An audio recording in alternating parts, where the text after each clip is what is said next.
Mike, getting more than a little annoyed with the man, was about to angrily reply when Natalie Keening interrupted excitedly. "It's kind of amazing, right? After years of negotiations, countless surveys and debates, they've chosen to settle next to our city, right when we're in the middle of a density shift and a war. I bet it's because they love fighting. Everyone knows that dwarves are constantly at war." Immediately refuting her, Nick replied, "That's an over-exaggeration. Dwarves aren't all that bloodthirsty. Not like orcs or goblins. They just tend to stir up trouble with their exploratory nature." Mike, with his brow furrowed in confusion, asked, "What's that? They like going places they shouldn't or something?" Nick's chuckle sounded somewhat like a teacher finding amusement in their student's naivety. "No, not exactly. Dwarves are deeply connected to the world below. They call it the Earth, and it's in their nature to dig into its secrets." The term Earth resonated in the ether, imparting its meaning to everyone who heard it. While the word itself wasn't unfamiliar to them, the meaning, when looked at from the perspective of the dwarves, was quite different than what they'd previously understood. To every human at the table, the word Earth was synonymous with dirt or the ground. It didn't have any profound meaning beyond that.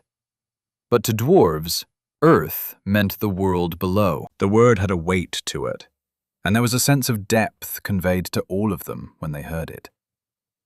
Nick added, "It's a core part of what makes a dwarf a dwarf. They long to dig deep into the world, finding and exploring its secrets. As a species, they are incredible crafters and researchers. Even their type of magic is closely related to the ground underneath our feet. They dig for ore, resources, and fun. Choosing a former mining town for their proposed city shouldn't be all that surprising to us." Vera's calm tone carried somewhat of an edge when she joined the conversation, saying, "Yes, a mining town that is technically owned by House Walker. I find it difficult to believe that the capital was unaware of that fact. I believe someone, or someones, intended to put House Walker at odds with our new neighbors." Struggling to mentally keep up with the conversation, Mike asked, "Wait a second. Does this mean the Dwarven kingdoms are joining our kingdom? Or is it just this city that they're building? And if so, how is that supposed to work? Cities aren't supposed to be that close together. Are they going to be under Dorchester's jurisdiction?" Nick, always eager for the opportunity to lecture, replied, "It's quite exciting, isn't it? Nothing like this has ever been proposed. The Dwarven city will be right next to Dorchester, but has no claim to the land around it. However, the ground below us will be theirs to do with what they will. I believe in the years to come, if this experiment works out well, each city of our kingdom may have a Dwarven city as its partner. Humans will work the land, while the dwarves will work the earth. If the two species can work in harmony, then our available resources will practically double." Still confused, Mike replied, "But we already have a mountain city run by humans. Well, after we clear out the kobolds, that is." "What do we need the dwarves for?" Nick, looking at Mike with an expression filled with humor, replied with a tone of mild superiority, "I don't think you fully comprehend what dwarves are capable of. To them, our mountain city is at best a village." Shocked, Mike replied, "But it takes up the entire mountain." Nick snorted in condensation, replying, "Yes, one mountain. It barely manages to go underground. For us, it might seem impressive, but to dwarves, it's barely a start. When they build their city, they will hollow out their mountain, creating massive halls and forges. Then, they will delve into the earth below, finding caverns and tunnels connecting them to the surrounding mountain range. Within 100 years, they will spread out through the area like a worm hollowing out an apple. Within 1,000, the earth below our city will belong to them. If it weren't for all the dangers underground, they'd probably have hollowed out the ground below our entire kingdom by now." Even the people who were somewhat familiar with dwarves were shaken by what Nick was saying. The very idea that there was so much more to the world below the ground was almost more than their minds could handle. It was like discovering that everything they knew was just scratching the surface of the material plane they'd been living in. Vera's voice broke the moment's tension quite well when she scolded her husband. "Don't be so overdramatic. Dwarves don't have the numbers to do all that, and their population growth is, at best, a quarter of humanity's. We're in no danger of being overrun. Both species are considering the alliance for a reason, after all. Our kingdom will be able to expand into the areas controlled by the dwarves, and they'll be able to do the same in ours. It's a mutually beneficial arrangement. Likely, the king is just being practical. If the dwarves are willing to join Oglivak, then why wouldn't we take advantage of the opportunity? It's not like they're any threat to us above ground." Turning to look back at her new lord, who was currently laughing his arse off as two dwarves grappled angrily with each other's shoulders over an argument concerning the game he'd introduced them to, she added, "That is, if humanity and dwarves can learn to live with each other, that is." Nero had to admit that he'd missed this kind of atmosphere. The simple pleasure of drinking with new friends, not caring for a moment about all the responsibilities that had been weighing him down, was like a breath of fresh air for his soul. These dwarves, while definitely not human, were quite fun to hang around with. And wasn't that a revelation?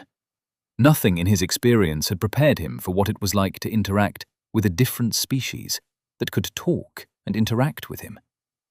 To him, there were no words for it. Even in all the fantasy novels and movies he'd enjoyed, he'd never thought about dwarves and other fantasy species being all that different than humans. But now that he was here, interacting with them, he was finally able to understand what being a different species really meant.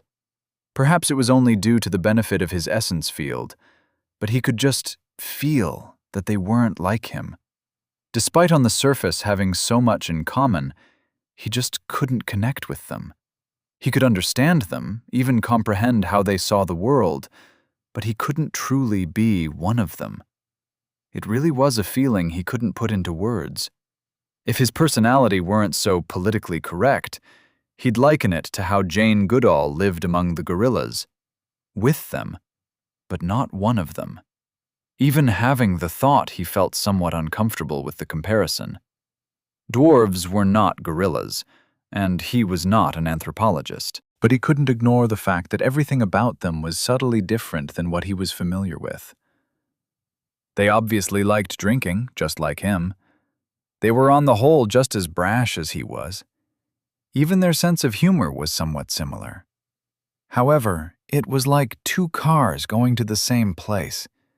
One was a four-door sedan with seatbelts and airbags, economical and well-rounded. The other was a flatbed truck with a performance lift kit.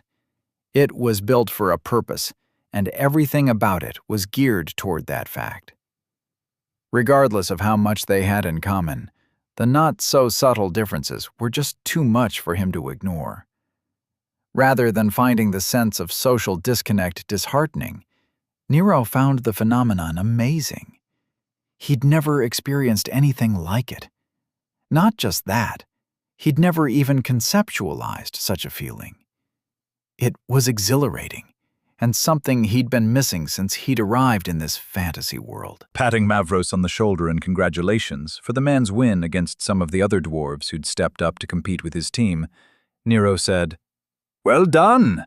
Now you're getting the hang of it." With a toothy smile splitting his beard, Mavros looked up at the lively lad and replied, "All right. I'll admit that your watered-down beer isn't completely pointless. If we'd been drinking dwarven ale like this, we'd all be under the tables by now. But don't think I won't forget the reason I came over here." Sensing the mood change, the dwarves around the table calmed down, all of them shaking off their buzz and paying attention to their king. Nero nodded in agreement, understanding that the king wasn't going to be put off for too much longer. "Yeah, that wasn't my intention. I just didn't like you giving me shit about the quality of the free beer I was offering you." he replied with a smirk. Several dwarves, despite trying to look intimidating, guffawed in laughter before suffering elbows from the dwarves around them. Even Mavros Mithrilstrike couldn't help but grin at Nero's clever rebuke. Fair enough, lad. You've made your point. Now let's get to the matter of my mountain, he said firmly. Nero crossed his arms with a smirk and replied, You mean my mountain? It'll be yours after I give it to you. Frowning in thought, Mavros looked like he was deciding whether or not he should be feeling insulted by Nero's tone. He'd had a good opinion of the lad up until now, and while what he'd just said could be interpreted as hostility, it also wasn't untrue. It was the lad's mountain, and if this were a dwarven matter, even a king couldn't arbitrarily give away his subjects' property. But the lad wasn't a dwarf. He was a human, and the human king had made the deal. So, if the human king wanted to screw over his subject, then why should he even care? Human problems were for humans to deal with. Noticing the situation turning tense, Nero didn't let the awkward moment linger. Of course, I'm perfectly willing to hand the mountain over to you. After all, from what I understand, that's what you were promised. But it seems to me that you and I are in the same boat. We've both been screwed over by the people who handled the deal. I mean, seriously. Someone in the capital sold you something they didn't own, and you guys bought something that wasn't theirs to sell. It's up to us to work it out ourselves. You should complain to whoever made your deal for you, and I'll do the same on my end. Honestly, both sides are to blame. Seeing the furious scowl developing on the Dwarf King's brow, Nero added with a chuckle, Come on, don't look at me like that. Did whoever made the deal for you hand you over any ownership papers? Or did they just send you off with the promise that it was all handled? Suddenly pausing, Mavros's burgeoning tirade died on his lips. Muttering angrily, he said, That's exactly what they did. Reaching out, Nero patted the dwarf consolingly on his shoulder. I don't know anything about dwarven politics, but I think you might have been set up. I know for a fact that I sure as hell probably was. Bastards probably wanted us at each other's throats for some reason. I've half a mind to just send the capital an outrageously priced bill for the mountain and wait to see what happens. However, I know that will screw you and probably ruin this whole budding friendship we've got going on. Mavros, uncomfortable with the lad's familiarity, folded his arms and said, All right then. So what do you propose we do about it then? Nero, feeling a bit buzzed by all the beer he'd been drinking, replied, Well, if I'm understanding this whole deal correctly, you're supposed to be starting a city at the mountain in question, right? Well, I have no problem with that. It's not like I'm currently using it at the moment. Also, you're probably going to be needing a trading partner going forward. Starting a city isn't something you're able to do without resources. And it just so happens that my house, an associate, my Vera has a shipping company. Why don't I sell you the mountain for an exclusive shipping contract? Turning to look over his shoulder, Nero shouted, Hey, Vera! Come over here for a second. Mavros, looking somewhat interested in the idea, dropped his hands to his hips and watched as the tall and impeccably dressed human sauntered over. She was obviously female and looked like the typical human talkers that he'd gotten used to seeing in the capital. Gesturing with his chin toward her, he asked Nero, This lass is part of your clan? Nero, guessing at the implications, replied easily, Yep, this here is Vera Salvatore Verina. She's the head of a shipping conglomerate that handles most of the shipping for Dorchester and the surrounding areas. I'm not exactly sure of all the politics, but at one point I owned half the company. After my clan's founding, I'm not sure exactly how that has changed. Seeing as Vera was about to explain, Nero held up a hand to stop her. And I don't want to. I'm sure at some point I'll learn all about it, but now is not the time. The point is, she's got a bunch of wagons and whatever else they use to ship stuff here. How about I give you the mountain, and you agree to use her for your shipping needs? Hell, I think or someone's got some manufacturing companies that can get you whatever it is you need. After you move in, you can trade ore, gems, or whatever else you find for whatever you want.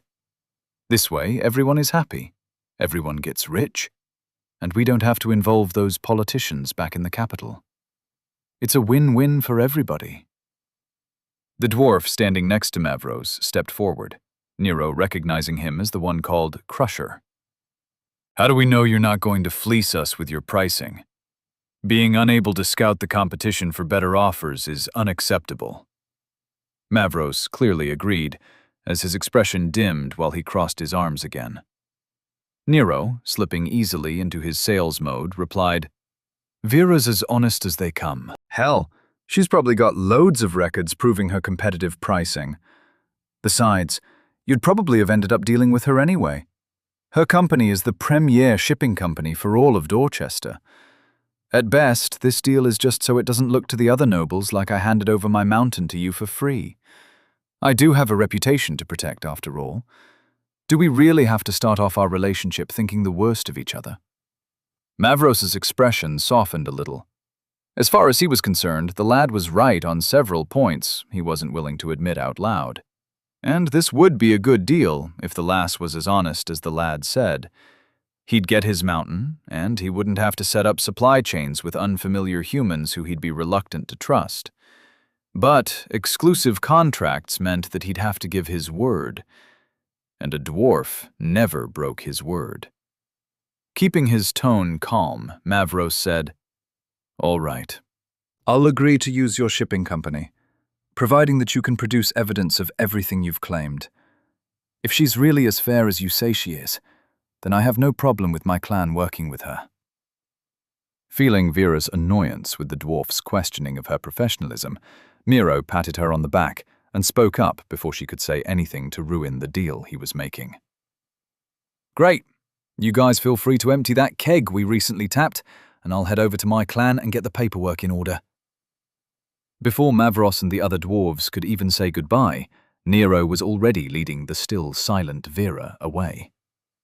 Reaching out with his link to her, he waited for her to accept the connection. The moment she did, he hastily said, Don't say anything, just listen for a second. I've agreed to hand over the mountain to the dwarves, and in exchange, we're getting exclusive rights as their sole trading partner. As long as we provide a reasonable price, we're good. You just need to show him some proof that we're not going to screw them, and we're good to go. Turning to look at Nero in shock as they made their way back to the table with the rest of House Walker's leadership, Vera replied, That's not possible. The contracts with Dorchester have already been signed by the Dwarven Kings. No singular house has the right to ignore them. Chuckling out loud, Nero replied with a smirk, Yeah, but I never agreed to sell my mountain to the Dwarven Council. So all those contracts are invalid. Or, at least, we can argue that they are, can't we? By the time the dwarves move in, and we've already set up a supply chain, who's going to argue with us? If we handle it right, our new friends will be just as annoyed with the other nobles sticking their noses into their business as we are. The key is to handle everything quickly and get our paperwork in order. Having arrived at the table, and seeing everyone staring at them in curiosity, Vera replied out loud, If your gambit succeeds, this may turn into your most profitable idea yet. Nero patted his beer-filled belly happily and said, I've always been my best work when I've been a little buzzed. It's been both a personality flaw and virtue in equal measure. Now you all can work out the details. I need to find a restroom. Waving goodbye over his shoulder, Nero walked off toward the doors, humming the tune, Off to See the Wizard. Chapter 236. Idealism versus Reality. Having taken a seat at the table they'd been using for the drinking game, Mavros pondered over the conversation he'd just had with the human lad. While half listening to the dwarves arguing amongst themselves all around him, he carefully reviewed every single word that had been said. The human, Nero Walker, had snuck in several phrases and hints that he just couldn't get out of his head. Had the other dwarven kings deliberately mishandled the negotiations for his clan's new mountain? Was this more than just a misunderstanding? And if so, who was the target? The human lad? Or him? He wasn't old enough to remember when the humans here first decided to stop their constant wars and come together to found their kingdom, but his grandfather was. Ages ago, before the old dwarf joined the stones, he often spoke to a young Mavros about that time. Mavros remembered hearing how surprising it was, and how pessimistic his grandfather and the other dwarves were about the humans' chances of success. Yet, he was old enough to remember when Clan Shimmershield announced the first trading agreement they reached with the persistent human diplomats. Several dwarven kings had even come together to form their own council in imitation of the humans' leadership structure. Dwarven clans grew slowly, but persistently, and he was a member of the Council of Kings when they first heard about the humans' intentions of cooperation. He'd thought it was a fanciful idea at the time, something to think about but not take too seriously. Now, after having suffered the shame of losing his clan's ancestral mountain, he had been taken in by that dream, betting everything on it. Pounding his gauntleted fist on the table to grab everyone's attention, he growled, "So, you all seem to have your opinions about the lad's proposal, and there'll be plenty of time to discuss them." Focusing his glare on Ironwick, he added, "But what I want to know is if there is any truth to what the lad said about someone interfering with our deal." Ironwick, stroking his beard in thought, replied, "I've been thinking about that too. While the lad was careful not to throw around any specific accusations, he did bring up a good point." I was the one who picked this city as the site of our first dwarven mountain in the human lands, and I recall the Council of Kings not being all that happy about it. I don't know if they were just intending to stall, or if there was a larger plan they had that my decision interfered with, but I can tell you that they weren't too happy with me. Mavros's glare at Ironwick didn't diminish in the least, as he and Ironwick had a long history of conflicts. The dwarf had been one of the generals who had refused to help his clan in their hour of need. He hadn't been happy with the fact that Ironwick was here, and believed he was only sticking around to keep an eye on him at the behest of the dwarven kings. But perhaps there was more going on here than he'd known about. Was Ironwick here as a punishment and not a spy? Nodding in understanding, Mavros declared, "Well, whatever the reason for the screw-up, we're here now, and we'll just have to make the best of it." The Council of Kings has no power in the human lands, and going forward we can only rely on ourselves. Once my clan gets settled, I already intended to cut off our ties with them anyway, so it's no great loss. Crusher thoughtfully added, "What we need to do is develop our own support structure here, just like we'd planned to." Mavros nodded in agreement, replying, "That's right. But we can't assume the agreements we had with the capital will be of any help. The lad's right about that, at least. Our deal with the capital was for a mountain, and they didn't deliver. So as far as I'm concerned, none of what we agreed to is still valid. From here on out, we'll have to play it by ear. If the human lad's shipping company is as honest as he says it is, then I have no problem using them. It won't be all that hard to verify their pricing lists." Ironwick leaned forward over the table and said seriously, "The dwarven kings aren't going to like that." They had an agreement with the city, through the human kingdom's capital. We're supposed to adhere to it. No singular noble clan of humans should be in control of our trade. We're supposed to work with a minimum of 10 of their houses, and primarily with their local king, or city lord. Grumbling sounds of unhappy dwarves filled the table before Mavros once again gathered everyone's attention with a gauntleted slap of the table. Well, they're just going to have to deal with it. I don't like being played, and I won't be putting up with any political maneuvering by third parties. Whether it was their fault or not, they have no say in what I do. My agreement with them ended the moment they failed to procure me my mountain. Same with the humans' so-called city lord. As the lad said, they tried to sell me something they didn't own. So I won't be trusting them going forward. Crusher and many other dwarves raised their tankards in agreement. Even Ironwick gave a singular nod of acceptance. Dwarves prided themselves on their honesty, and in the face of lies and politics, they always responded decisively. As a group, their conversation paused when they heard a commotion at a nearby table. Turning their heads in curiosity, they saw several fancily dressed humans arguing with each other.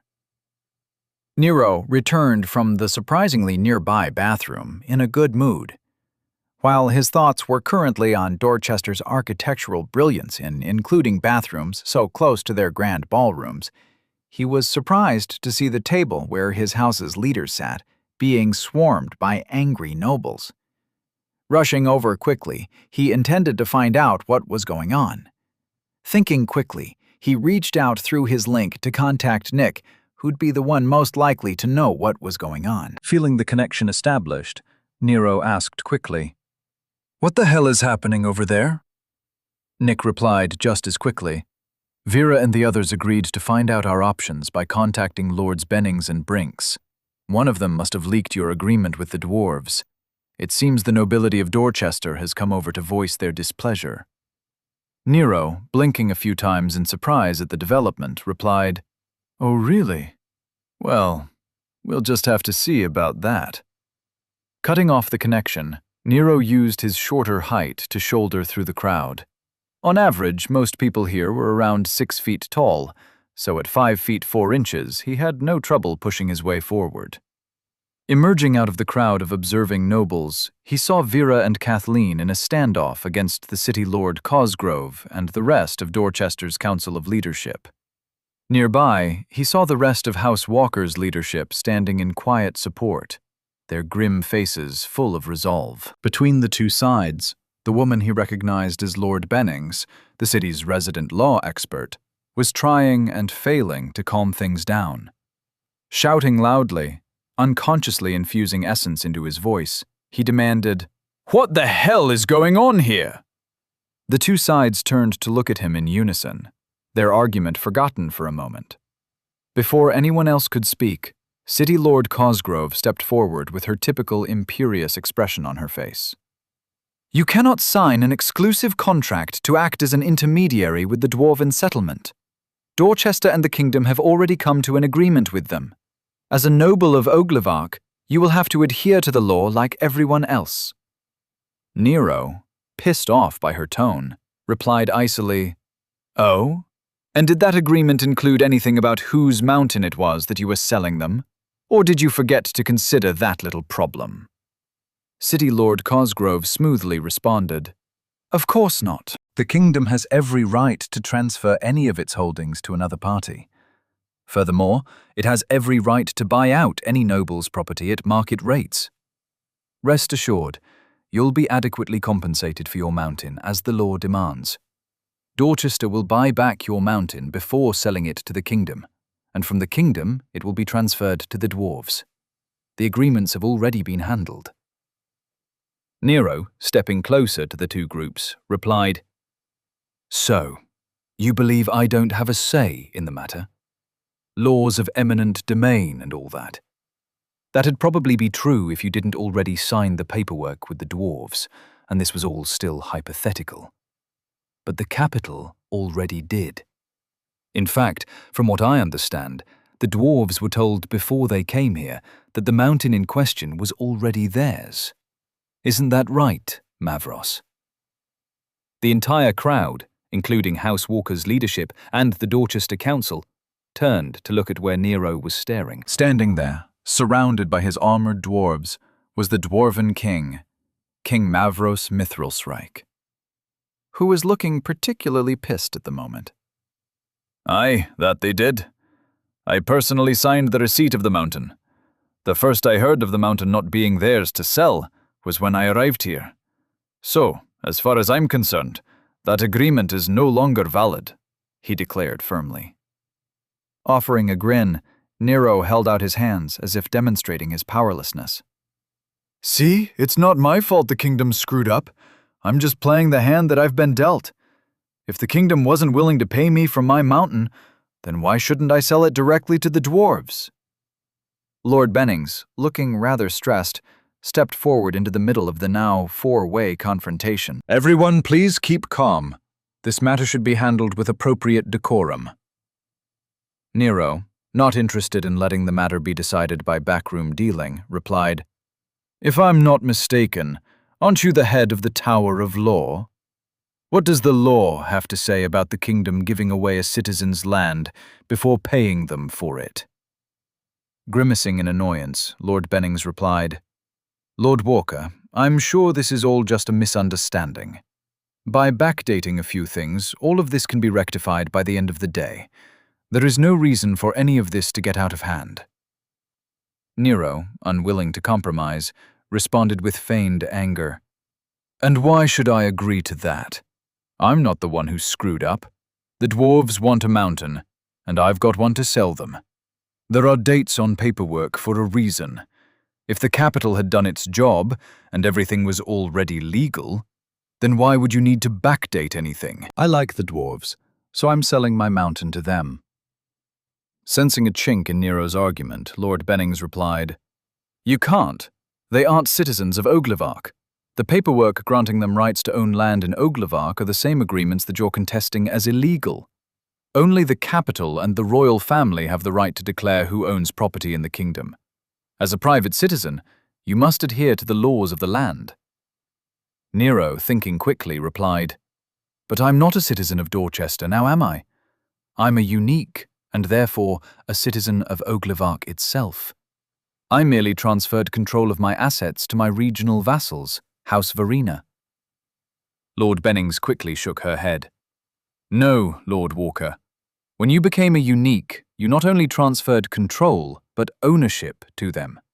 Uniques cannot, by law, own property or businesses outside of an estate in any city or land in the kingdom. You can have vassals and regional assets, but they must be under the ownership of local powers. Nero, not having realized that he may have just been guilty of the same thing he'd accused the capital of, was caught off guard by her argument. This is why I hate politics. It's all semantics decided by private interests, he thought to himself. Vera, seeing her Nero losing this very public debate, stepped forward. While Lord Walker may not still own the mountain, as his vassal his decisions dictate House Verena's policies, if he wishes to sell the mountain directly to the dwarves for trading rights, House Verena is more than willing to comply, she stated firmly. Lord Bennings offered Vera a look of understanding tinged with sympathy before replying, I'm sorry, Lady Verena, but as I said previously, the citizenry of Oglevark is not legally able to sell the kingdom's land to outside powers. The dwarves will have to come to an agreement with the capital before anything can move forward. If they wish to invalidate the agreement they reached with the capital due to Oglevark's mishandling of the issue of the mountain's ownership, then that is their right. However, none of this should be decided by local powers. Mavros, having followed the discussion carefully, shouted, So no one here can sell me my mountain. Then what are we even doing here? You humans and your politics are just a waste of time. I've half a mind to just call this whole thing off and find an unclaimed mountain of my own. Seeing as things were getting out of hand, City Lord Cosgrove stepped forward to try and calm things down. There is no need for that, King Mithril Strike. Dorchester has every intention of fulfilling the agreement our kingdom has reached with you and the Dwarven Council of Kings. Lord Walker will be compensated for his mountain in due time through his vassal house, and we can put this unpleasant misunderstanding behind us. While the heated argument was going on, Nero mentally took a step back to try and look at the situation logically. He wasn't exactly being taken advantage of. If Dorchester, or the kingdom, or whoever ended up paying him what he was supposed to have received for the mountain, then he'd still be coming out ahead. All he'd be missing out on was the exclusive contract with the dwarves, which had just been a spur-of-the-moment thought he'd come up with. The idea, though profitable, only existed as a theoretical concept for less than an hour. The important thing is to remember the reason why I presented the idea in the first place, he thought to himself. Someone had tried to sow discord between him and the dwarves. He didn't know why, or what their endgame was, but Vera had said it was happening. He had no real understanding of politics or laws here, so he couldn't be sure as to how she'd come to that conclusion, but she had. Having taken her at her word, he'd tried to befriend the dwarves, and then, on a whim, thought up the idea of the exclusive trading contract. He should have known that it wouldn't have worked. In his old life on Earth, powerful economic interests always trumped everything. Even if he somehow succeeded and got the contract, House Verena would probably end up suffering a noble war for control of it. The nobility would never allow only one house to control that much money.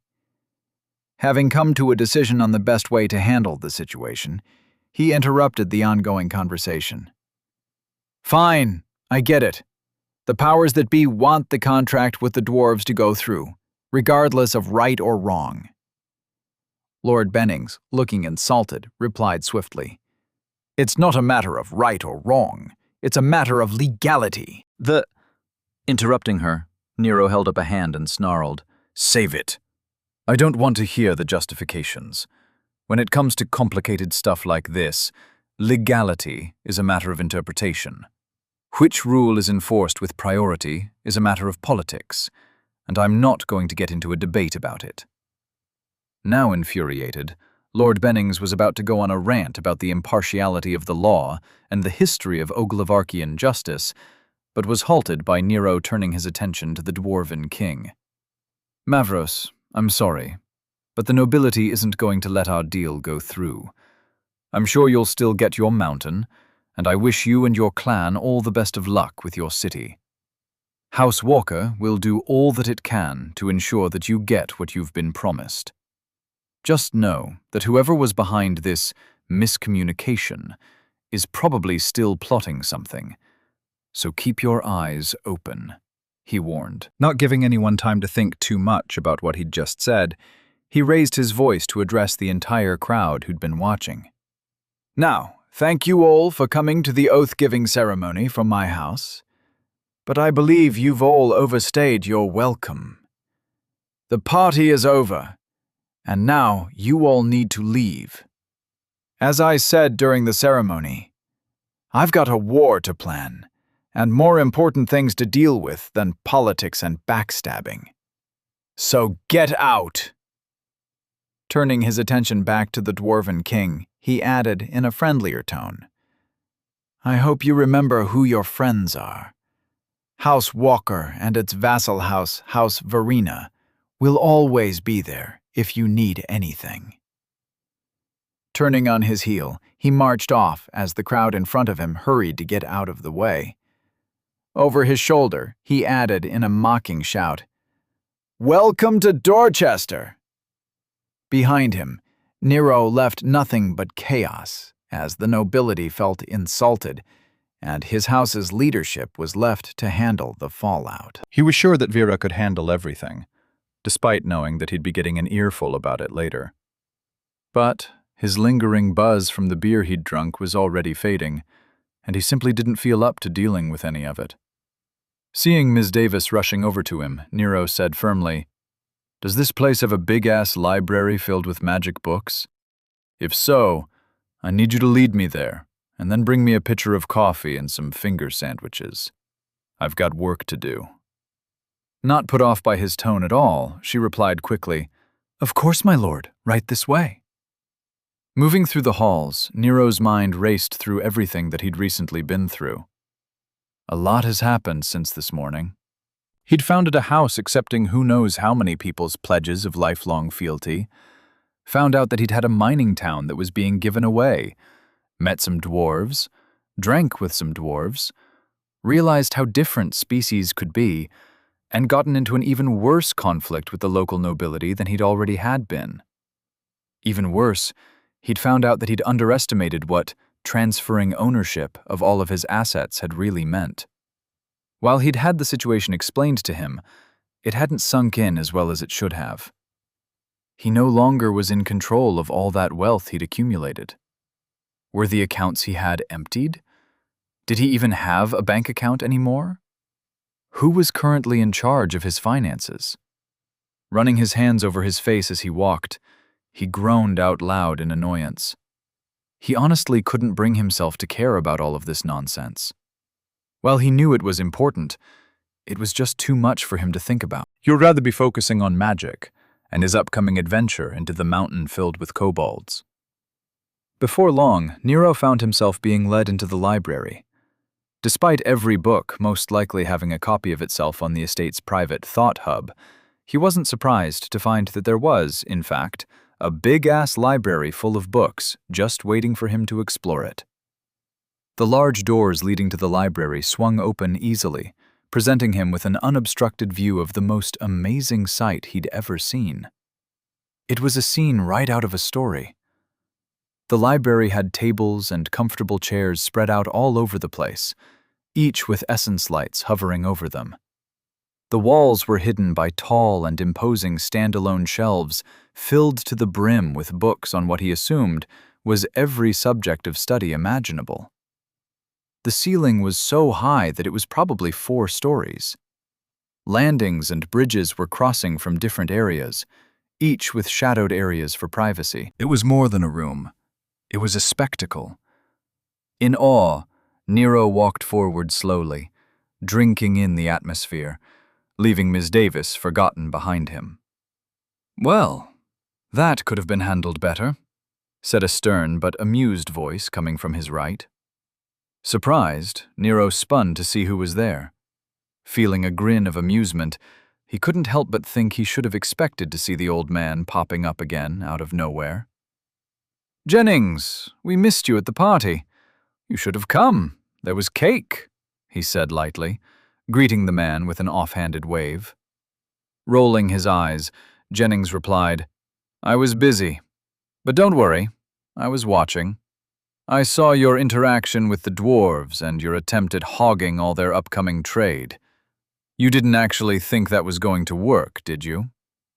Shrugging his shoulders as if he didn't care, Nero's attention returned to visually exploring the library he was in. "Not really. But I had to try, didn't I? Besides, Vera said someone was trying to use me to piss off the dwarves. Now they're pissed at the nobles, and House Walker looks like a fellow victim. Good news for me, bad news for whoever was plotting against me." Jennings, rubbing his chin in thought, replied, "Yes, in that regard you were successful. However, I'm not sure you didn't play right into their hands." Nero, not particularly interested in talking about this anymore, replied, "There's nothing I can do about people plotting and scheming. All I care about is how it affects me. If they're using me for a plot I'm unaware of, and I end up coming out the better for it, I don't particularly care if I figure it out afterward. Wasting time worrying about what other people are doing is for idiots who think too highly of themselves. Take everything as it comes. That's what I always say." Raising his hand to point off randomly in a direction, Nero changed the subject and asked, "You wouldn't happen to know how this place is organized, would you?" Jennings, caught off guard by Nero's question, as he'd been focused on listening to Nero's life philosophy, replied in confusion, What?" Gesturing again at all the shelves, Nero repeated, "The books, man. How do I find anything I'm looking for in here?" Blinking rapidly to mentally catch up, Jennings replied, "Use your link. Everything is categorized and recorded. How else do you expect your servants to be able to know where to return the books you take out? Frowning, Nero opened his link to find the section on the library, quickly finding what he was looking for. Everything was listed, along with an included map and directions attached to a search function. He could even use the link to mentally open the individual books which had been transcribed into a format he could mentally review. Glaring at Jennings, Nero asked, "If everything is already on the link, then what's the point of having a physical library at all?" Jennings replied with a smile, "Because links require mental energy to use, and aren't suitable for most people to connect with all day." Nodding in understanding, Nero recalled once having heard something about that. Having used the link to find the section on essence techniques, Nero was about to go find the answer to a question about his magic armor that had been bothering him, when he realized something. Looking over at Jennings, he asked, "So, did you just stop by to give me shit about my failed plan to monopolize the dwarves, or did you need something?" Walking up to Nero, Jennings put a gentle hand on his shoulder and looked into his eyes with a serious expression. No, as much as I'd like to discuss how you got along so well with the dwarves, or debate the strategy you used to counter the hidden players plotting against you, I believe it's time you and I had another serious talk about your future. Tilting his chin up to stare at the ceiling, Nero released an involuntary groan of annoyance. The last time Jennings had sat him down for a talk, the man had widened his world view and ruined his mental state for a week. If this talk was going to be anything like that one, he regretted not having stored one of the casks of beer he'd gotten for the dwarves, because he was feeling that he might end up needing a drink. Or 5. Chapter 237. What's to come and why? City Lord Cosgrove stomped into her office, stating loudly in a tone devoid of levity, "Well, that could have gone better." Behind her, Jessica Chandler, her aide, and head guard Dalton filed into the room with equally blank expressions on their faces. Neither of them said anything, not wanting to upset her further. As City Lord, she had to maintain her public persona of control, so they were used to seeing her vent her emotions like this in private. For them, it was an honor to be considered a confidant. Collapsing into her office chair, City Lord Cosgrove rubbed her palms over her eyes to alleviate the headache she was suffering. The silence in the room hung heavily over everyone present. After releasing a long breath to calm herself down, she gestured to both of them to sit. "All right, we've done all we can to placate the nobles for the time being. Jessica, how is Lord Bennings doing with the paperwork?" Jessica, her link lit on her temple, responded quickly. "She's had people on it since she'd discovered the issue, and personally been overseeing the work since the events at House Walker's oath-giving ceremony." According to her, in order to handle it here in Dorchester without involving the capital, we'll need House Walker's cooperation. They need to agree to backdate the transfer of the mountain. Scoffing in annoyance, City Lord Cosgrove replied angrily, "That shouldn't be an issue. Lord Walker made it perfectly clear that he was willing to let the matter go. And how have the dwarves been handling the aftermath of Lord Walker's public declaration?" Jessica held up her hands in surrender. "Not so fast, my lord. There is another issue you'll have to speak with Lord Bennings about.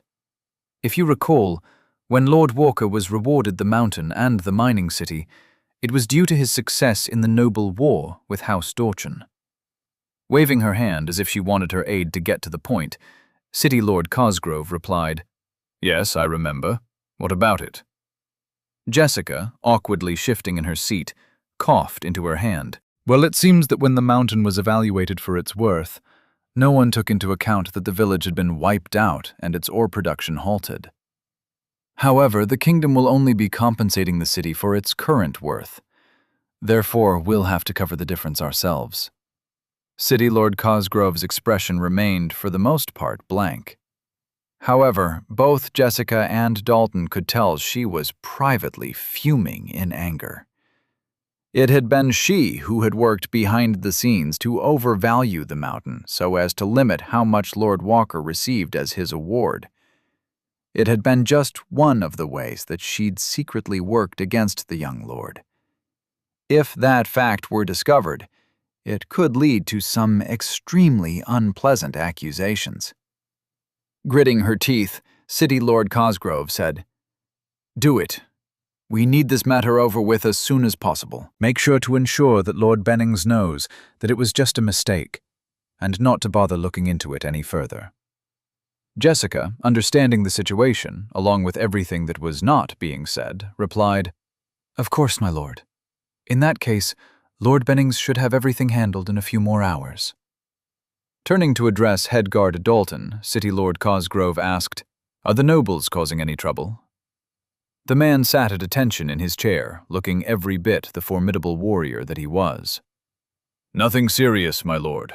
Your efforts to calm them down after we left the ceremony seemed to have worked." They aren't taking to the Thought Hub to express their grievances, and no one seems to be gathering their forces.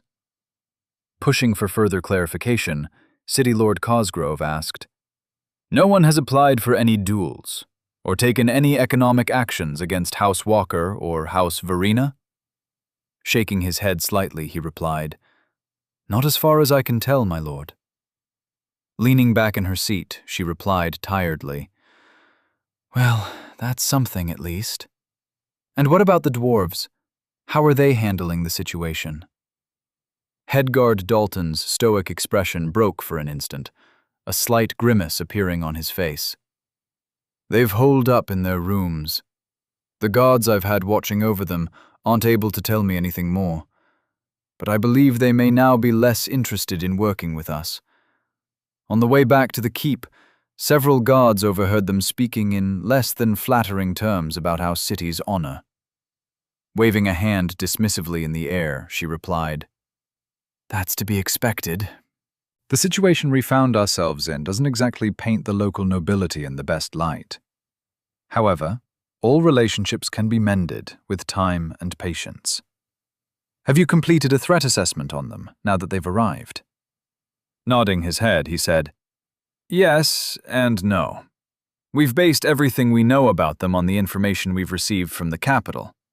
We know they don't level like us, fight like us, or even age like us.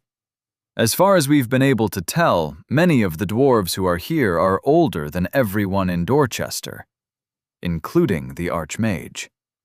However, that doesn't necessarily mean that they are as powerful or dangerous as he is. Taking into account the records of human interactions with the dwarves, we believe that if it came down to it, with the Archmage's help, we could handle them." Lord Cosgrove replied icily, "So with the help of the most powerful mage in Oglavak, you believe you can handle them?" That's not as encouraging to hear as you probably intended it to be. Shrugging lightly, he replied, "Without seeing them in action, we just don't know enough about what they're capable of. We know they're very physical fighters, weak in magic and large-scale warfare, but powerful in individual combat and technological levels. Simply put, they fight too differently from us to make an accurate threat assessment beyond what I've already told you." Jessica chimed in, "I doubt very much that they'll resort to confrontation. They have no interest in war with a city above ground. They just want their mountain. We're more used to them alive and as trading partners than as adversaries."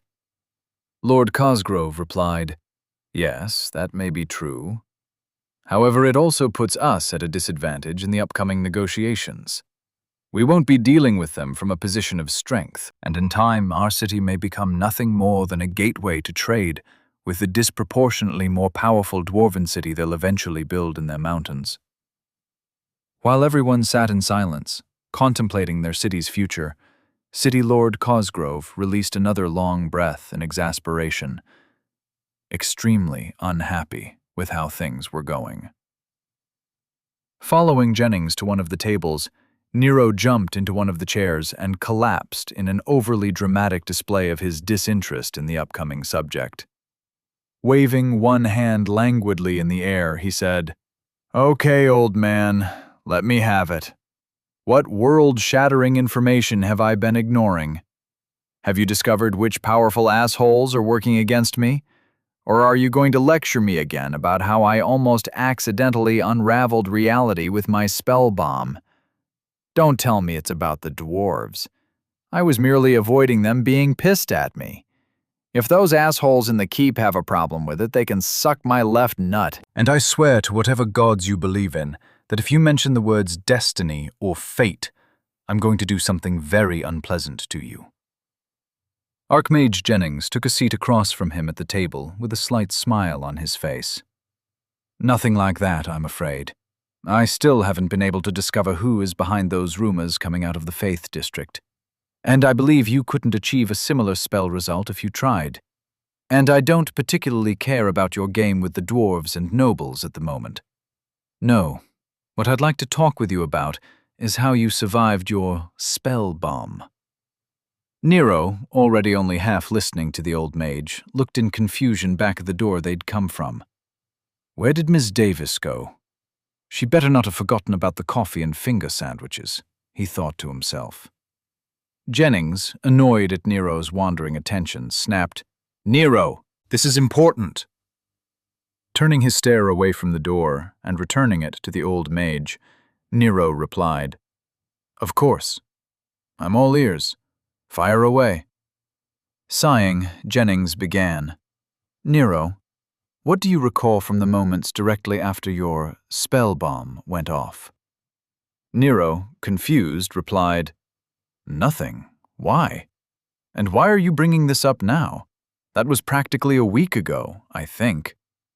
"I don't know. Days are so long here that it's hard to keep track. What does it matter?" The Archmage, looking for the moment as every bit the 1,000-year-old mage that he was, kept his expression calm. "I'm bringing this up now because I've had time to thoroughly investigate the event through multiple delves. I've been able to piece together what happened and what you did. Now I'd like to discuss with you what you remember from your point of view and what the implications of what I discovered mean for your continued progress along your path." Nero, trying to follow the man's overly formal tone, replied, "Very well. I'm not sure what exactly happened. From my point of view, when the spell bomb went off, everything just stopped, and then I blacked out. When I came to, everything in the area felt weird, and the essence in the ether felt sluggish and odd. I'm not sure how, but I could just tell that casting any magic there would have been a bad idea. Beyond that, I've got nothing." "Why? What did you find out? And what do you mean you delved for answers? How does that work?" Patiently, Jennings replied, "Delving into the local essence flows is difficult, but not impossible. It allows for a mage to see what has happened in an area, to experience what the world has witnessed. It's very similar to what you've been experiencing in your dreams." Nero, shocked for a moment, before immediately remembering that the old man was always watching him, replied, "Of course you knew about that. You were probably peeping on my conversation with Nick and Quincy when I told them about it." Unashamed, Jennings replied, "Yes, I was. You have a natural inclination for delving, which I believe is due to the nature of your soul and is connected to what I want to discuss with you." Curious, Nero waved a hand, urging him to get to his point. Jennings folded his hands on the table and said, "Nero, when you set off what you call your spell bomb, I've already discussed with you how it affected the essence flows in the area. What I did not tell you was that, at the time, you were within the affected area, and what that meant for your physical body. Since then, I've confirmed that you suffered exactly the same fate as everything else in the area. Your physical form was unraveled, its essence set free from the identity it had been given. In short, you died." Nero, not nearly as surprised as he probably should have been, replied, "Figures. I didn't exactly look all that healthy when I woke up afterward." Jennings, frowning slightly at the fact that Nero didn't seem to be understanding what he was trying to tell him, tried again. "Nero, You didn't just die as in your heart stopped beating and your body stopped working. Your physical form was unmade, disintegrated, destroyed, gone. Nero, returning the man's frown, replied, "Then how am I here?" Jennings nodded once in acceptance of Nero finally grasping how important what he was telling was, and replied, "That was the question I've been working on answering." While the rest of the essence in the area broke apart into its simplest flows, your body managed to maintain an echo of its identity, held together by the power of your soul.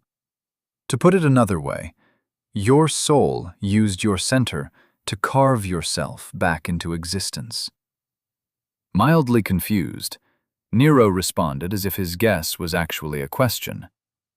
"So, I looked like a starving meth addict afterward because my soul cast the body creation spell poorly?"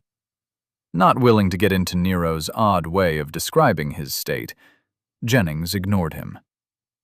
"Your soul is powerful and incomprehensibly self-aware. We've discussed how you are, in a way, just possessing the body you are using, but we've never discussed the greater implications of that fact and what it means for your future." Nero, already guessing where he thought Jennings was going with this, replied, "Yeah, I've already figured out that I could probably body jack another dead body if I want." When I accidentally left this body behind and sent myself into that essence disturbance I was playing with, I figured that part out.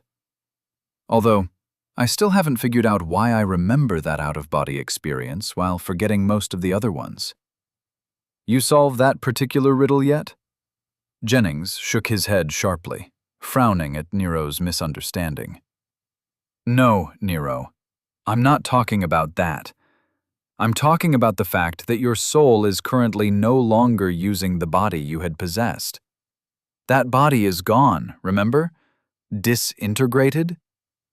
Confused, Nero asked, "Okay, then what's wrong with the meat suit I'm currently wearing? It feels the same as the one I was using before." As he spoke, he patted his chest firmly, as if demonstrating that everything was working the way it was supposed to. "The body you're currently using is a copy, one made by you. You built it based on the identity pattern of the one you were using before. Your soul has adopted it as your physical embodiment. You self-actualized your presence here in the material plane," Jennings declared, in a tone that sounded rather ominous. Nero, not understanding what had Jennings acting so seriously, replied, "That's cool, I guess. I'm in a builder body based on the one I previously body-jacked. So that means I don't have to worry about dying to disintegration rays and stuff, right?" Jennings, clenching his hands together as if he were praying for the strength to put up with the young man in front of him, replied, "Yes, but not just that. Don't you see? You've managed to self-actualize your presence while not having achieved unity. If I can discover how you did it, then people who've reached level 100 may not have to leave this plane of existence. We won't have to rely on the associated planes of heaven to still interact with this world. We could become truly immortal." Nero, trying to keep up with what Jennings was saying, looked at the man like he was crazy. "I thought you said that once people reach level 100, they move on to another plane of existence." Jennings ran a hand through his hair, replying quickly, "Usually, yes. Although very few people actually make it to level 100. When they do, they don't have many choices. Either they have prepared well enough to take over a personal plane closely associated with this one, becoming a god, or they try and maintain their identity and survive the dimensional shear, making their way to a higher plane of physical existence. If they fail, they die, shedding their experiences and returning as a blank soul like everyone else." Nero, nodding in understanding, replied, "Bummer. So, figuring out how I did what I did can help you with that? I'm guessing you're interested because you're coming up on level 100 and looking to avoid that fate. Not interested in becoming a god?" Jennings, with a slight smirk on his face, replied, I had no interest in becoming a god. They have very little power to affect this plane, and relied too much on their followers for my liking.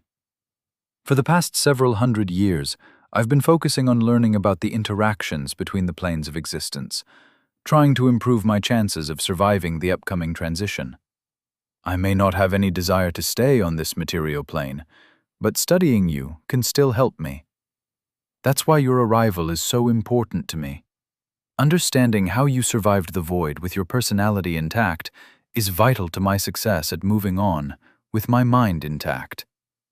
Nero, feeling surprisingly happy with the fact that Jennings's interest in him had a self-centered reason, replied easily, "I always knew there must be a reason why you were so interested in me. I never bought the whole, I'm only interested in studying you for the sake of science spiel." Leaning forward in his seat, Nero asked seriously, "So, how can I help?" I'm telling you now that I won't be letting myself get continually vaporized so that you can study how I put myself back together. If you blow my ass up, I'm taking my soul and fucking off someplace you'll never find me. So keep your requests reasonable, old man. Chucking, Jennings was about to reply when the doors to the library opened. In came Ms. Davis with 2 other servants, each carrying shining silver trays. Without a word, they delivered several platters of finger sandwiches and a delightfully arranged coffee service. Imitating the assholes he used to see on the shows he watched back on Earth, Nero raised his chin into the air and said in an exaggerated manner, "Thank you, Ms. Davis. That will be all."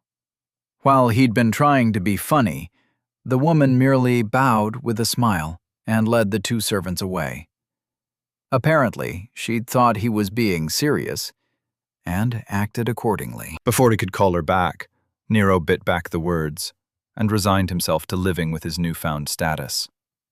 "I'm just going to have to get used to it," he told himself while pouring himself a cup of coffee. Jennings, waiting patiently for them to leave, followed suit. When the doors closed, Jennings turned his raptor-like gaze back to Nero and said, "I'm not intending to do any invasive studies, so there's no need to worry. Besides, I agree that your soul most likely wouldn't willingly cooperate with anything like that. Remember, your soul is still you, more so for you than anyone else, in fact. This body and mind that you have created are just vessels for your soul to interact with this material plane. Honestly, I still don't understand how you've harmonized your aspects so well." Nero, latching onto the word, replied quickly, "Harmonization. I got a pillar effect that mentions that, but I don't really understand it. Can you explain to me what it means?" Hopefully using small words that don't require me having to suffer through complicated translation magic interpreting things for me. Interested, Jennings asked, "What does your identity tell you exactly about your pillar effect?" Nero opened up his identity, reading off what the pillar effect said. It says, "Increased ability to harmonize your attributes." It's got 1 star put into the effect at the moment. You should know that I don't remember actually choosing to put a star into it. Like that one time before, it happened without me willing it to. Nero, I'm sure you've come to guess by now that you are the one who is making those decisions, whether you realize it or not, Jennings said firmly. Nero, nodding in understanding, replied, "Like my subconscious or something. Right, that makes sense." Jennings scoffed. "No, Nero, not your subconscious, your soul. The you that is at the core of who you are. Remember, unlike everyone else on this plane, your soul has an identity that is carried over from wherever you came from. Your mind is just a projection of your soul's existence. It is the driving force behind the choices you don't remember making." Nero rubbed the back of his neck and replied, "Well, that's kind of a mind fuck, isn't it? I mean, the me that I am is just an expression of the me that is my soul. I guess I can kinda understand that. Where most people are creating their identity as they age and experience stuff, I already have a save file stored somewhere in my soul, which is being updated by my experiences here. That's probably the answer to your question right there. Regardless, I want to know what that harmonization thing you were talking about means. Jennings, ignoring Nero's inquiry, replied with razor-sharp interest. Wait, what do you mean about the answer to my question? Nero, blinking a few times to register what Jennings was asking about, replied with confusion. Oh, I was talking about the answer about how to rebuild a body or whatever. You just need to update your soul's save file or whatever you want to call it. I have no idea how to do it, but I'm guessing you'll probably be able to figure it out. Once you do that, your soul will be able to act independently, just like mine. From what I read about how you all have studied the afterlife, it's the mind's imprint that is sent on to your great reward. Souls here typically don't have updated identities. They're more like temporary files. Wait, is that what harmonization means? Like, does increased harmonization have to do with my mind interacting with my soul? Jennings, deep in thought, once again ignored Nero's question, muttering to himself, "Could it be that simple? But how would I accomplish something like that?" Clapping his hands to force Jennings to snap out of it, Nero said loudly, "Hey, focus, man! Harmonization! Make with the explainy!" Jennings, still looking mostly lost in thought, replied with a wave of his hand as if the subject wasn't worth getting into. Harmonization of attributes is similar in function to confluence. Where confluence is the ease at which attributes work together to form a whole, harmonization is about the fluidity of essence collaboration. It's a concept covering the interaction speed rather than the compatibility. It's not actually a stat or something so easily measured. Nero, while munching on a finger sandwich, replied with a mouthful of food. "Oh, that makes sense. Without a good connection, transfer speeds between the two files would suck. I bet that's why souls don't have enough time to form their own identity here. I bet it takes a long time to imprint a soul with a personality, although you'd think 1,000 years would be enough." Jennings, coming out of his thoughts, widened his eyes in sudden understanding. "What did you just say?" Nero, washing down the last of his chewed food with some more coffee, looked over at the old mage in confusion. "What do you mean? The transfer speed thing or the comment about 1,000 years being long enough for the soul imprint?" Jennings, practically sitting on the edge of his chair, asked, "What did you mean about the transfer speed and files and such? It sounded like you were talking about memory engrams, but different." Nero, nodding in understanding, tried to explain the concept of computers by relating them to the thought hub. Before he even got to the concept of the internet, Jennings had stood up and begun pacing, while furiously rubbing his chin in thought. Interrupting Nero, he said excitedly, "So, you believe that your soul's mental imprint, as the driving force behind your existence, has harmonized itself to a sufficient level that it can actively interact with your mind. Then, through that, it can interact with the local essence to affect your body. By reversing that line of thought, I can forcefully create a link to my soul, imprinting my mind's engram more firmly onto my soul, ensuring that it survives the destabilization effect of the void." Nero, once again munching on a sandwich, replied offhandedly, "Sure, that's what I meant. One body, one mind, one soul, and all that. Seems kinda obvious when you think about how annoyingly cliché this world is. I still don't understand why it doesn't automatically happen to people here, but whatever. It's probably some asshole in the higher planes interfering with the process, if you ask me.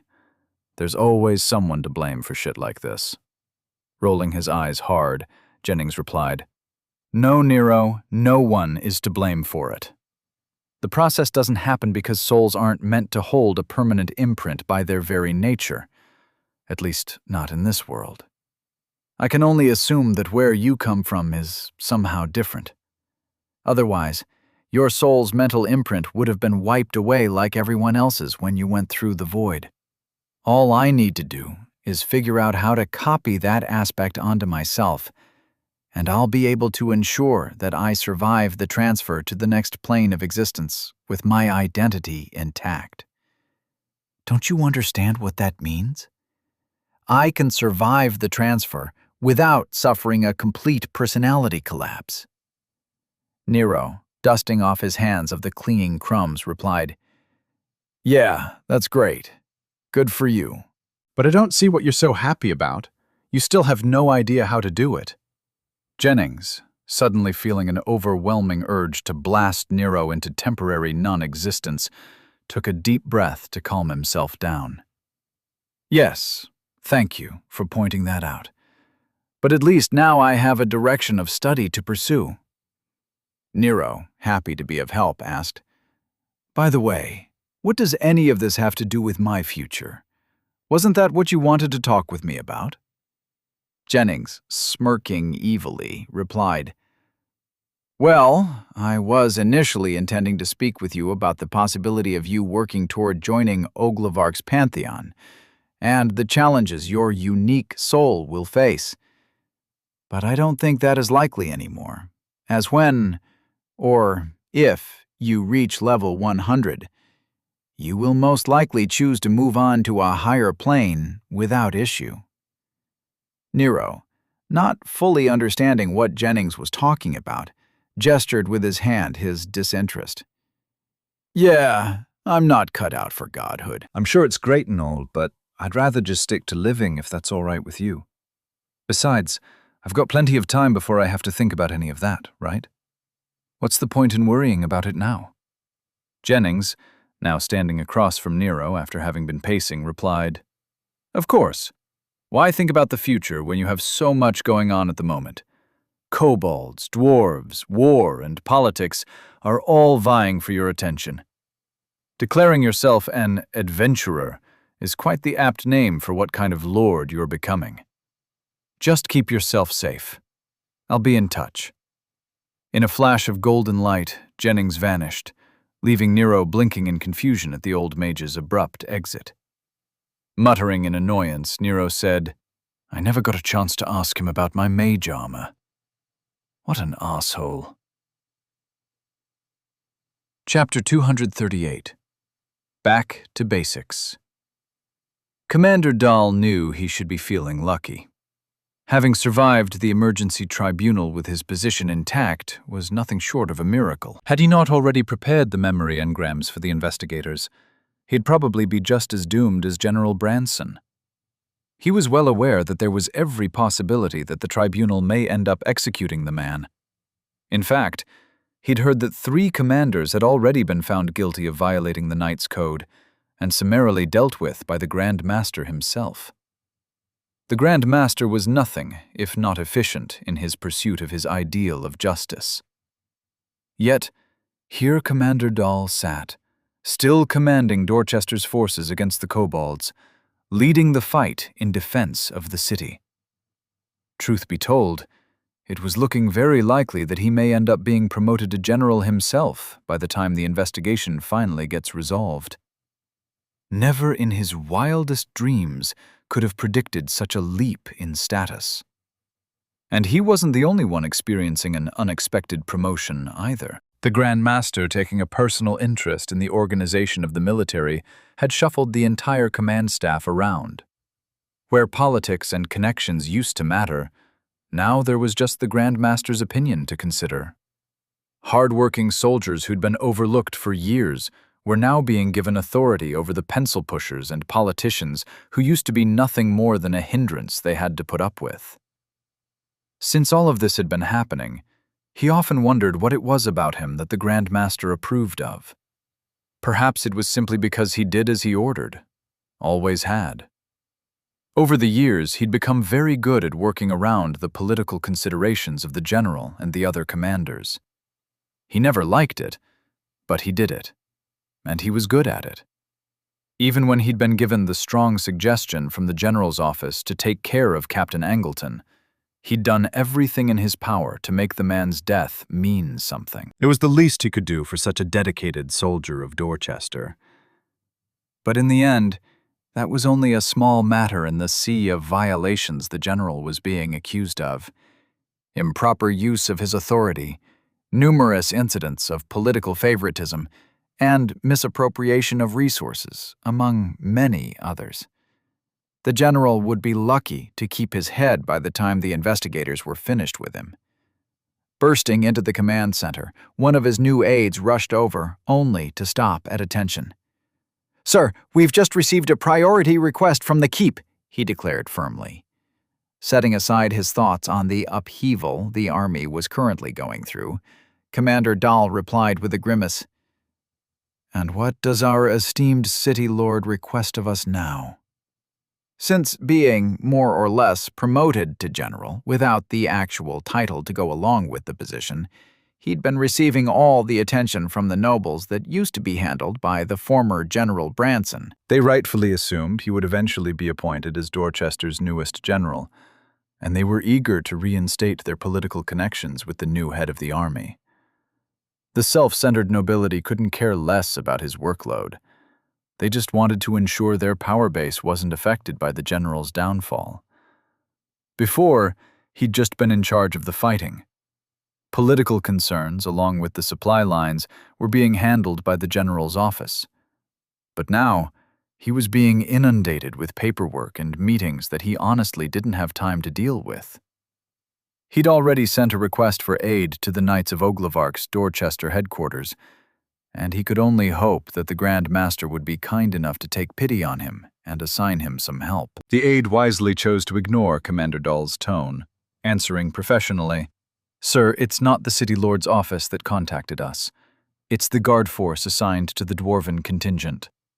Commander Dahl, now confused, replied, "Dwarves? Is the guard actually requesting reinforcements? From us?" Everyone knew the subtle competition bordering on dislike between Dorchester's army and its guard. The situation must be pretty serious if the guard was willing to swallow their pride and ask the army for help. The aide shook his head quickly. "No, sir. The ping they sent is regarding our tactical plan for the war with the kobolds going forward. It seems the dwarves requested an update on our force's current strategy and troop deployment." Raising his eyebrows in surprise, Commander Dahl replied, "Did they say why?" The aide, still standing at attention, replied seriously, "No, sir, they did not." Commander Dahl rubbed his chin in thought. he'd known that the dwarves would eventually get themselves involved in the war. However, he thought they would wait until they at least fortified their new settlement and brought over more of their citizenry. Knowing that the call was his to make, he didn't bother requesting authorization from the Grand Master's office, and instead replied, "Very well. Send them the same tactical plan we sent to House Walker. We're already going to have to coordinate with their private force, so it shouldn't be a problem to include whatever troops the dwarves want to provide us as well. Be sure to include the schedule for the meeting we're having with House Walker. We'll handle them both at the same time, and hopefully they will agree to fight together. The last thing we need is two forces on the field that I have little to no control over."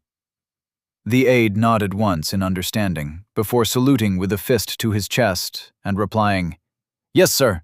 I'll send it out right away." Smirking in amusement at the eager young aide's back as the man rushed away, Commander Dahl took a moment to recall how long it had been since he had been an eager young aide trying to impress his superior. Taking a deep breath, he forced the pointless thought away and mentally returned to focusing on his duty. As he had been for the past few hours, he filtered through the paperwork he had waiting for him, all the while debating with himself whether or not he was lucky to have found himself in this arguably enviable position. Only time would tell, he supposed. It took Nero barely 20 minutes before he got fed up with the fact that he was sitting in a library, not reading the books. The ease of finding what he was looking for through the estate's thought hub was overwhelmingly obvious now that he'd been told it was possible. He had no reason to physically find anything, so he had no reason to stick around. When he stood up from the table, he looked down at the trays now half filled with finger sandwiches, along with the used coffee cup the Archmage had left behind. Looking around awkwardly, He wasn't sure if he should clean up after himself. I shouldn't, right? Am I being an asshole assuming that servants will take care of it? He wondered. Before he could come to a decision, the doors to the library opened. Ms. Davis reappeared with the same 2 servants from before. In no time at all, she walked up and asked, "Are you finished with your sandwiches, my lord?" Nero felt uncomfortable standing in front of her in his armor, seeing as she was calmly standing at attention with her hands folded in front of her waist like a picture of motherly elegance. Behind her, the servants were busily cleaning up the table, combining the various finger sandwiches onto a single tray and replacing the cooling coffee pitcher with a fresh one. Trying to sound in control of the situation, Nero replied, "Yes, I'm done eating, thank you. The sandwiches were great." Nodding politely as she gestured toward the shelves, Ms. Davis asked, "Do you need help finding anything, my lord?" Nero shook his head quickly in denial, replying, "No, I'm good. I'll just use the copies on the Thought Hub. I think I'll just head back to my room for now." "Very good, my lord.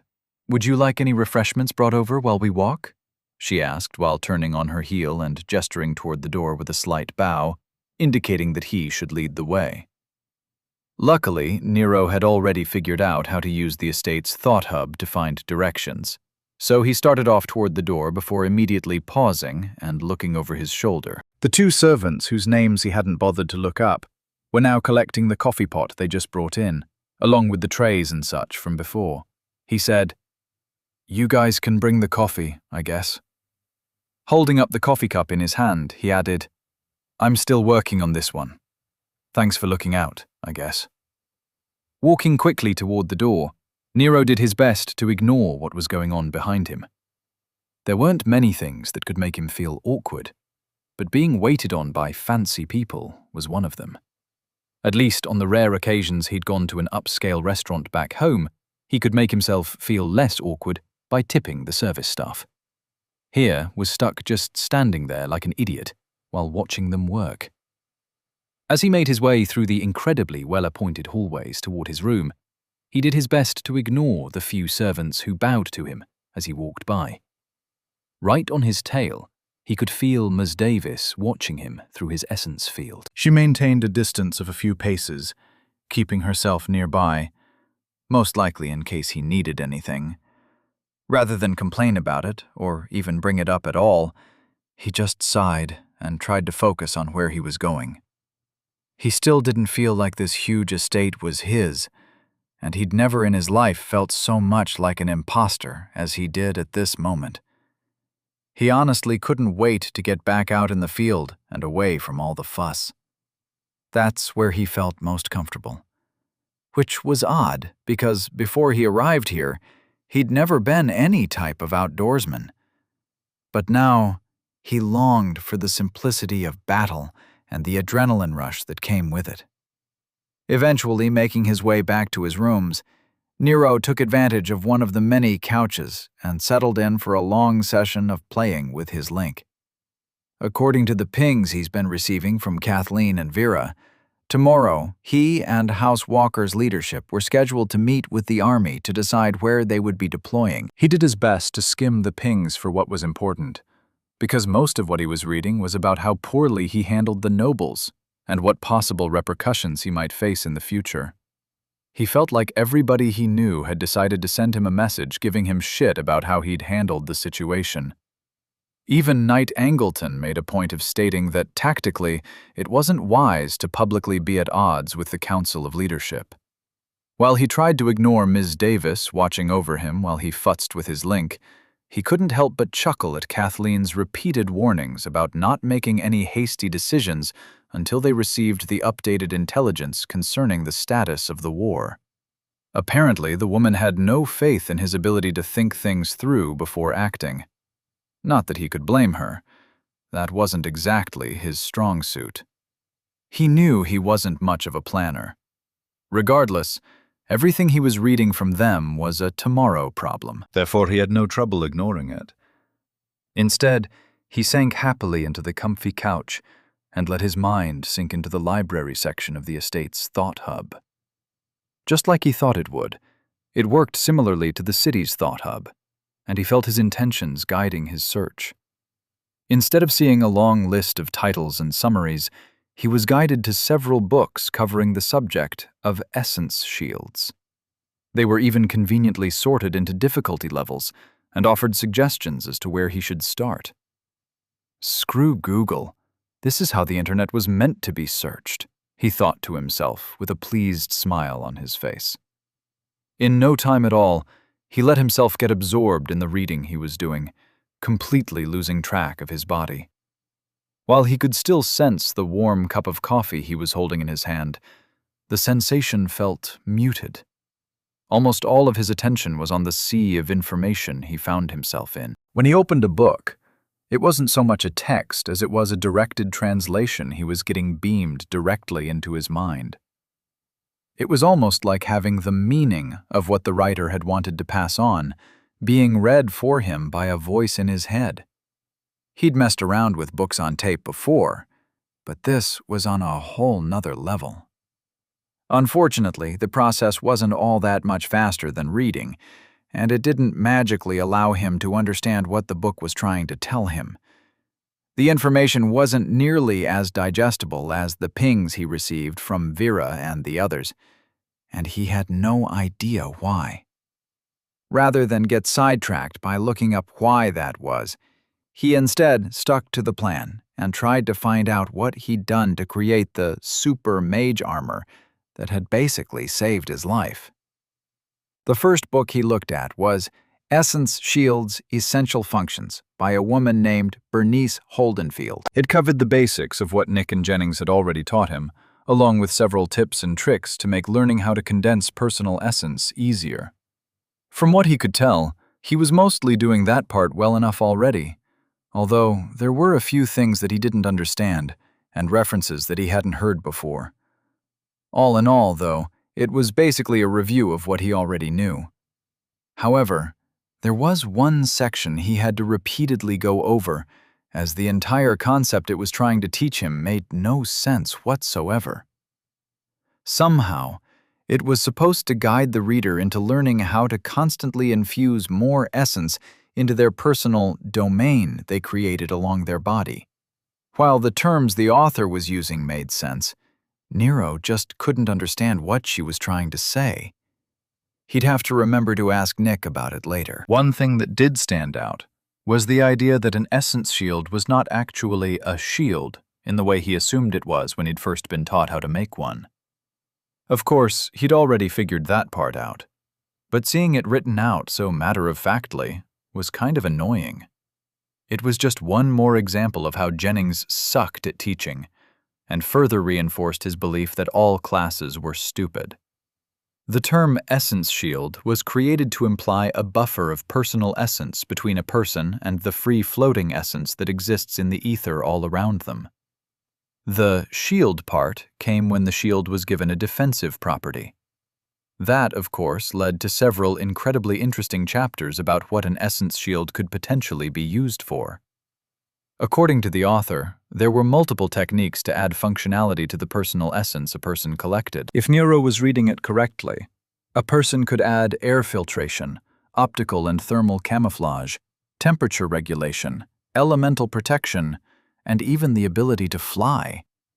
While the book didn't cover the specifics beyond how one might go about adding a spell function to the essence shield, the subject served as an introduction to the primary ability of defense, which was universally accepted as the first and most important function a mage needed to know how to add.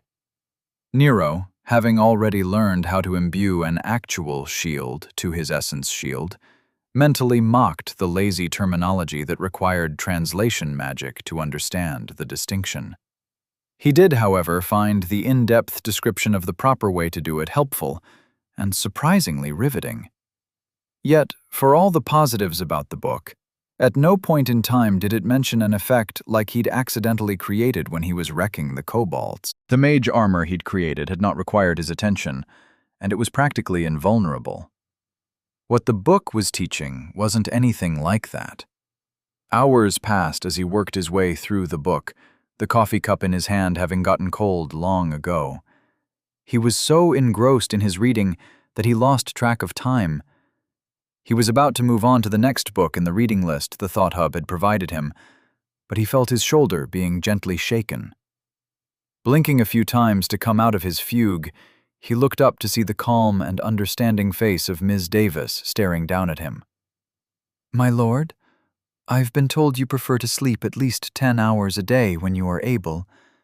If you'd like to head to bed now, you will be able to have time in the morning for breakfast before your meeting at the Army Command Center," she said in a voice that almost sounded motherly. Nero, awkwardly placing the cold coffee on the table in front of him, groaned in annoyance at how tight all of his muscles felt.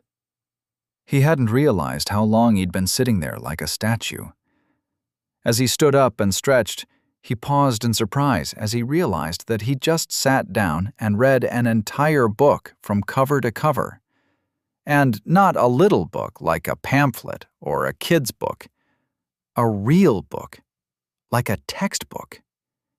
Grinning widely, he looked up at Ms. Davis and asked, "How isn't everybody a genius here? I feel like I've just experienced an entire class dedicated to Essence Shield functionality in a few hours. How freaking cool is that?" Smiling patiently, Ms. Davis replied, "Very cool, my lord.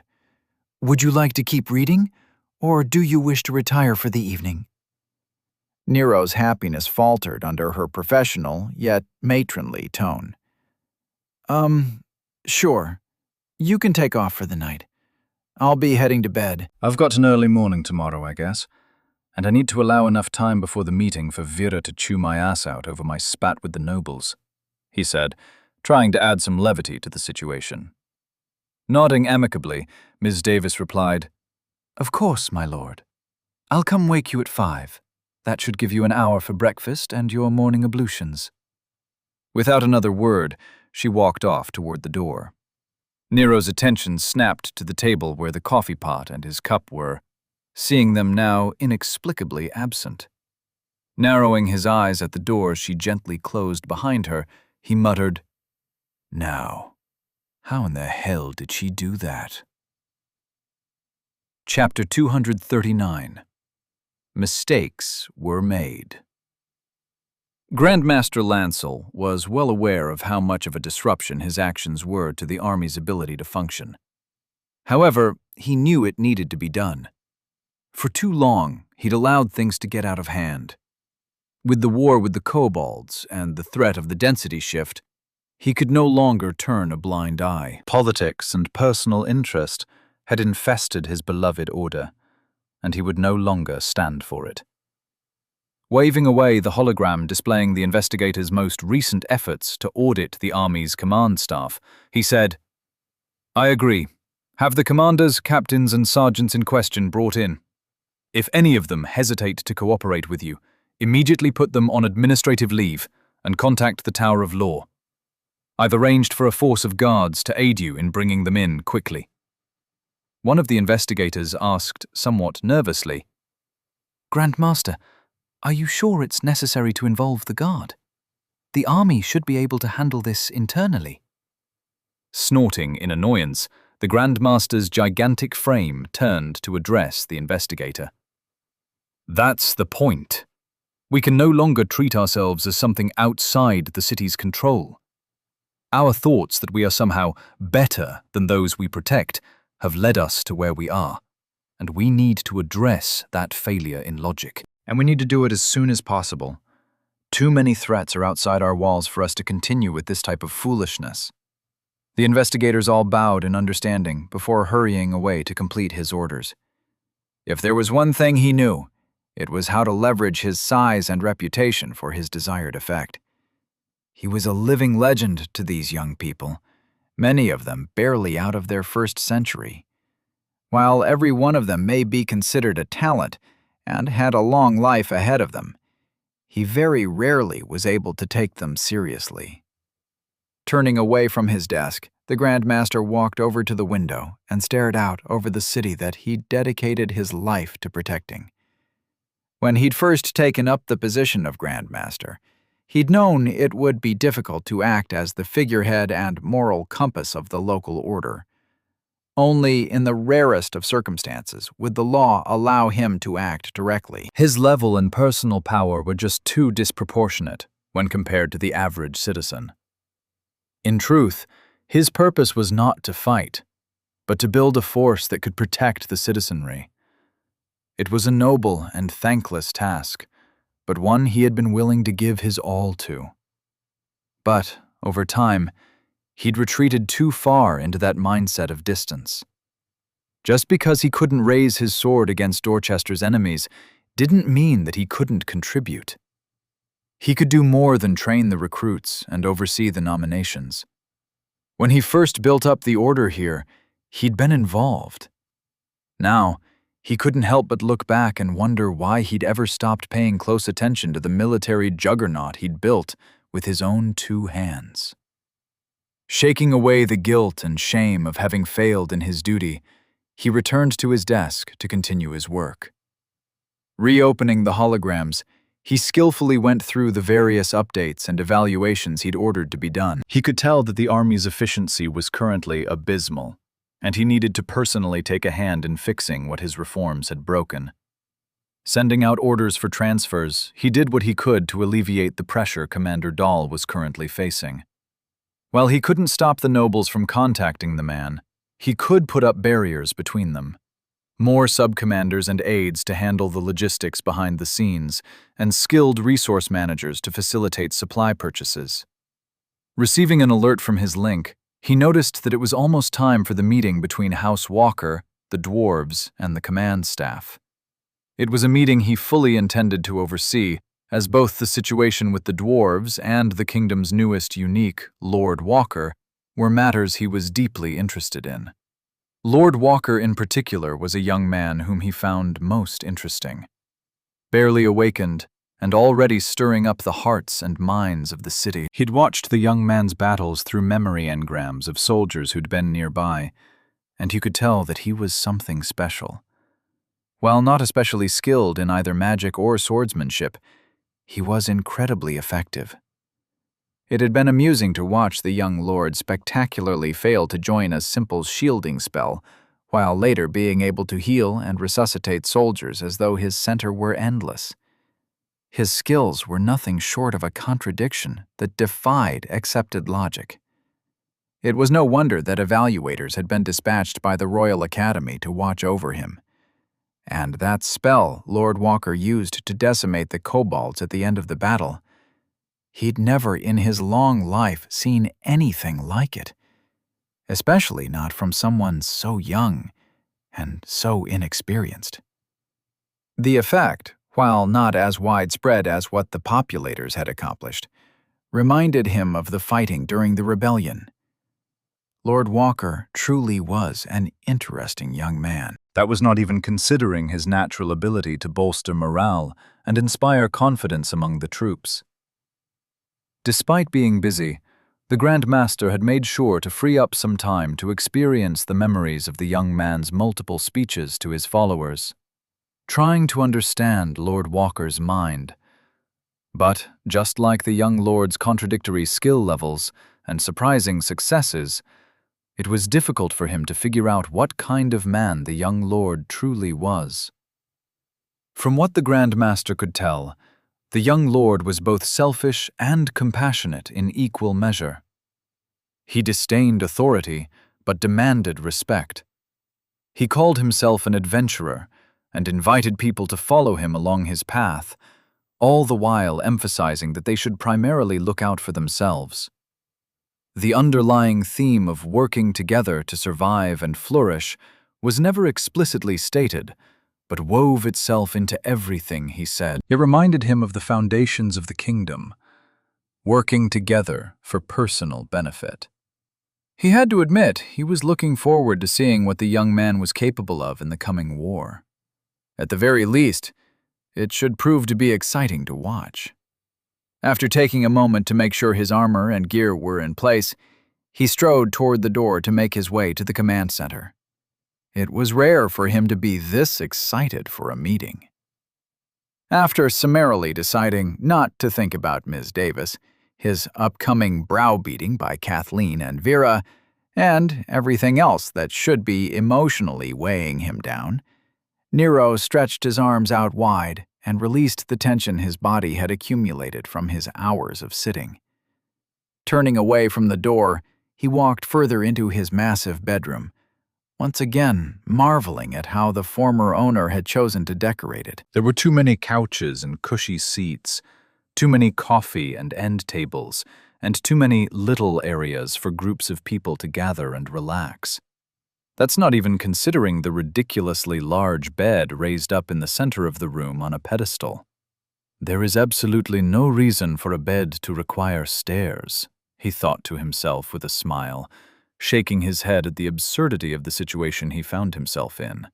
Walking toward the closest couch cluster to his bed, he pulled the strap of his ever-present magic satchel off his shoulder, tossing it carelessly onto the couch he'd chosen to use as his clothes hamper.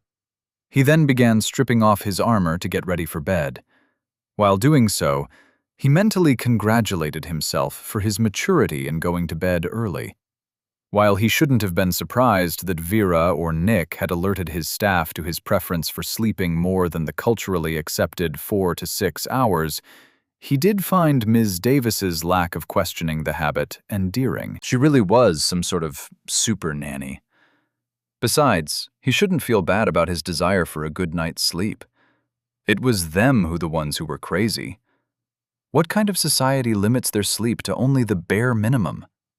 They have 30-hour days, and they prefer to take advantage of the extra time by getting more work done. It was insane. As far as he was concerned, no amount of stars or essence infusions could make up for that kind of loss of sleep. Despite the superhuman nature of their bodies, they were still human, and humans required sleep. Good, healthy, thoroughly enjoyable sleep. And he was a genius for recognizing that. Hitting his bathroom before bed, he decided to take advantage of the amenities and enjoy a shower in the rain room. While continuing to think about how successful he was at adulting, he luxuriated in the clean feeling of being under the warm water. He even took the time to utilize all the little soaps, shampoos, conditioners, and oils that were arranged along the little nooks on the walls. None of them were labeled, so he had to do some experimenting, but eventually he figured it out. By the time he was done, his fingers were all pruny, but he smelled wonderfully, like sandalwood and musk. Probably. He wasn't exactly sure what sandalwood or musk actually smelled like, but he was sure that the scents were manly. Whoever had stocked the place definitely took his gender into account and made sure that none of the toiletries smelled like flowers. Their professionalism earned Nero's seal of approval, demonstrated by double finger guns and a grin at the soap-filled shelf. When he was finished handling all of his business in the bathroom, he returned to the bedroom with a towel wrapped around his waist and another over his shoulders. Glancing down at the couch he'd filled with his discarded armor, he bent down and picked his link back up. Looking curiously at the device, he muttered, "Might not be a bad idea to see what the news has to say about the dwarves and stuff." Draping his wet towels over the edge of the coffee table to dry, he pulled out some sleepwear he'd appropriated from his time at the center. While he preferred sleeping in the nude, the last thing he wanted to deal with in the morning was a repeat of Ms. Davis seeing him getting out of bed in the buff. Once he was dressed and ready for bed, he climbed up the stairs and wiggled his way onto his disturbingly large mattress. Successfully ensconced under the covers, he sighed heavily and reached out to the link he'd placed under his pillow. Choosing to bypass the estate's thought hub, he connected with the cities. Like before, it was filled with a plethora of information in text form. He sent his mind deeper into the connection, letting his desire for information guide his search. He arbitrarily picked a few posts to watch that seemed interesting, learning about how the press releases for the dwarves' arrival were being handled, and how the common Joe on the street seemed to feel about their new guests. He was happy to see that there wasn't any sign of racism or outrage. If anything, there was some polite interest and hope for collaboration. There were numerous educational videos developed by people who wanted to explore the differences between humans and dwarves, along with historical programs describing the two species' interactions over the millennia. Nero found tons of interesting things to explore and enjoyed his time on the Thought Hub immensely. He found himself wondering more and more about how they measured time here, and subsequently found himself watching some educational programs about how they estimated the date. To him, he found it eerily similar to what he was used to, but also completely different. They reset the starting date of their calendar whenever a new king came to power, and everything beforehand became less than firm in the records. So, by today's date, he could tell that the current king had been in power for 643 years. With a little more searching, he found the king was 853 years old, and obviously most likely pretty powerful. He found the way they labeled their dates rather straightforward. First came the day, then the month, and then the year, after which they'll add another dot, then how many years back they want to describe. For example, today's date is 6.4.643 and is the current measure of the now. Every year before 643 is described by adding another dot, then how many years back the person describing that point of time wants to portray. So, 2,000 years ago would be 6.4.643.2000. Even the scholarly types never got more accurate than that. He'd already had the concept of their wonky time measurements sort of explained to him, so he wasn't all that surprised to see their system being so lax on the details. He did, however, end up watching a rather intense lecture on temporal estimation and change by some uptight woman from the local center research department. She sounded like she knew what she was talking about, so he ended up taking most of what she said as the truth. While he couldn't wholly accept the idea that what happened in the past was not exactly set in stone, he could sort of understand how it could happen with all of reality being made up of essence, which he knew was pretty malleable. After some time floating through the information superhighway, he felt his thoughts getting fuzzy. The sensation had him thinking about getting some Mountain Dew from the fridge, suddenly ripping his mind away from the video on archaeological sites that don't correspond to accepted history. He sat up in bed with a shocked look on his face. What the hell? Did I just waste half of my night doom-scrolling the local internet? Son of a bitch, he mentally chided himself. Checking the mental world clock in his head, he realized if he went to sleep right now, he'd only be getting 5 hours of sleep. Rubbing his hands over his tired eyes, he mumbled, I cannot fall back into the habit of playing with my phone before bed. Pulling his link out from under his pillow, he tossed it in the general direction of his clothes couch. He'd deal with it in the morning. Angrily punching his pillow a few times to fluff it up, he curled up in a ball and forced himself to go to sleep.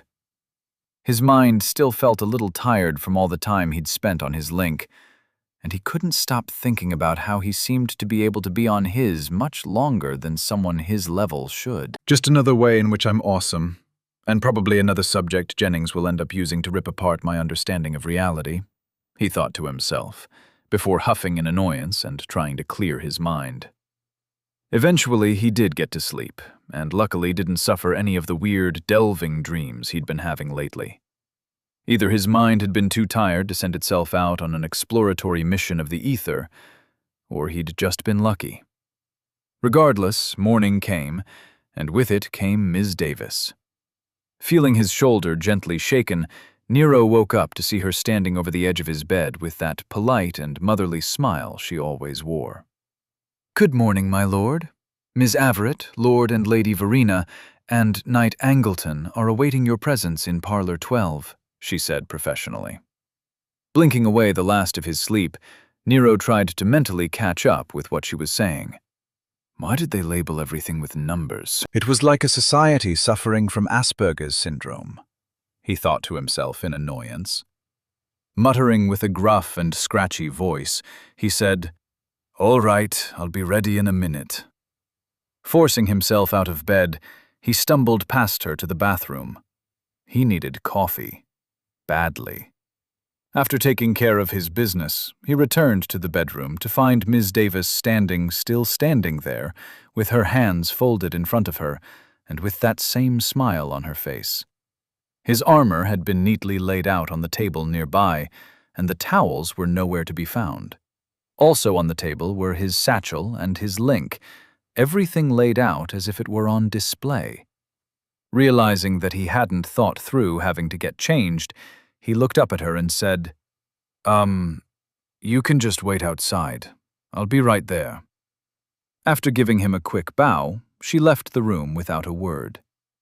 Quickly getting dressed, Nero took the time to cast a cleaning spell over his armor and clothing. He wasn't sure if most people rotated the clothes they wore under their armor, but he didn't have enough spare clothes to worry about it at the moment.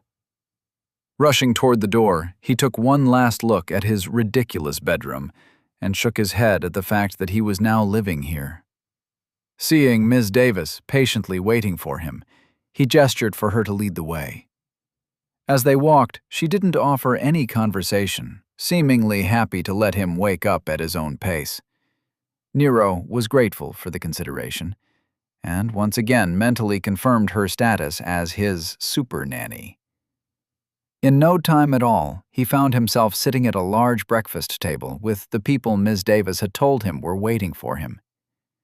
Pouring himself a cup of gloriously hot coffee, he muttered, "Good morning, everybody. I hear we have a meeting with Brass to decide where we'll be deploying. Isn't Ms. Keening supposed to be coming with us?" Vera immediately took control of the conversation. "She'll be there at the meeting." Right now, we need to discuss the repercussions of you brusquely dismissing the nobility from your halls after the ceremony. Many houses are expressing their dissatisfaction with your unwarranted hostility. Seeing the rest of the table nodding along with her, Nero frowned in annoyance. So what? The point was to get the dwarves off our back and onto theirs. Mission accomplished. Kathleen set down her cup of juice and said, "It's not that simple. While House Walker is outside of the local political structure, you do have ties here. Your actions and how you interact with the nobility may spell doom for House Verena and your local assets. If the houses choose to, they can economically crush us. And after the restrictions on noble wars are lifted, they could wipe us out. Well, House Verena, that is." Raising his eyebrows in surprise, he replied, "I thought the whole thing with me being a unique meant that I wasn't in danger of any of that." Nick chimed in, "You are not.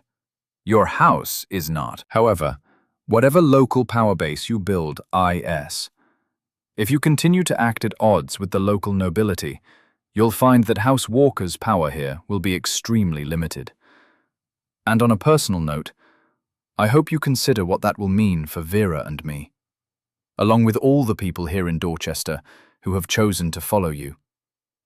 Now completely awake, Nero snatched up a Danish from the table and demanded with a scowl, "Okay, so what now? Should I make some sort of public apology or something? Is there a way to build up my political connections to make our position stronger?" Before anyone could respond, he threw the Danish onto the plate in front of him and dramatically sighed. "Look, I'm sorry. I didn't know it would be that big of a deal. I didn't mean to make trouble for any of you.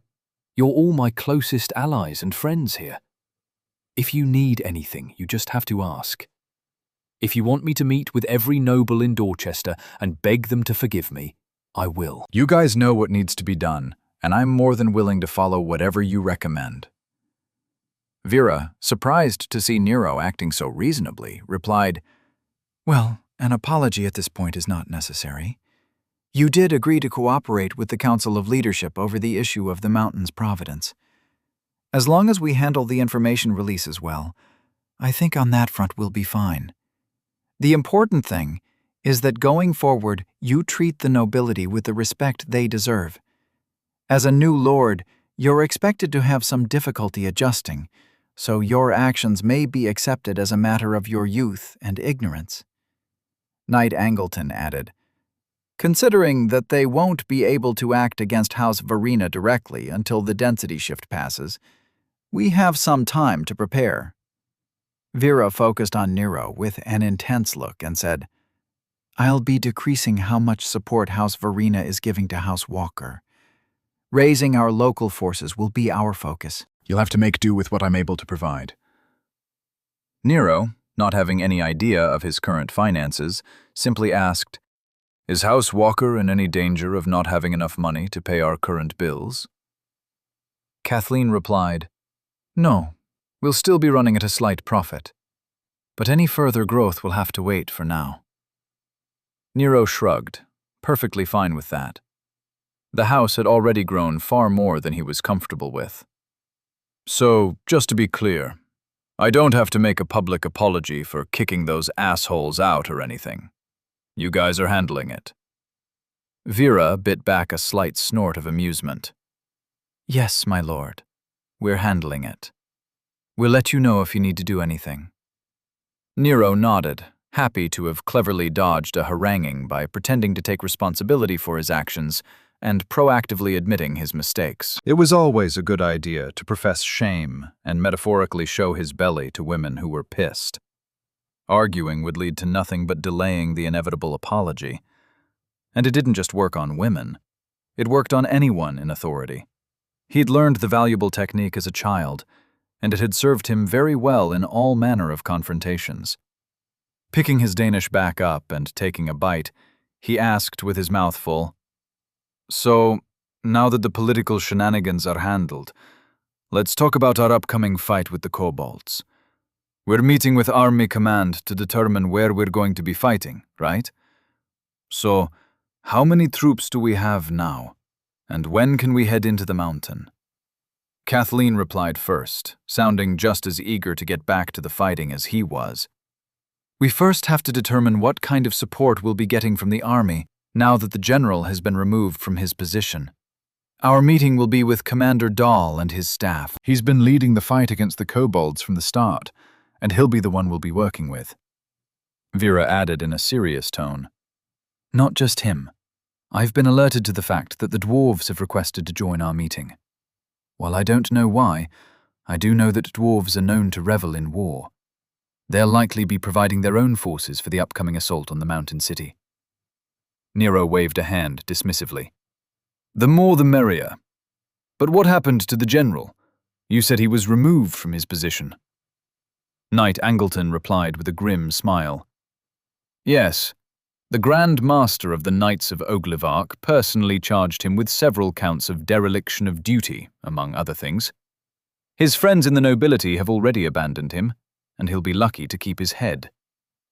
Nero shrugged and replied, Huh.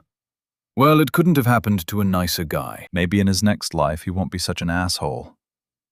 Nick leaned over the table and said in annoyance, Nero, that's not how it works. After a person dies, their mind is sent. Nero interrupted him with a thrown Danish, hitting him squarely in the face with the pastry. Nick, what have I told you about lectures before I've finished my breakfast?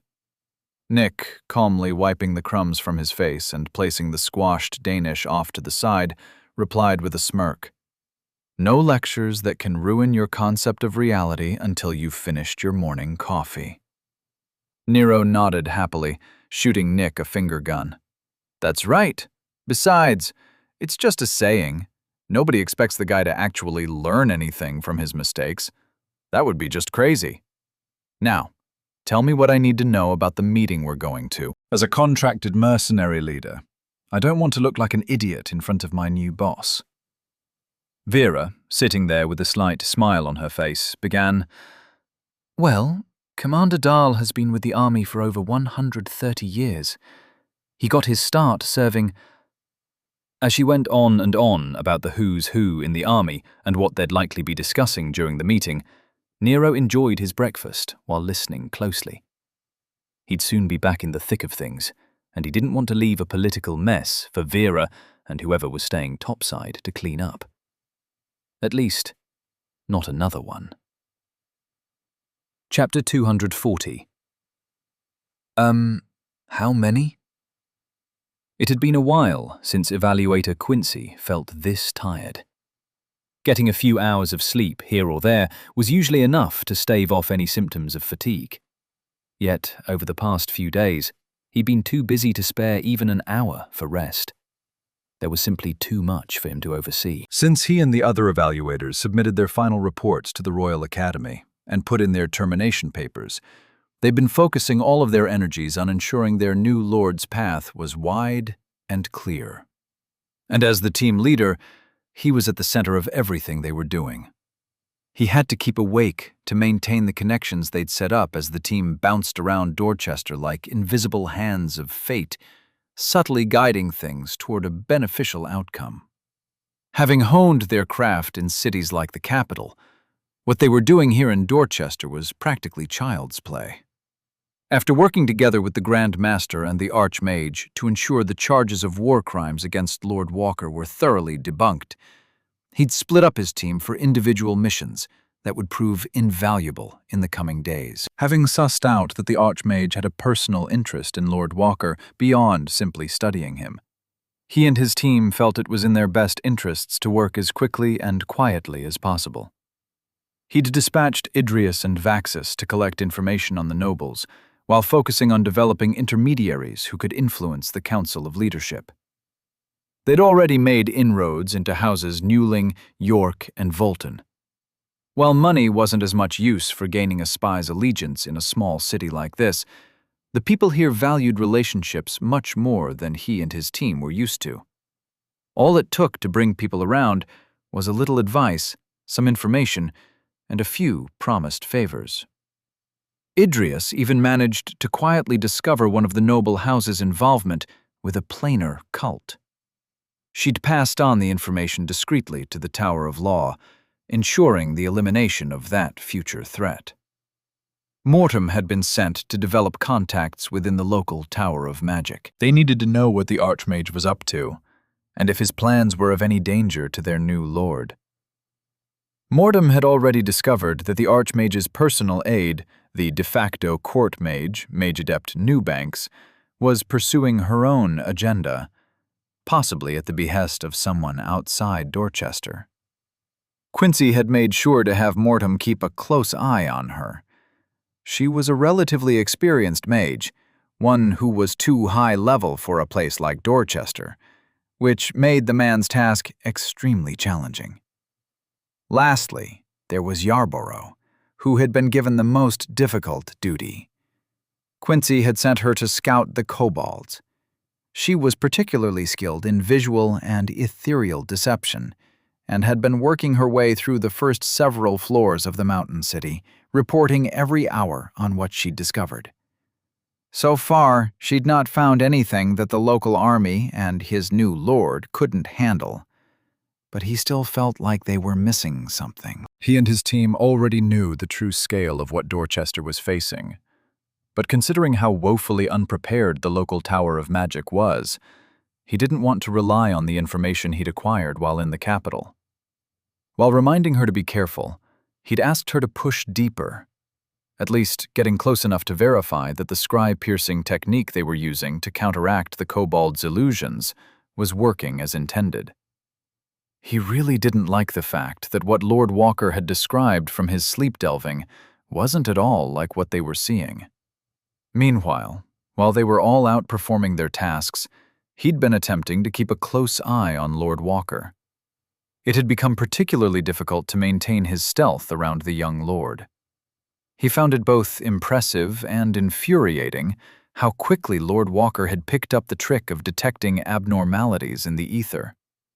He'd ended up having to resort to short-distance scrying to remain undetected, which was why he was now hiding in a closet, wrapped in every essence-shielding technique he knew. Lord Walker's talent was becoming increasingly difficult to compensate for. It wasn't just Lord Walker's ability to sense essence flows that was improving. It was also his ability to manipulate his own presence in the ether. He'd seen the young man pick up voice amplification on the fly and unconsciously manipulate his aura like he'd been doing it for decades. During his little speech at the oath-giving ceremony, Lord Walker infused his essence field with his emotions with skill and precision, performing the aura technique at a level he doubted anyone in attendance even noticed. Rubbing his palms over his eyes, he waited patiently for Lord Walker to arrive at the breakfast table.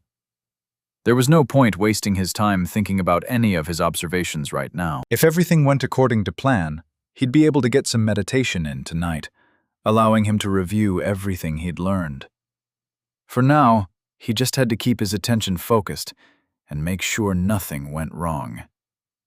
He'd already spent all of last night coordinating with Idrius and Voxus to mitigate the issue with the dwarves and the nobles. Despite their successes, he was still worried that the nobles might end up trying to influence House Walker's deployment against the kobolds. He needed to ensure that the plans they'd set in motion weren't interfered with. Perking up at the arrival of Lord Walker, he listened closely as the expected issue of the conflict with the nobles was brought up. Once again, he marveled at the fact that this little city had someone like Lady Verena here. Someone of her pedigree should be in one of the larger cities, building a house that matters. He could only wonder if fate had put her here to rise during the current crises. In 20 years, if Dorchester survives the density shift intact, it very well may no longer be considered a low-level city. At one point in time, it was a city on the rise, and with people like Lady Verena here, it may end up being one again. Watching closely, he was shocked to see that Lord Walker was already so skilled in the emotional manipulation of his essence field.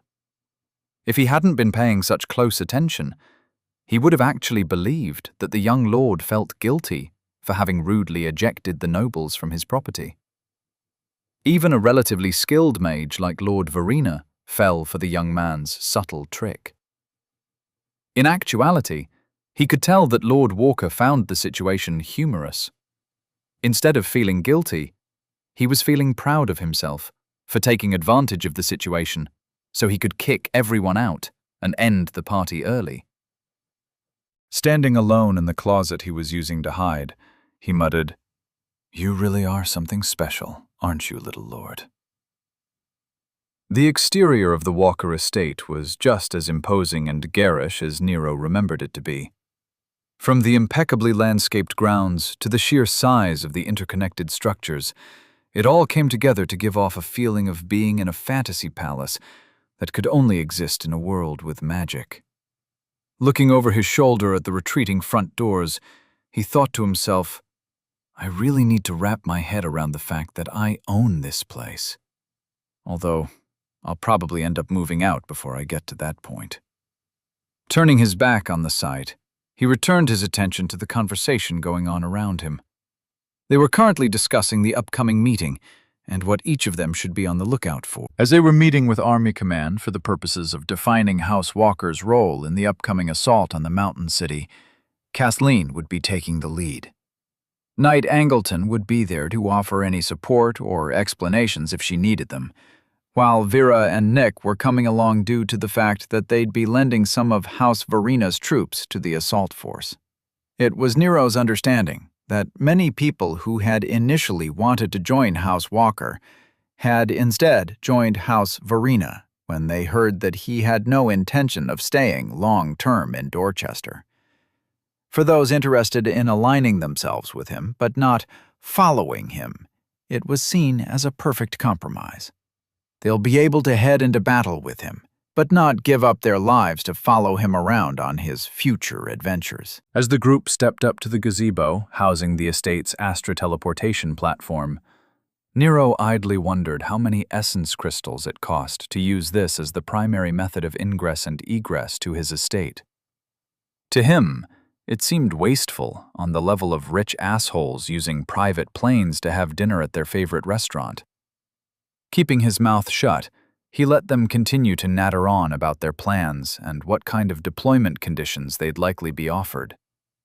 He understood everything they were saying, but honestly couldn't fathom what they were so worried about. By the time they were in a large carriage on the way to the command building, he'd reached the end of his patience. Enough! There is no point guessing what's going to happen. It doesn't matter where they want us to deploy or who they want us to deploy with. Whether it's the 143rd or the 207th, or if it's toward the upper levels or the lower, it's all the same. We're going to be fighting kobolds in tunnels. Who cares who we're fighting alongside? What does it matter? He interjected harshly, fed up with their incessant obsession with the details. Kathleen was the first one to recover from her surprise at Nero's outburst. It matters because many of the noble houses still hold influence over the army's commanders. We don't want to be used as shock troops, incurring losses and weakening opposition without any gain. Battles aren't just about winning. They are about completing objectives with the minimal amount of effort we can manage, she replied harshly. Rolling his eyes, Nero replied, Yes, I get it. Preparation now will save lives and whatnot. That's not what I mean.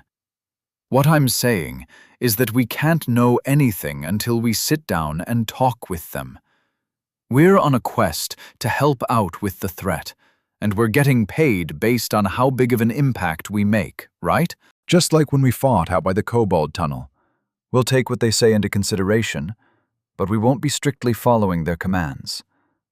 So, if in the moment it feels like we're going to be getting sacrificed for the greater good, then we'll obviously not be going along with it. Worrying about it now is pointless.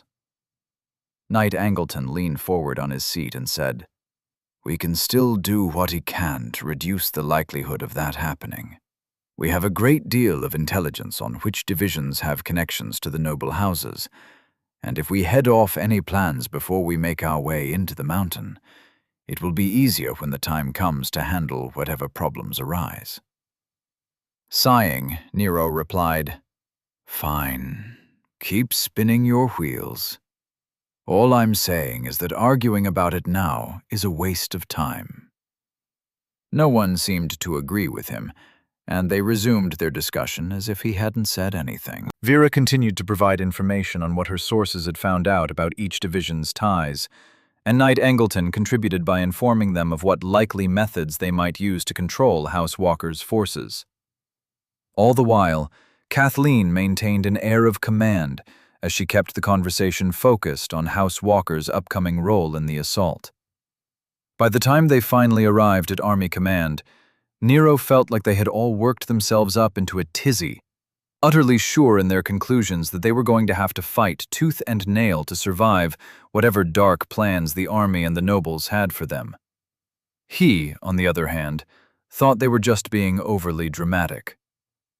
The Army Command Center was huge, just like every other building of significance in Dorchester. It couldn't even be described as a building.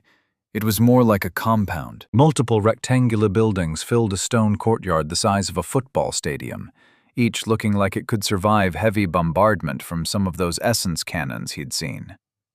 They were all made of rough gray stone, had minimal windows and flat roofs. Instead of the usual trees and shrubs for decoration, there was just stone. Everything was stone. It made the entire area look like someone had bled the color out of the world. Or it would have, if it weren't for all the soldiers wearing bright tabards and combat robes walking briskly all over the place, as if they all had places to be.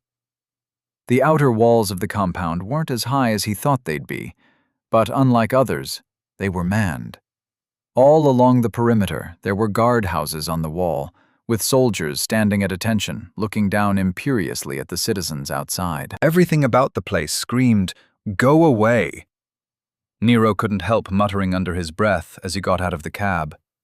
Well, this place is cheery. I wonder if they offer to host birthday parties here when there isn't a war on. Knight Angleton replied seriously, There is always a war on. From here, all of Dorchester's forces are controlled. Army Central Command coordinates our hunting teams, road crews, town and village defense forces, and every troop deployment throughout Dorchester's area of control.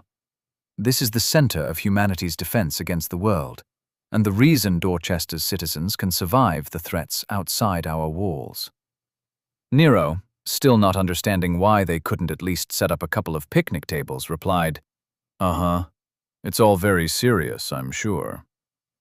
Their little group was quickly led along the stone paths between the buildings toward the imposing central structure. While everything maintained the blocky, utilitarian appearance, the building in front of them stood out with its disproportionate height and breadth. Walking through the front gate was like stepping into a giant stone beast. Even the ether seemed to be pressing down on them. Eventually, they made it through the various checkpoints and arrived in the conference room they would be using to meet with the command staff. Inside, the dwarves Nero had met at the oath-giving ceremony were already there. Sitting there in their armor, looking like miniature bearded warriors, they fit in with the decor like chocolate chips on a cookie. The room they were using was as bland as could be. No artwork hung on the walls, and the floor, along with the table, was made of the same stone as the walls. The only thing not stone were the chairs, which were plain wood, completely lacking in any ornamentation or even cushions. The essence lights hanging from the ceiling weren't even adorned with anything. They just hung there.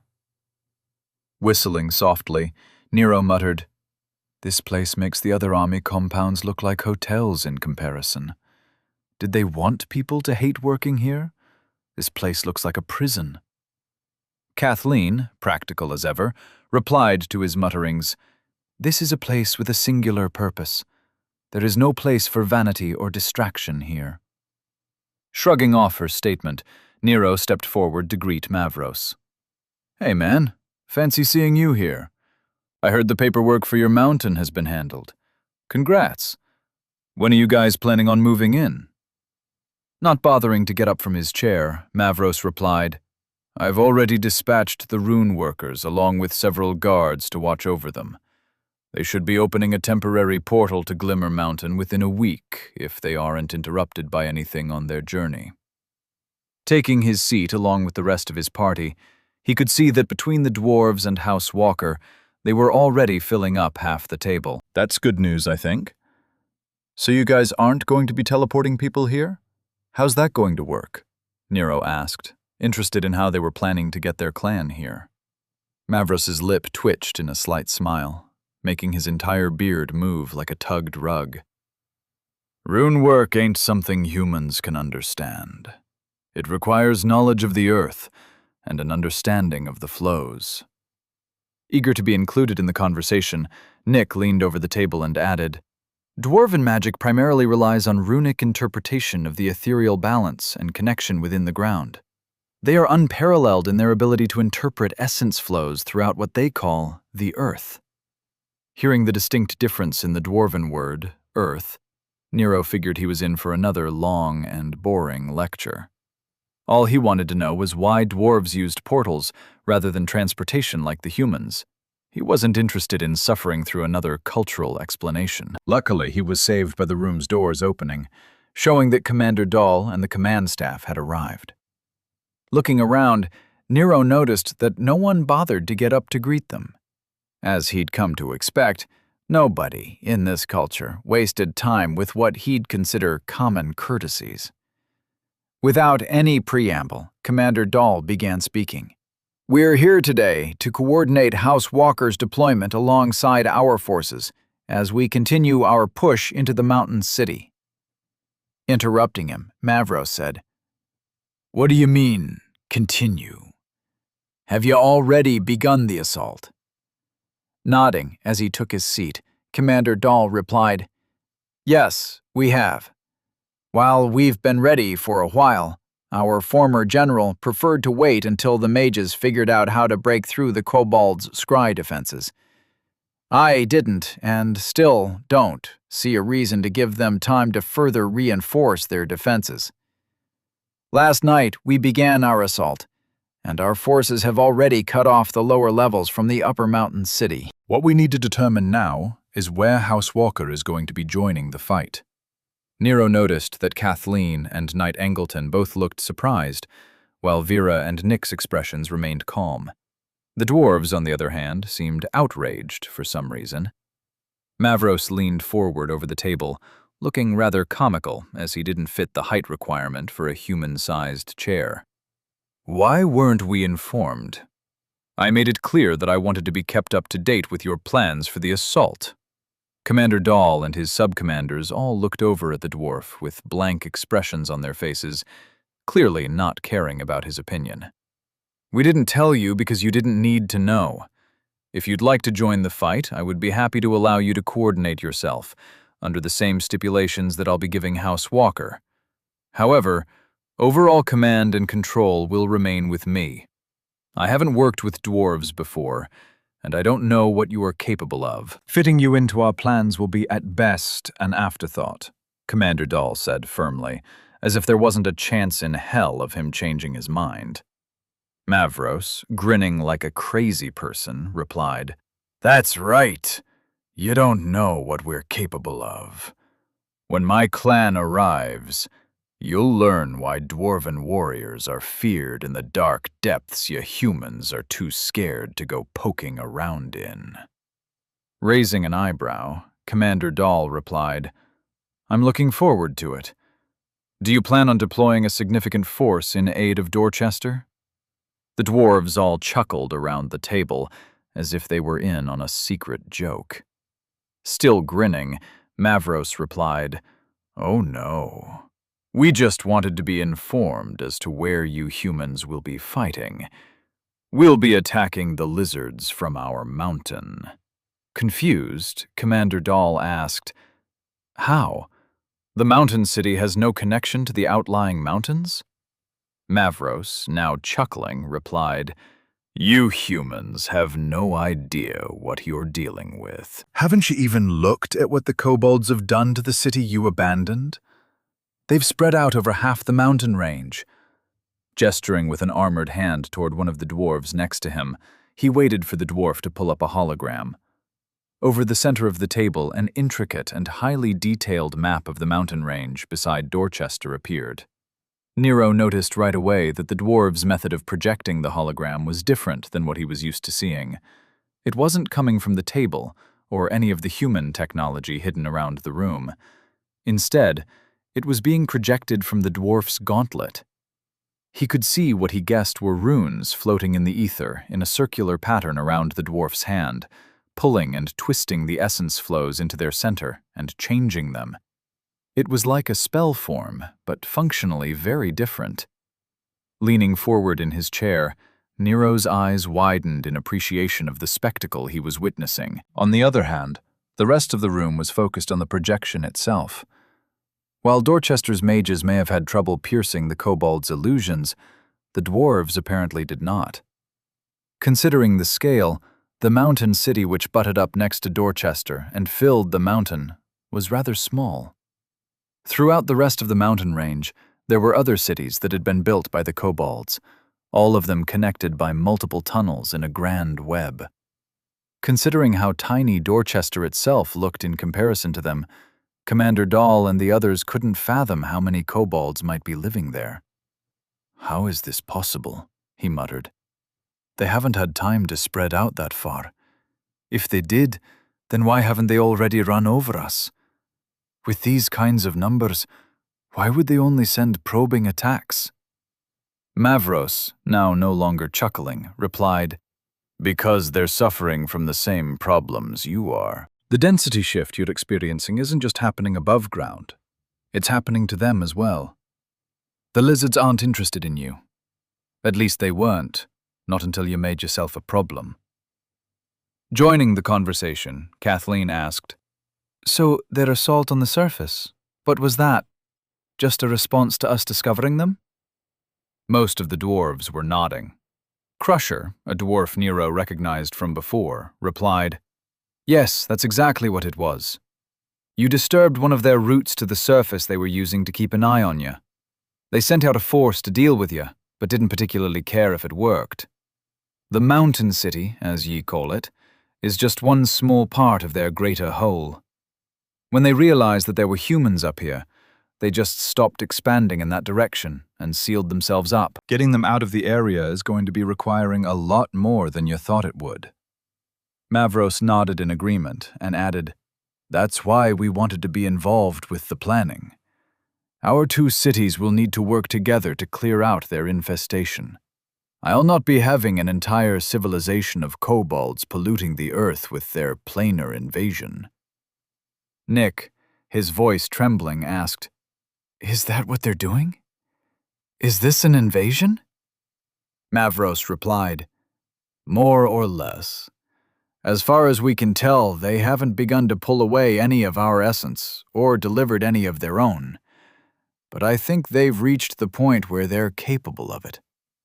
As it stands, there's still plenty of planar leakage that we'll have to be cleaning up at some point." Fists tight in a clench on the table, Commander Dahl asked, "Did the Capitol know about this when they offered you the mountain here?" Mavros immediately replied, "Of course they did. Why do you think we wanted it?" The curse to the Hells Lizards have already done half the work for us. All we have to do is take it from them. Before anyone could say anything, the doors to the meeting room were swept open, forcing everyone to turn away from the disturbing hologram they were all staring at. In walked Grandmaster Lancel, along with 2 other knights. Nero was immediately reminded how large the man was, even making a giant like Knight Angleton look rather normal. The 2 large knights behind him looked tiny in comparison. "I apologize for my tardiness. I was held up dealing with a few things at the Order," he declared loudly before pausing in place, staring hard at the hologram. Roaring loudly, he demanded, "Is this map accurate?" Mavros and the dwarves were not intimidated at all by the man's presence, immediately beginning to chuckle again. "Aye, it's true. It seems that you humans' desire to keep each other in the dark has caught up with you again." I've never understood how you can be so callous with each other. Have you no shame in letting the weaker of your species die in ignorance of the threats they face?" he asked with a hint of mockery. Just then, the room filled with a golden light. Archmage Jennings appeared in a flash on the other side of the table, already seated in one of the free chairs. "There is no great conspiracy, King Mithril Strike. Each human city is given the resources it needs to build itself. They are expected to face their challenges on their own, to grow and succeed by their own merit. The kingdom only interferes when the laws and binding that hold society together are violated. Kobolds and the like are natural threats, meant to be handled locally," he said, as if he were some type of sage, kindly gifting the room with his wisdom. All of the humans seemed to take a moment to ponder his words. Even the Grandmaster, who was still standing in shock at the realization of how severely they'd been underestimating the kobolds. Nero and the dwarves, however, looked as if the Archmage had just tried to sell them a dumpster dressed up as a Cybertruck. "Well, that's just bullshit.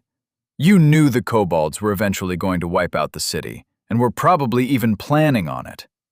Real leaders of men and pinnacles of society you are," shouted Nero sarcastically. Muttering under his breath, Nero added, "Sons of bitches couldn't even give the locals a heads up." To Nero, this was a perfect example of the upper classes convincing themselves that not getting involved was for the benefit of the masses. He'd heard it all before.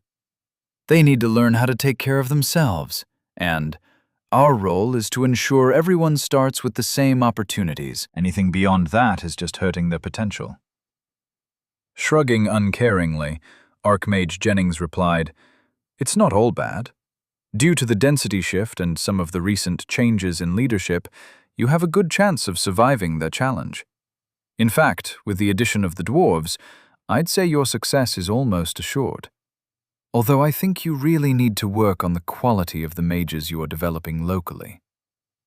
Laughing outright at Jennings's statement, Nero caused the entire room, even the dwarves, to stare at him in confusion. "Aren't you supposed to be the guy in charge of the mage tower here? So isn't the fact that they couldn't find out where the kobolds were your fault?" Nero asked, with a mocking finger pointed accusingly at the old mage. Archmage Jennings frowned, but replied calmly, "The mages here were of poor quality long before I arrived." Nero shook his head and continued, "Even then, aren't you the head of the whole mage guild thing? Isn't it on you to make sure that the people here are up to snuff?" All of the humans at this point were staring at the Archmage, interested in what he had to say for himself. Well, as an organization, we try and allow each mage tower to develop on its own. Just like the cities in which they reside, they are limited in what they have access to in order to promote growth and progress, he said firmly. Nero pointed at the hologram still hanging like a threat over the table. And how's that working out for you? Still feeling like you're a successful society gardener? A lot of people are going to die because you and those like you let things get this far. You could have stuck to your principles and let the locals handle it, but you could at least have given them a heads up. Now, the city the kingdom was supposed to foster is undergoing a density shift, while at war with a civilization that outnumbers it by thousands to one. It's like you assholes wanted the city to fail, he finished in a shout. Suddenly going quiet, Nero felt several pieces of information that he'd heard over the past few weeks and months click together in his mind. Holy shit. You did! That's what the whole Fate Tower thing was about. Someone predicted that the city would fail, and you morons just went along with it. Rather than try and stop the problem before it became one, you just agreed with the likely outcome and planned around it.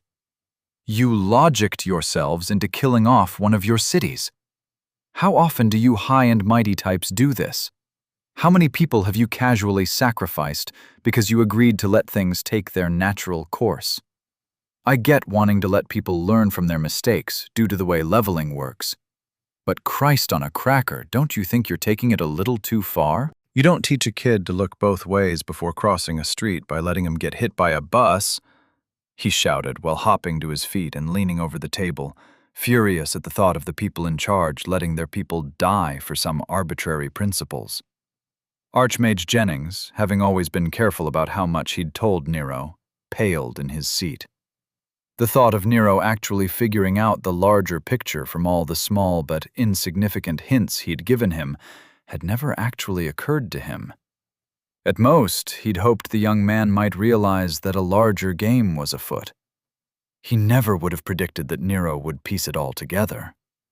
Coughing into his hand to clear his throat, Jennings replied to the room.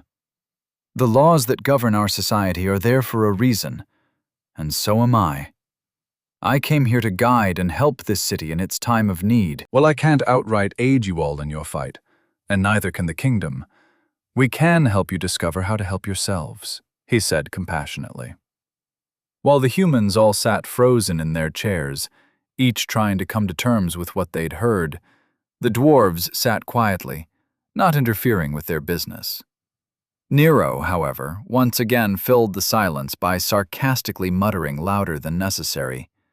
Like I said, real quality leadership you guys have here. I wonder if there is a skill for douchebaggery. Chapter 241. Talking During Class. King Oliver Oglevarch was well aware of his reputation among the citizens of his kingdom. He was known as one of the most powerful kings they'd ever had, and was expected to reach level 100 and ultimately join their pantheon. It was common knowledge that his first pillar, observation, made him a practically all-knowing master of the game, one whom there was no point in crossing. However, he knew that his abilities did not make him omniscient. He was just very good at monitoring events from afar. The problem inherent in his ability was that he needed to know where to look. Even then, that was all he could do. Look. To affect anything, he needs to physically take action. And for that, he developed agents, invisible hands that he could use to steer his kingdom in the direction he wanted.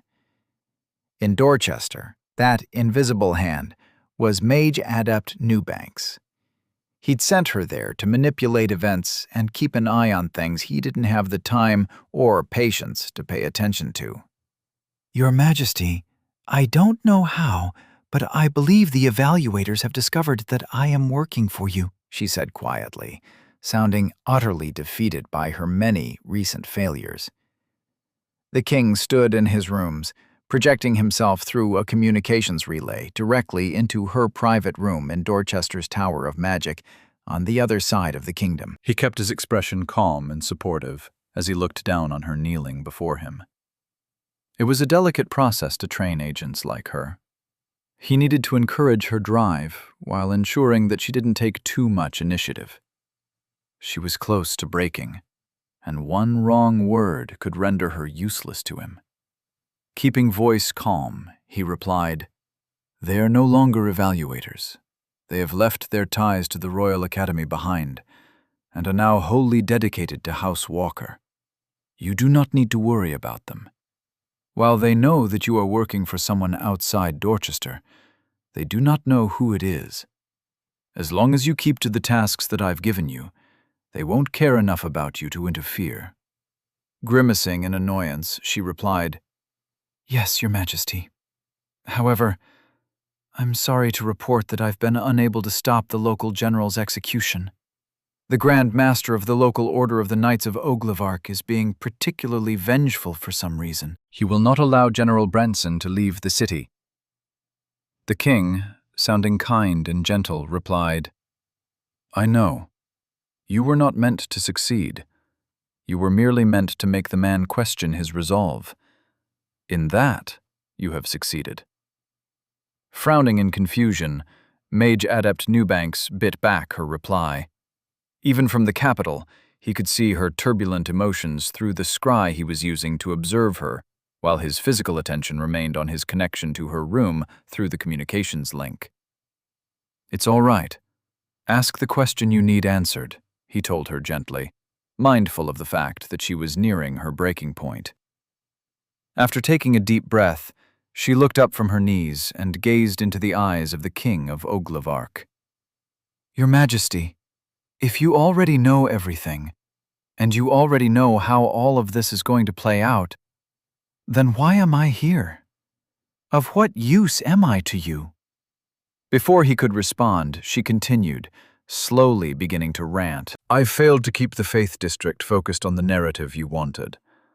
The pressure from the nobles on House Walker is all but negated by the shrewd business ties that House Verena is developing. And Lord Walker has successfully locked in his image as a talented but unimportant commoner turned noble. Even his status as a unique hasn't been enough to incite the kind of blind loyalty you requested me to build for him. Granted, everyone believes that he'll at some point become powerful, but no one expects him to save the city all on his own. I've failed in almost every task you've asked of me." The king began to chuckle, skillfully modulating his tone to express a sense of fondness and support for the woman, while avoiding even a hint of mockery. "You haven't failed me. You've done exactly as I asked, and steered events directly where I wanted them to go. Everything I've asked you to do was meant to serve another purpose than what you probably think it was. For example, the general. He was never meant to leave Dorchester alive. The point of procuring voices in the ear of the Grand Master, asking for the general to be sent off to the front lines of the war with Islangur as a penance for his failure, was only needed to test and refine the Grand Master's resolve. Grandmaster Lancel has been too lax in his duty. By forcing him to take a firmer hand on things, he'll be more motivated to involve himself in the coming conflicts that Dorchester will have to face. There are instances where someone of his level can intervene in local affairs, and he needed to be primed in order to be ready to seize such opportunities. Mage Adept Newbanks wasn't unfamiliar with the tactics of manipulation, and she could understand in theory what the king was talking about. However, she couldn't grasp the point of what the king was trying to accomplish through her continued failures. Remember, your ultimate goal in Dorchester is to ensure that the city survives. We're fighting against its fate, and each of your actions is meant to alter the course of the players that will be at the center of events in the future. It was never about the plans themselves, but how the reactions to them shaped the people involved," he said softly, making it clear that she was serving his ultimate purpose. Seeing that she was beginning to understand her part in his plans, he firmed his voice and said, "I never required you to be there to monitor events. I could do that from here. There is nothing in my kingdom that is outside my power to know. You're there to act as my lever, so that I may shift the future events toward an outcome that serves my greater purpose. Dorchester is just a lever itself, which I'm using to reform the Tower of Fate, among other things." Do you understand what I'm saying? While she knew that one of the central tenets of the kingdom was to allow its people to find their own paths, she knew it wasn't her place to question the morality of her king. Nodding in acceptance, she replied, "Yes, Your Majesty, I understand and obey. What would you have me do next?" The room they were using for their meeting had reached capacity, each of the chairs having been filled. Nero had to wonder if someone had already known how many people and dwarves would end up showing up. After Archmage Jennings' declaration about the kingdom's non-interference policy, the mood had turned particularly sour. None of the humans wanted to contradict him, while the dwarves continued to mock them for their idiocy. The conversation getting more and more heated. Throughout it all, Nero kept his mouth shut. He could tell that the situation was getting out of control, and he questioned whether or not it was his place to get involved. The kingdom had practically developed a religious doctrine about letting its people face their challenges on their own, and he could tell that it would be pointless to argue with them about it. What he could do was get them to stop arguing about it and instead focus on what mattered. Raising his voice to interrupt the ongoing argument, he said, "Everybody shut up for a second.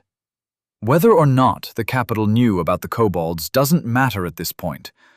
What matters now is what we're going to do about it. So how about we focus on that?" Both the dwarves and humans piped down, silently agreeing to let the matter drop for the moment. Grandmaster Lancel, his impressive size overfilling his side of the table, pointed at the holographic map the dwarves had left up and asked, "How accurate is this?"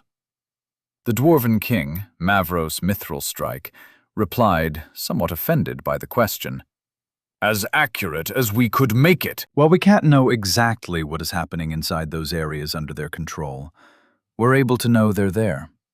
Turning to Archmage Jennings, Grandmaster Lancel asked, "And the local Tower of Magic cannot aid us in refining this at all?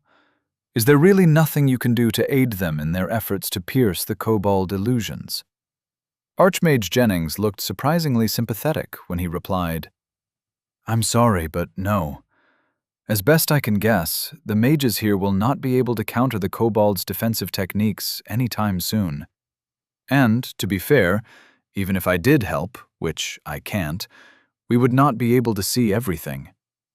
While it's true that the kingdom has mastered the techniques required to pierce the kobold illusions, as you call them, the deeper areas have been completely shielded." Nero, listening closely, noted that the Archmage hinted at the fact that not even he knew what was down there. Commander Dahl gritted his teeth and said, "We need that mountain city, and we need it now. We're still receiving an influx of citizens fleeing their villages and towns in the face of the growing monster numbers due to the density shift. Without a place to put them and the underground fields to work, our space and supplies will soon run out. Regardless of what's down there waiting for us, we have to act." Archmage Jennings replied quickly, "I'm not saying you shouldn't. I'm just saying that there is nothing the Tower of Magic can do in the short term to aid you, aside from fighting alongside the army. Even then, I doubt the mages here would be of much help to you." Mavros, more than a little annoyed at how unprepared he'd found the humans, hopped off his chair. The table came up practically to his chest, somewhat ruining the intimidating effect he was probably hoping for. "Well, you all seem to have quite the problem on your hands. I'll be taking my people to my mountain and beginning our work. If you manage to survive, I'm sure we'll be seeing each other in the future. Good luck to you," he said firmly, while gesturing for his fellow dwarves to follow him out. Like a light bulb turning off, The hologram hovering over the table vanished. Muttering amongst themselves about the stupid humans being doomed, they made their way out of the room without even bothering to say goodbye. Nero privately took a moment to admire their style. The king hadn't even offered him a parting head nod. It was a boss exit. Grandmaster Lancel ignored them, already turning to Commander Dahl before they even left the room. "Bring up what maps of the mountain city we do have, and show me your deployment plan." Gesturing to his aide, Commander Dahl had the woman manipulate the table to bring up another hologram. "While we can't know how much the kobolds have changed things, we've overlaid our historical maps with what little information we have. The first few levels, both in the upper city and below, should be accurate. Our forces have successfully reached the first chamber and are currently working toward pushing out the kobolds. The fighting isn't all that intense, and I think we should have a first foothold in place by the end of the day. We intend to focus on cutting off the upper floors of the city, and then working on clearing them out with hunter teams. Considering how little information we have on what we'll find, our specific plans remain fluid." Grandmaster Lancel nodded in understanding as he studied the hologram, reaching out to manipulate it to focus on the section in the middle. Everyone at the table watched as the hologram zoomed in on the various connections between the upper floors and the first massive underground chamber. While there were many rooms and caverns, there were a limited number of central tunnels that connected the upper city to the lower one. If they could control them, the upper city would essentially be cut off from any kobold reinforcements. Kathleen joined the conversation by saying, "I'm assuming you intended to deploy House Walker as one of the hunter teams being sent into the upper floors?" Nodding, Commander Dahl replied, "Yes, I think considering the makeup of your forces, that would make sense. The forward lines need soldiers and people willing to follow orders. I'd rather have you and yours unleashed in an area that takes advantage of your isolated command and control than having to work around it." Nero, out of the corner of his eye, saw Archmage Jennings smile, as if everything being said was going according to his plan. Not knowing whether or not that was a good thing, he once again chose to keep his mouth shut. Knight Angleton pointed at the upper city and said, "I agree. Our forces number over 300 and can easily be split up into hunter teams. We can deploy from here and then spread out, clearing the kobolds as we go. I'm assuming you'll be sending reserve forces to reinforce the levels we'll be clearing." Grandmaster Lancel added, "Be sure to deploy our own forces from here and here to cut off any chance of the kobolds gathering in force." While speaking, he manipulated the hologram to show the areas he was speaking about. Nero watched closely as the military types got into the specifics. Meanwhile, his mind wandered onto the bigger picture. Even if the army ended up successfully clearing out the mountain city, and that was a big if, then they'd end up having to place a lot of soldiers along the routes to the other kobold cities the little bastards had sneakily built up. The whole point of taking over the mountain city had been to remove the problem of having an enemy at Dorchester's back. Yes, they needed the space for the people fleeing the density shift, and the underground fields for food, but that had always been a secondary concern to an army of kobolds hiding under their feet. Even if everything went perfectly and they successfully took the mountain city, they'd still be right back where they started, the kobold threat not having been removed. Thinking back to how many kobold cities were displayed on the hologram the dwarves had shown them, Nero wondered if the kobolds would even care if the humans took over the mountain city.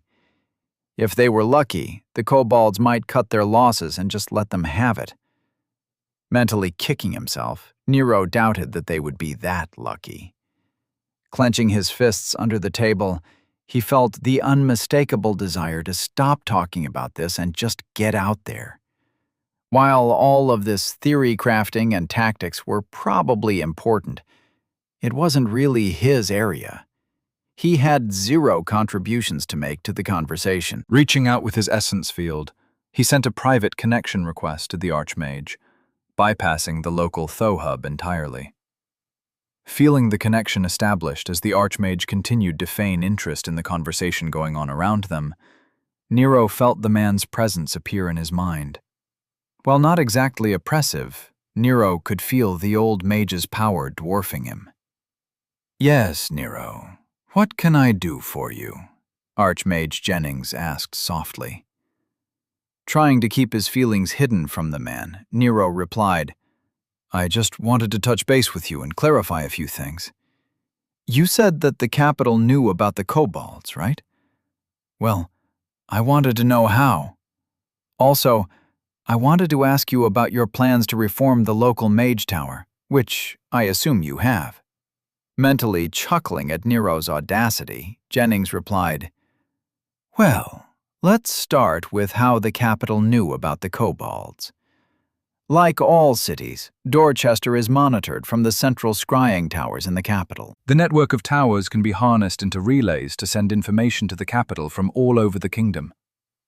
While the capital could scry on every inch of the kingdom itself, it doesn't usually bother. Yet, the information received from each city is still recorded in the central repository. That data is naturally filtered through our tower and analyzed before storage. Many years ago, the kobold infestation in the mountain city was discovered hidden within some of the data we had received from Dorchester's Tower of Magic. Nero tried to keep the frown off his face as he pretended to listen to the military types argue about troop placement and tiered asset distribution. "And you all didn't bother to tell the locals who missed it because you wanted them to learn from their mistakes? Couldn't you have just offered them a hint or something?" he asked, annoyed at their callousness. "Nero, every city has to face its challenges. Dorchester isn't any different than anywhere else. Had the mages here been paying attention, they would have caught it. Looking more deeply at the records, I discovered that the mages at the capital even believed for a while that House Dorchen was aware of the threat. They were building up quite a little army, and it seemed likely that they were working toward dealing with the problem on their own. Had they been successful, they would have massively increased their position on the local leaderboards. Alas, they weren't interested in the kobolds, but were instead preparing for their little noble war with the Cosgraves," he said sadly. Nero asked, "And when you all realized what they were really doing, you still didn't get involved? I still don't understand how a coup like that isn't against the rules or something." Jennings replied quickly, sounding almost amused, "Not at all. Local politics and control is a matter for cities themselves to decide, for the most part. The only reason the populators ended up being sent was due to the fact that House Dorchen was secretly building weapons for the Islangers in the south, violating kingdom law. It was treason against the kingdom that doomed House Dorchen, not against the city of Dorchester." Nero, somewhat understanding what he was getting at, replied, "And you guys, with your super-secret scrying ability, didn't know about what they were doing?" "No. The mages in the capital responsible for watching over Dorchester hadn't caught on to that fact. They assumed the weapons factories House Dorchen had secretly built were to supply their own forces for the noble war. No one bothered to look too closely at what they were doing. It's implausible to expect the mages to monitor everything," he said. Nero then asked, "And now that the locals know about the kobolds, you guys still aren't going to help them?" Even sending a few mages who could teach them how to pierce the illusions would be enough to save countless lives. Why do they have to do it on their own? What's the point? To allow them to earn their levels. If more powerful and knowledgeable mages from the capital handle everything for them, then their progress will be stunted. If the local forces manage to survive, they'll grow powerful enough to handle the density shift and the long-term war with the kobolds that will inevitably follow after retaking the mountain city. Adversity leads to strength, just as surely as coddling leads to weakness, Archmage Jennings replied sagely. "Done talking about this crap," Nero replied. "Well, fine. We'll just do it ourselves. I get your point, but I still think you guys are being assholes. I'm sure you've got a plan to slowly teach the local mages not to suck, but I don't want to hear about it anymore. I'm just going to assume that you know what you're doing, and let you do you." Somewhat sarcastically, Archmage Jennings replied, "Thank you. And I do. Now, is there anything else you'd like to discuss?" Annoyed at the old man's tone, Nero replied, "Yes, as a matter of fact there is, smartass. I want to know where you get off," pulled out of his conversation by Kathleen swatting his shoulder. Nero turned to look at her with confusion.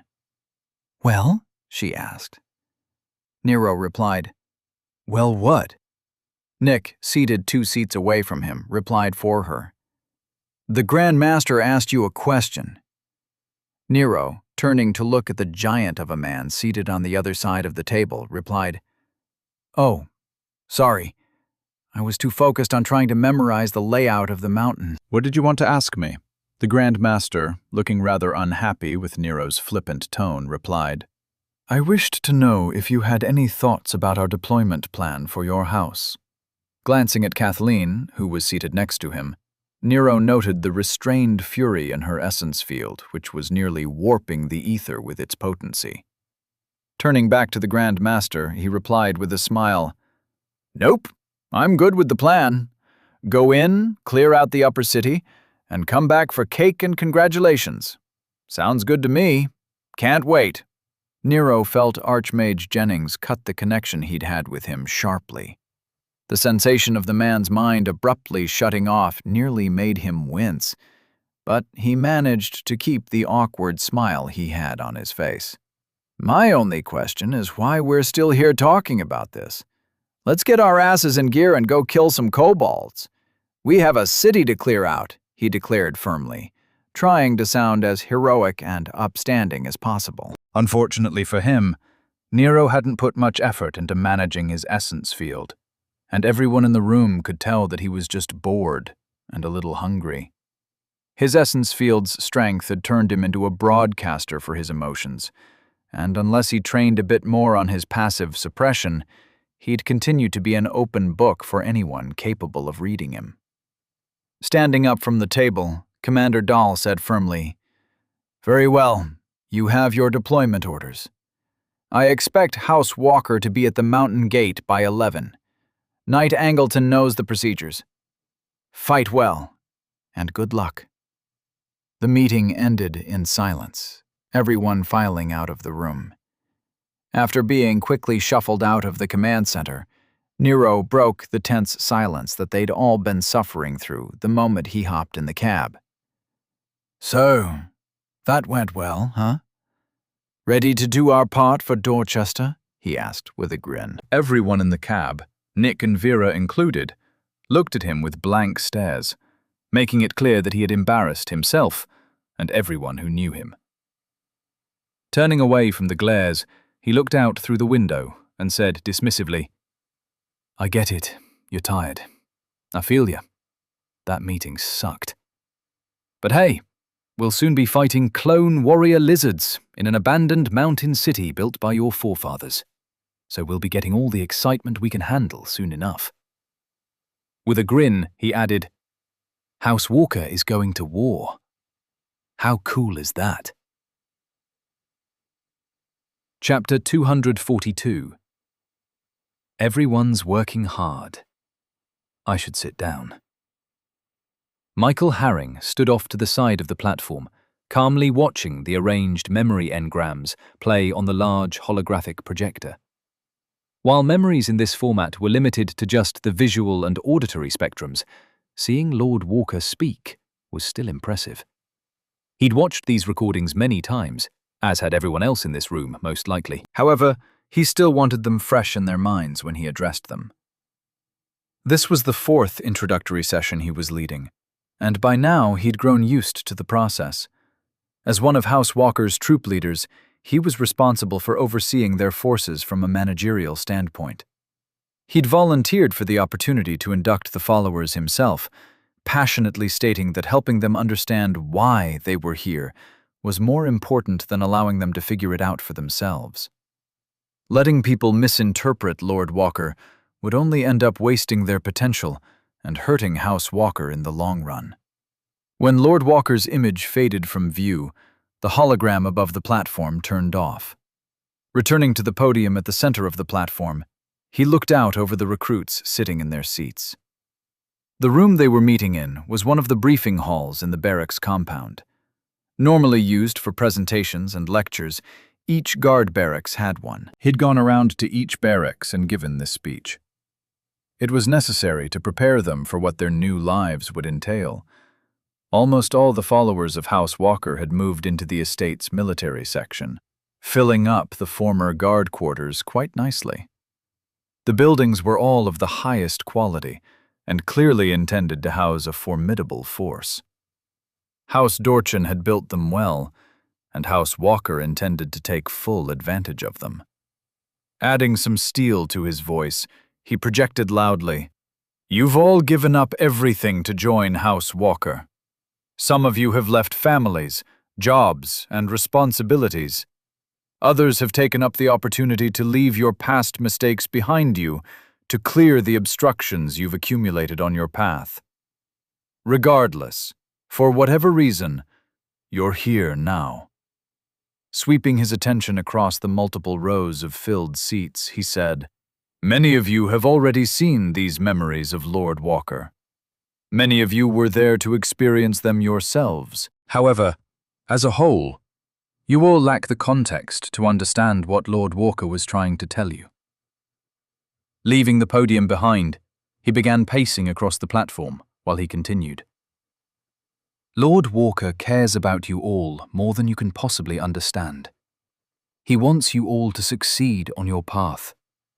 House Walker is being built as a place where we can all work together to support each other, without having to give anything up. The sacrifices you will make under House Walker's leadership will be up to you. If you want to do the bare minimum, no one will punish you for that. If you want to leave, you can. While your oaths will be recorded as broken, House Walker will not chase you. Lord Walker has made it clear that he will not enforce any of the lawful strictures that bind you.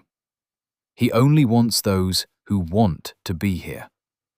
Lord Walker believes House Walker will be a place for adventurers to gather. Adventurers are people who will seek out danger and opportunity, earning coin and honor for doing what is right and good. It requires a certain mindset to be the kind of person who will stand up to the horrors of the world and not fold under the pressure. Lord Walker calls them wackos. The Walker Adventure Company was a term coined by Lord Walker himself. He envisions an entire house of roving wackos who will seek out danger and work together to overcome it. The bonds of camaraderie you will develop with the people seated next to you will be unbreakable.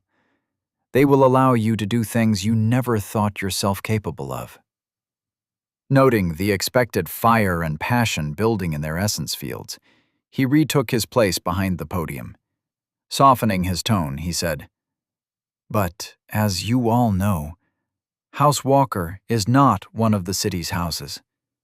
It belongs to the kingdom. Lord Walker is a unique, and, as such, is a citizen of no single city. As his oath-bound followers, now you aren't either. Your fates are tied to House Walker, so long as you wish to follow him. Being a wacko is about more than just facing danger without fear in your heart. It is about embracing what you are capable of. It's about being the best you can be, and then striving to be more. Every challenge you face, every obstacle you overcome, every person you save, every enemy you kill, they will all pave the path forward, and, in time, will level you higher than you can imagine." Gesturing with his arms wide, he declared loudly, "So, look to the men and women seated next to you. You are responsible for one another, and every victory or defeat is one you will all share. House Walker is your home now, and it is up to you to ensure its foundation is solid." Having ended his prepared speech, he was about to walk off the platform, letting the next speaker, who'd be giving out assignments, step forward, when he heard a voice call out from the assembled followers. "Is it true that you once faced Lord Walker in battle?" The anonymous voice shouted with enthusiastic curiosity. Not expecting the question, Michael visibly paused mid-step before returning to the podium. Keeping his voice calm, he replied, "Yes. Yes, I did."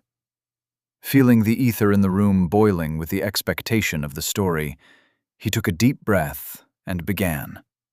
"When I first met Lord Walker, I was working as a hunter. My team and I were not the best people. We occasionally took jobs that weren't what any would call good when we needed the money. Therefore, when word came down that someone was looking to make a new noble disappear in the wilds, a new noble who was barely out of his awakening, we accepted the contract." Pausing at the podium, memories of the event flowed over him, his body reflexively shivering in fear. Coughing lightly to clear his throat, he continued, "We ambushed Lord Walker and his party, killing everyone but him almost instantly. However, Lord Walker wasn't so easy to put down. He alone stood against us." Michael then fell silent, remembering the team members he'd lost that day. The entire meeting hall seemed to hold their breath, waiting patiently for him to resume his story. Unable to stop themselves, that first voice who'd asked the initial question shouted, "Then what happened?"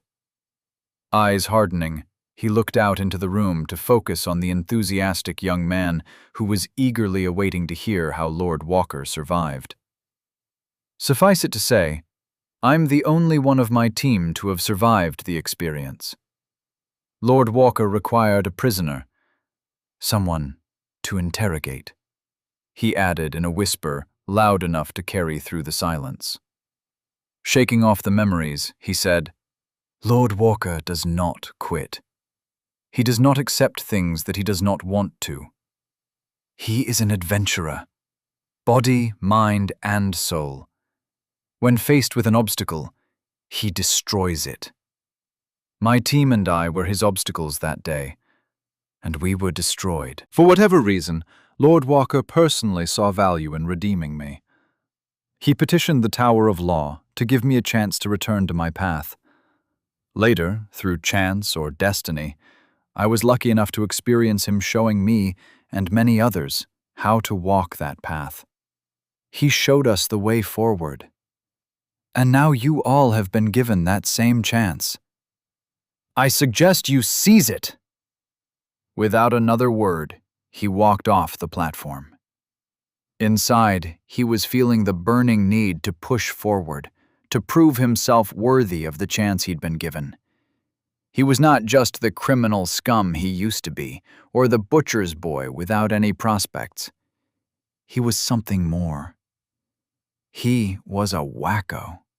One of the Walker's wackos. Nero had experienced enough of the local culture to understand that everyone in the carriage was busy multitasking with their links. Kathleen and Angleton were holding a conversation while sending out orders. Vera was interjecting when appropriate, coordinating their supplies and support while doing the same over hers. Even Nick was sitting there semi-slack-jawed while focusing on his link. Nero, on the other hand, felt a little annoyed at not having anything to do. While it was nice that nobody was asking him to participate in the planning, he didn't like the fact that he wasn't in control of anything. This is why I didn't want to call my house House Walker. Something with my name on it should probably involve me, he thought sourly, while ignoring the hushed conversations going on around him. From the context, he could tell that they all had it handled, and he could just imagine the furious preparations that were going on back at the estate in response to the rapid-fire pings they were sending out. Yes, he knew about the pings because he was being CC'd on everything they were sending. His link kept reminding him. With nothing better to do, Nero connected to the Thought Hub through his link and skimmed what they were sending him. There were deployment orders to the various levels they'd set up, supply requisition orders, wagon and transport requests, and typical stuff that sounded official and important. He ended up reading one of the earlier pings from start to finish. It was a chain of replies back and forth between the house leadership about how they were going to set up his house's forces. Unsurprisingly, it looked like everyone eventually ended up agreeing with Kathleen. His house would be using the same formation system that some of the northern houses used. She would be the battle leader, the one in charge of everything. Below her were the battle commanders, who were mostly taken from Knight Angleton's former forces. Then came the troop leaders, who managed multiple team leaders. From what Nero could tell, it was a system designed for flexibility, with no permanent assignments. When needed, they could come together to form a cohesive force. But they could just as easily break up into teams of 5 and act like hunter squads.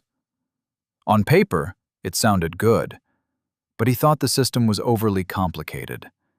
It looked like they'd need to specifically assign everyone to teams before every deployment. Every time. Shivering at the thought of how much paperwork that would entail, Nero closed the ping and hid it far away in one of the folders he'd set up for pings he wanted to save. No longer interested in following along with their pre-battle planning, Nero instead chose to open one of the books he'd saved on his link. This particular book was one about spell design theory, which he'd found in his new library. While 80% of it was confusing as hell, the remaining 20% continued to give him ideas on how to futz with the few spell forms he'd managed to mostly understand. After leaving their cab and taking a teleporter back to the estate, Nero got to see exactly what he'd expected to see upon his return. The entire grounds were filled with people running around like they were late for work. Crates of supplies were being loaded into carts, horses were being saddled and hooked up to transport wagons. The ether around him hummed with controlled chaos. Not knowing where he should be headed, he decided to tag along with Kathleen, who was slowly accumulating people around her as she walked. One after another, people were quickly briefing her on what was being done. Like a roving efficiency machine, she curtly and firmly replied to every one of them and sent them back off like a boss. All it took for him to be ignored was a little flex of effort into his essence field. He didn't know why, and he didn't care, but he was getting pretty good at hiding himself with that essence technique former evaluator Quincy had shown him. Overall, he found the atmosphere surprisingly professional. He could only assume that Vera was behind everyone wearing tabards with his house's symbol on them. The gray and teal highlights gave the people a surprising amount of uniformity, despite everyone being in different kinds of armor. The only exceptions were the people in robes, who had acquired a house patch over their chest for some reason. Through his essence field, he was able to see hundreds of people creating the wagon train that would be heading off for the war. It was an odd sight, considering that around the main road leading up to his estate was a manicured landscape that wouldn't look out of place in an Emily Post fantasy reimagining. Chuckling to himself, Nero noticed a random guy pushing a wheelbarrow full of manure. Thinking about it logically, it made sense that someone had to be the one to clean up after the horses. Watching closely, he saw the guy skillfully use telekinesis to swipe another hunk of dung out from under a carriage and deposit it onto the rest of his collection. The casual display of powers once again highlighted to him how commonplace things like that were here. Shaking his head, Nero realized that he'd misplaced Kathleen and her entourage. Oops, he thought to himself before looking around in confusion. Using his essence field, he quickly found the group she was leading around, but decided that it wasn't worth chasing after her. He was already carrying all the supplies he'd need, and there wasn't anything for him to do here. He'd be better off finding a quiet place to sit his ass down and maybe do some reading. Until there were kobolds to kill, there was no point in him just walking around like a useless manager pretending to look busy. Near the front of the wagon train, Nero found the wagon he'd been assigned to in the deployment orders Kathleen sent out. It was as empty as he'd hoped, with only the driver there to do the final checks on the tack for the horses. Silently slipping into the back under the canvas top, Nero took his seat along one of the benches. The wagon itself was utilitarian to the point of being almost ironic. He could tell that it was a fancy version of a transport wagon due to the padded seats and ornate woodwork. However, keeping with the cultural norm of everything being built for purpose over vanity, the benches were lined up exactly like they would be for a means of common troop transport.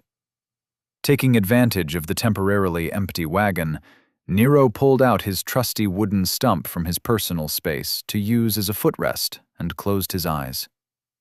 Intent on taking advantage of the time before people began showing up, Nero accessed his link and started reading. Not 10 minutes later, he was brought out of his book by a sense of wrongness in the ether. Opening his eyes, he uncrossed his arms and put away his stool. His essence senses were practically screaming that something was wrong. There was a warpage to the essence flows that stood out like a bump in the ether, and it was moving. "Spying noble bastards," he muttered to himself before tweaking his essence to hide himself. Jumping out of the back of the wagon, he silently stalked the hidden infiltrator, intent on stopping them from doing whatever it was they came here to do. He moved through the crowd like a wraith. It was kind of weird to be hidden while in full sunlight, and he felt rather stupid stalking around like he was some kind of assassin while everyone went on about their business. Realizing that there was no point in crouching, he forced himself to stand up. Slipping between the wagons, he eventually tracked down the disturbance in the ether, noticing that it was moving through the crowd with purpose. He wasn't sure why, but he got the distinct impression that it was heading somewhere specific. Was it meeting someone? Had the house he'd set up already been filled with spies? Keeping his presence as hidden as possible, Nero followed along. Having to dodge people who were working was rather annoying, and it felt like it took more effort to move to the crowd while hidden rather than when he wasn't. He could only chalk it up to people having a sixth sense about running into people that pickpockets and children naturally exploited. Eventually, he came to a stop when the person hiding themselves met up with others who were equally hidden. He couldn't tell how many there were, but when they came together, their essence-hiding technique seemed to merge into one large blob of warped essence flows. To Nero, it looked like a bubble of wrongness in his essence field, not doing anything, but still wrong. Gently, and from behind an exquisitely landscaped bush, he reached out with his essence field and probed the disturbance. Despite not needing to, it just felt wrong to be hiding without finding a bush to peek out from behind. He didn't want to tip them off, but he needed to understand what he was looking at. The bubble of essence reminded him of something, but he couldn't remember why. He knew he'd seen something like this before, but wasn't exactly sure where. Like an unfolding origami paper plane, he lifted the essence flows and peeked behind the curtain. Widening his eyes, he was surprised to see the evaluators all standing there like idiots in a circle, chattering away without a care in the world. The Blackwoods have been trying to drum up support to cause problems for the expanding trading houses. But Lady Verena has had too much of a head start. She'd already had plans in place for multiple trading houses in every gate, and the only thing slowing her down is the availability of trustworthy people to run them, one of the evaluators said. Nero thought her name was Iddy or Drew or something. Another evaluator spoke up. "Shouldn't be a problem. I can arrange for her to get a list of a few minor houses that have been looking for opportunities. I've looked into them enough to know that they'd feel grateful for the opportunity." Quincy, still obviously in charge despite the fact that the evaluators were no longer wearing their stupid hat lights, ordered, "Be sure to keep your tracks hidden. We can't afford to let House Walker's burgeoning leadership know how much we're doing for them. They need to build up trust in themselves if they're ever going to accomplish anything." A dour-looking evaluator added, "This is a delicate time for any house. Right after a founding, many entrenched powers will do everything they can to pull them down. Having House Verena as a subordinate house will help, as they've been preparing for their ascension for years. But House Walker cannot rely on them forever." Iddy, Drew, or maybe it was Dora, replied, They can't work against House Walker because House Walker isn't a house in this city. They can only attack its local support structure, and that means House Farina is the target. As long as we keep foiling their plans against House Farina, House Walker can fight the kobolds without worrying about politics. Lord Walker and his house need to present a strong showing, or any hope of getting quest requests from the other cities will be ruined. Quincy replied firmly, "Leave that to Lord Walker. I'm sure he'll be able to handle the fighting. That Averard woman is managing his forces well, and I doubt she has any intention of embarrassing herself with a failure on her record. That woman will be a powerful figure in her own time. Legends will be spoken of Walker's hands, just as much they will be speaking about him. People will remember the name, Kathleen Averett." For Nero, it was odd to see the normally kind and docile Quincy looking all superior and serious. Typically, the man's essence field radiated warmth and trust, not dominance. Seeing the man skillfully adjust how he was perceived by those around him was suddenly giving Nero ideas. While he'd known about the evaluators leaving their jobs to follow him, he hadn't thought much about what they'd been up to. They'd not been part of the formal oath-giving ceremony, and had basically joined him through paperwork. Vera had tried to explain to him the details, but he'd found the whole thing too complicated and culturally weird. Not to mention that every time he heard about people giving him everything they owned and pledging their loyalty to him, it gave him heartburn. Keeping himself hidden, he turned away from the secret council of support he'd discovered. He didn't know why they were so intent on hiding themselves, but as long as they were working for the betterment of his house, which it sounded like they were, then he'd just as soon stay out of it. Despite his name being on the letterhead, he didn't feel like it was his place to pry. Don't lie to yourself. You just don't care enough to get involved, which you'd have to if they knew you were aware of what they were doing. He mentally mocked himself for his laziness. Returning to his assigned wagon while still in the stealth technique he'd been abusing, Nero hopped back up under the canvas covering. Seeing Nick sitting in the wagon alongside Archmage Jennings, Nero unconsciously stopped paying attention, ruining his hold on his essence field. Seeing him appear out of nowhere, Nick's head whipped around to stare at him. Archmage Jennings, on the other hand, didn't look in the least bit surprised to see him. "What the hell are you two doing here? You know what?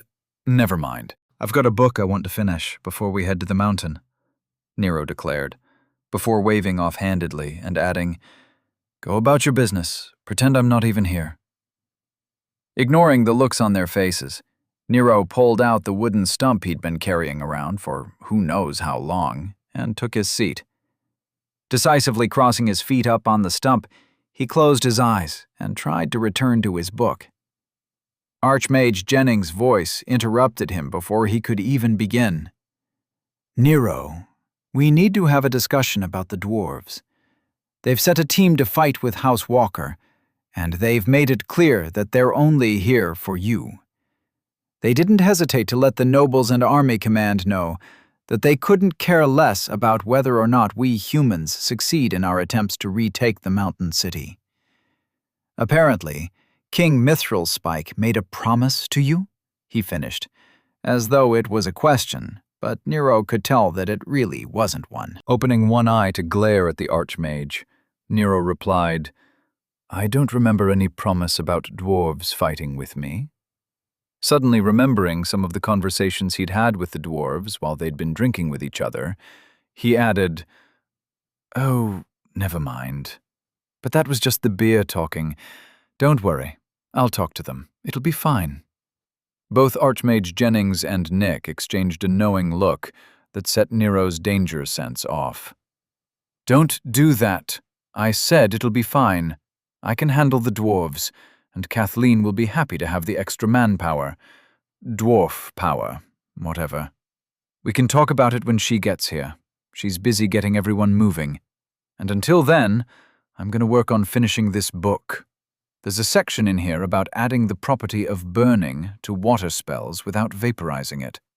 So I'm busy," he declared firmly, before crossing his arms in a huff and closing his eyes to concentrate on his book. Why worry? Leaning back in her chair, Lord Halima Cosgrave sighed heavily. And why do you believe that the dwarves won't be honoring the agreement? The aide alongside Lord Renard said firmly, 20 dwarves under the command of King Mithril Strike's right hand arrived less than an hour ago at the mountain gate. According to the dwarf Crusher, they're there to honor the agreement they had with Lord Walker. Lord Renard, sounding both annoyed and outraged, added, We won't stand for it. A lot of us put a great deal of effort into getting everything in place in a short amount of time to honor the agreement the capital reached with the Dwarven Council, and we expect those bearded bastards to honor it in turn. They've been burning through essence crystals to bring in more of their kind, and wasting our resources left and right. Lord Cosgrave looked out at the group of assembled nobles and their aides, thinking to herself that things were slowly spiraling out of her control. If the nobles here ignored the edict declaring house warfare suspended, then the Tower of Law would certainly call in the populators to act as adjudicators, which was absolutely the last thing she needed to be dealing with at the moment. Trying to keep the tone in the room calm, she did what she could with her presence in the ether. While everyone of some standing had similar abilities and would be aware of what she was doing, they would at least recognize what she was trying to accomplish. I understand your concerns, but you need to understand that I cannot control what the dwarves will do. I'm sure you've all done your research and know what they're like. I can assure you that they will live up to the agreement, and trade contracts with them will be distributed accordingly. I'm sure the agreement in question that they reached with Lord Walker, specifically the one that they are talking about, was not the one which made him and his local ties their sole contact, she said placatingly, making it clear that their interests would not be ignored. Another lord, Lord Mosgrave, stepped forward. You say that, but how can you be sure? House Verena, with the support of House Walker, has already taken control of almost 60% of the city's shipping capacity. Even with the exterior shipping lines being cut off due to the density shift, they are still growing. With their new trading houses and manufacturing concerns they acquired after your consort tried to kill Lord Walker, they are economically more powerful than their status deserves. As the lord of the city, you're required to monitor the ladder and keep things in balance. House Verena doesn't have the numbers to cover what they're trying to do. We need actions, not words, he said gravely. Lord Cosgrove knew House Verena. Having recently acquired almost all of House Walker's local assets, was now disproportionately economically powerful. Through chance and fate, a house that hadn't existed during the last ladder evaluation was now a powerful force in the city's political field. Its rise was both unprecedented and awkward. The city and its political system needed time to fit them into the existing structure. Standing up from her chair, she removed any trace of kindness from her face, which already hadn't been all that much. Glaring at everyone in the room, she said, I said that I understood your concerns, and I do. If you wish me to act, then I will. Ordering an immediate revaluation of the ladder's standings is within my power. Is that what you want? During a war? How many towns and villages under your control are currently vacant? How many of your holdings are currently showing losses? House Verena is making money hand over fist, and their people are happy. Do you think they don't deserve the success that they've had? They are tied to a unique. Ignore for the moment the fact that House Walker wasn't even on our ladder long enough to be evaluated, and think about how quickly Lord Walker rose to power. I, for one, will not forget the fact that both my heirs and one of my former consorts took it upon themselves to try and stop his rise, and are now dead. Do any of you think you can do better? Violate the noble war suppression edict and see what happens. I will ensure that the dwarves honor the agreement with the capital, as I've said I would. Beyond that, if you wish to fight House Verena economically, I can't stop you. But bear in mind that you need to stay within the bounds of the law. House Verena is run by Lady Salvatore Verena, and I very much would like to see how that goes for you. Turning her attention to the new Lord Blackwood, who was standing off to the side and a little to the back of the group, she added, I believe House Blackwood can attest to how unlikely your success in that arena might turn out to be. Nero probably should have been more surprised than he was when the war caravan finished getting ready in short order. He'd known that he'd somehow acquired an abnormally competent group of people to run House Walker for him, but he still frequently underestimated them.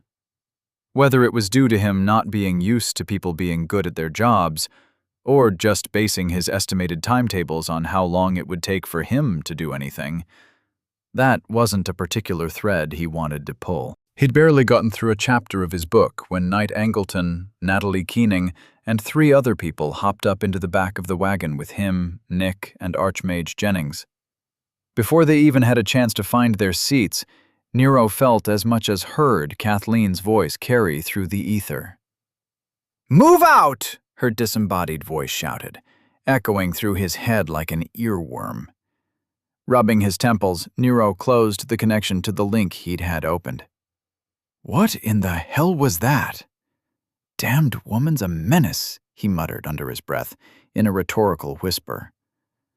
While everyone was busy chattering away, being all serious, Nick heard his muttering and replied, Battlefield essence projection. It's a useful skill for when battle hubs and essence connections haven't been set up.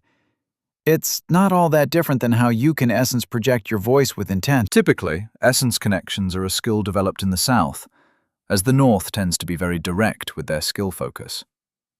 Interestingly, battlefield essence projection has found a place among sub-commanders and sergeants who are tasked with... Interrupting him, Archmage Jennings said, I don't believe he was asking for the history of the skill's development. He's just complaining about the resonance he felt, due to the fact that he was connecting too deeply to the ambient essence flows. Nick, ever helpful, said, Oh, right. Nero, you need to remember that when you're laying your presence over a wide area to keep your touch light. Holding on to that much essence isn't practical at your level, or any level for that matter. Sensing should be limited to just spreading out your awareness, not your control.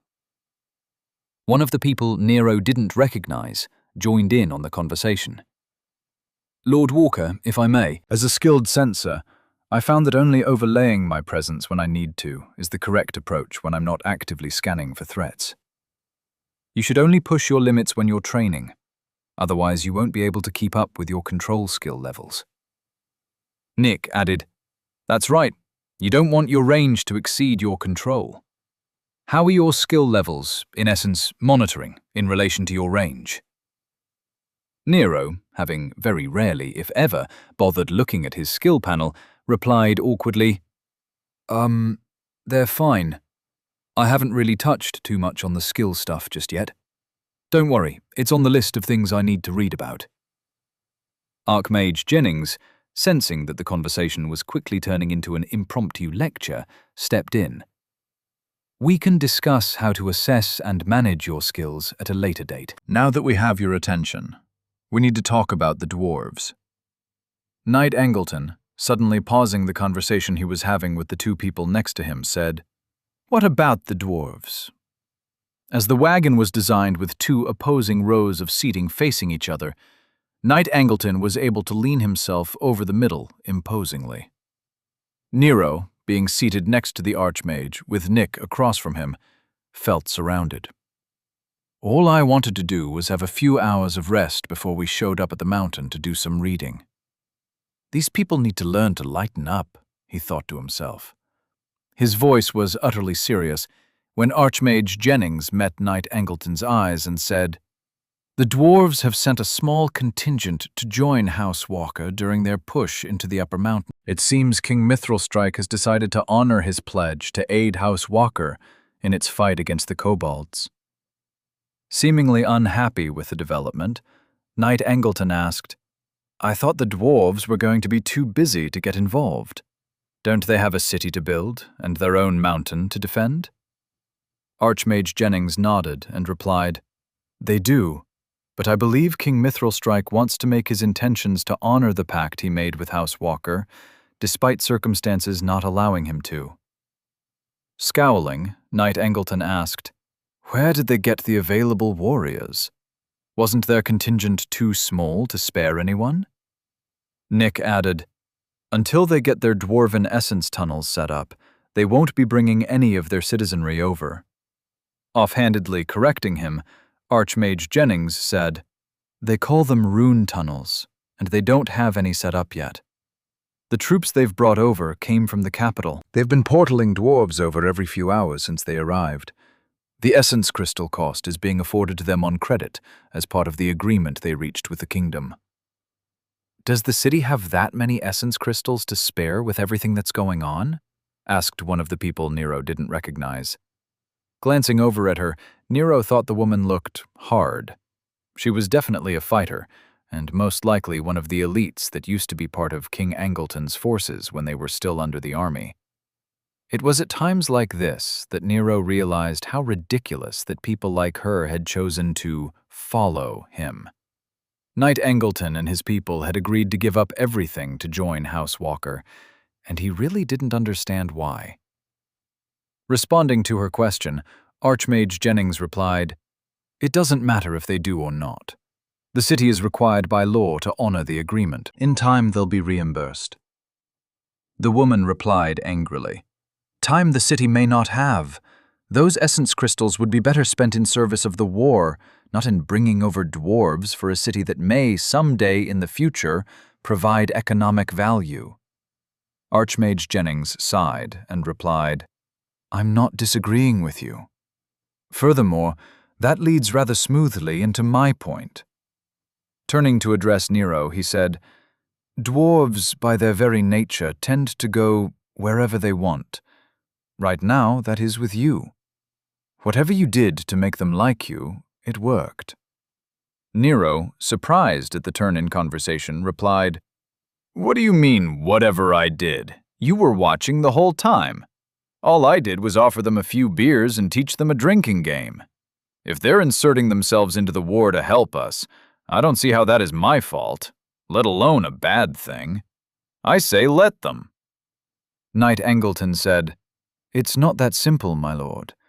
Dwarves are not a controllable factor. They'll do what they want, where they want, how they want. Everyone knows this. The last thing we need is them interfering with our operations." Archmage Jennings added, "That's correct, Nero. As the reason they're here, you'll need to keep them from causing any problems." Nero looked around the rumbling wagon as everyone swayed a little from the ride, surprised to see everyone staring at him in silence, seemingly waiting for him to say something encouraging. Sure, I'll talk to them. But what is it exactly that you're worried about? It seems like you're expecting them to blow up the mountain or something," Nero said with some worry. Nick offered Nero the required explanation. "Not exactly, but dwarves are known to think differently than humans. They tend to ignore anyone's opinion but their own. Historically, when humans and dwarves work together, there is a great deal of tension. Dwarves don't listen to anyone's orders but their own. They are, at best, an unstable factor on the battlefield, and at worst, a problem needing to be worked around." Archmage Jennings added, "Dwarves are not humans, and normally don't particularly like them. The fact that you managed to forge any sort of relationship in a single afternoon is surprise enough, but having them pledge to defend your house as an ally, as if you were a friendly clan they want to support, is so out of character for them that it has people worried." Nero replied quickly, "You mean nobles? The nobles are worried." Archmage Jennings replied, "Yes, Nero, the nobles. They just interfered with the trading agreement you reached with the dwarves, and now see the dwarves honoring what they think may have been part of that agreement. Various people, including the city lord, have tried to reassure them that the agreement the dwarves had reached with the capital is still in effect, but I doubt very much any of them are comforted by that fact. They know as well as anyone that the dwarves will interpret things however they want. Nero frowned, for some reason rather insulted at the implication that dwarves may be less than honest in their dealing with humans. They didn't strike me as all that untrustworthy. I think the nobles may be projecting a bit there on that one. It's not a matter of dwarves being untrustworthy. The agreement the Dwarven Council of Kings reached with the kingdom is set in stone. However, King Mithril-Strike's mind is his own. Every Dwarven king is like that. He'd honor the agreement to the letter if everything had gone smoothly. However, with you having had to agree to some bureaucracy in order for that agreement to still be valid, he may choose to ignore it. I can't stress to you how much that might anger the nobles. I shouldn't have to explain to you why the idea of you and your allies being the only trading partner with the dwarves is untenable, do I? He asked angrily. Nero, not intimidated, replied, "No, I get it. The dwarves were supposed to be a trading partner for the whole city, and that offhanded proposal I had to trade the mountain for exclusive trading rights screwed that up. I still don't see how any of this is my fault. I agreed to the paperwork nonsense that backdated, updated, or reworked the land rights however the local council of leadership wanted. What else could they possibly want from me?" Archmage Jennings replied, "They want you not to develop such a close relationship with the dwarves. The dwarves are supposed to be partners with the city, not just House Walker. You're not even a local house. Can you really blame them? After you leave Dorchester, your local representative, House Verena, will become too powerful if they manage to become the sole trading partner of an entire city that is barely 2 days' travel away from here. The local nobility will have no choice but to declare a noble war and wipe House Verena out, if only so that they don't completely lose control of the situation." Nero nodded in understanding while rubbing his chin in thought. Yeah, that would be bad. But what am I supposed to do to? I already agreed not to be the only go-between the dwarves and the city. Nick, who, as the Lord of House Verena, seemed suddenly very invested in the conversation, replied, "You need to make it clear to the dwarves that you both value their friendship and respect their choice to help House Walker fight the kobold threat, but you cannot be their only trading partner.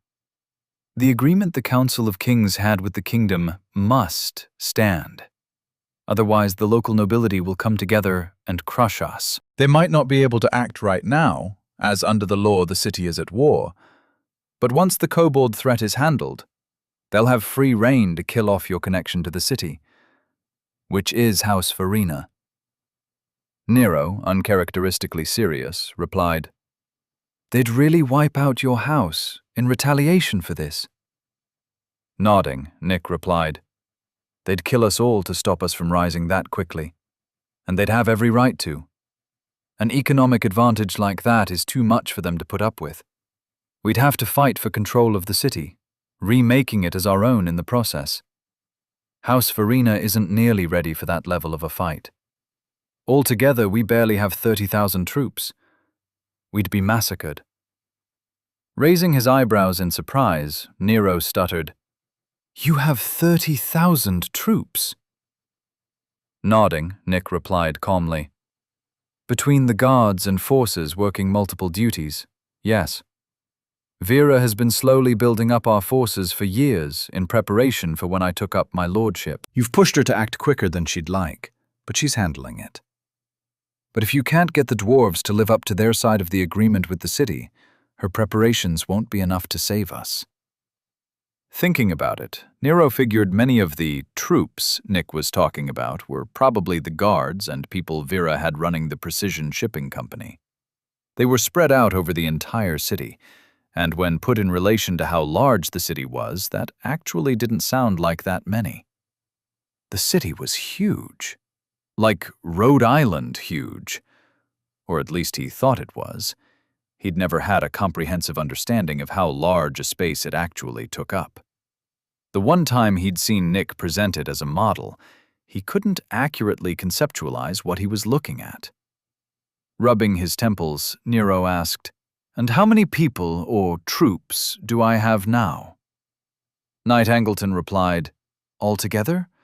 Probably around 800. 1,500 if you include the mercenary and guard forces on joint assignment with House Verena. However, most of those are either out working as hunters or guards. Nero, utterly and completely confused, said, "I don't remember there being nearly that many people at the ceremony thing we just held. Were there?" Nick, along with the others, chuckled awkwardly before saying, "Nero, those who took the oath in front of you at the ceremony were various levels of adherence. Almost all of them will be with you for life. Very few of them will be staying here in Dorchester to manage your estate." Knight Angleton added, "We who took the life oath will be fighting and serving you wherever you travel. Other than our service to House Walker, there is nothing more for us. We will not found our own houses, earn titles, or do anything other than serve House Walker. Local forces are what would be used in a noble war, as they are the ones who could affect local politics." While you could deploy us to act in support of your sub-house, House Verena, we could not raise House Walker's position in the city because it has none. Nero, somewhat understanding what they were saying, tried another angle. "I get that, I do. You've all made that abundantly clear to me. What I'm asking is that if I have so many people under House Walker, then why are there only a couple hundred people going with us to the mountain? And how many people or troops is the army sending alongside us?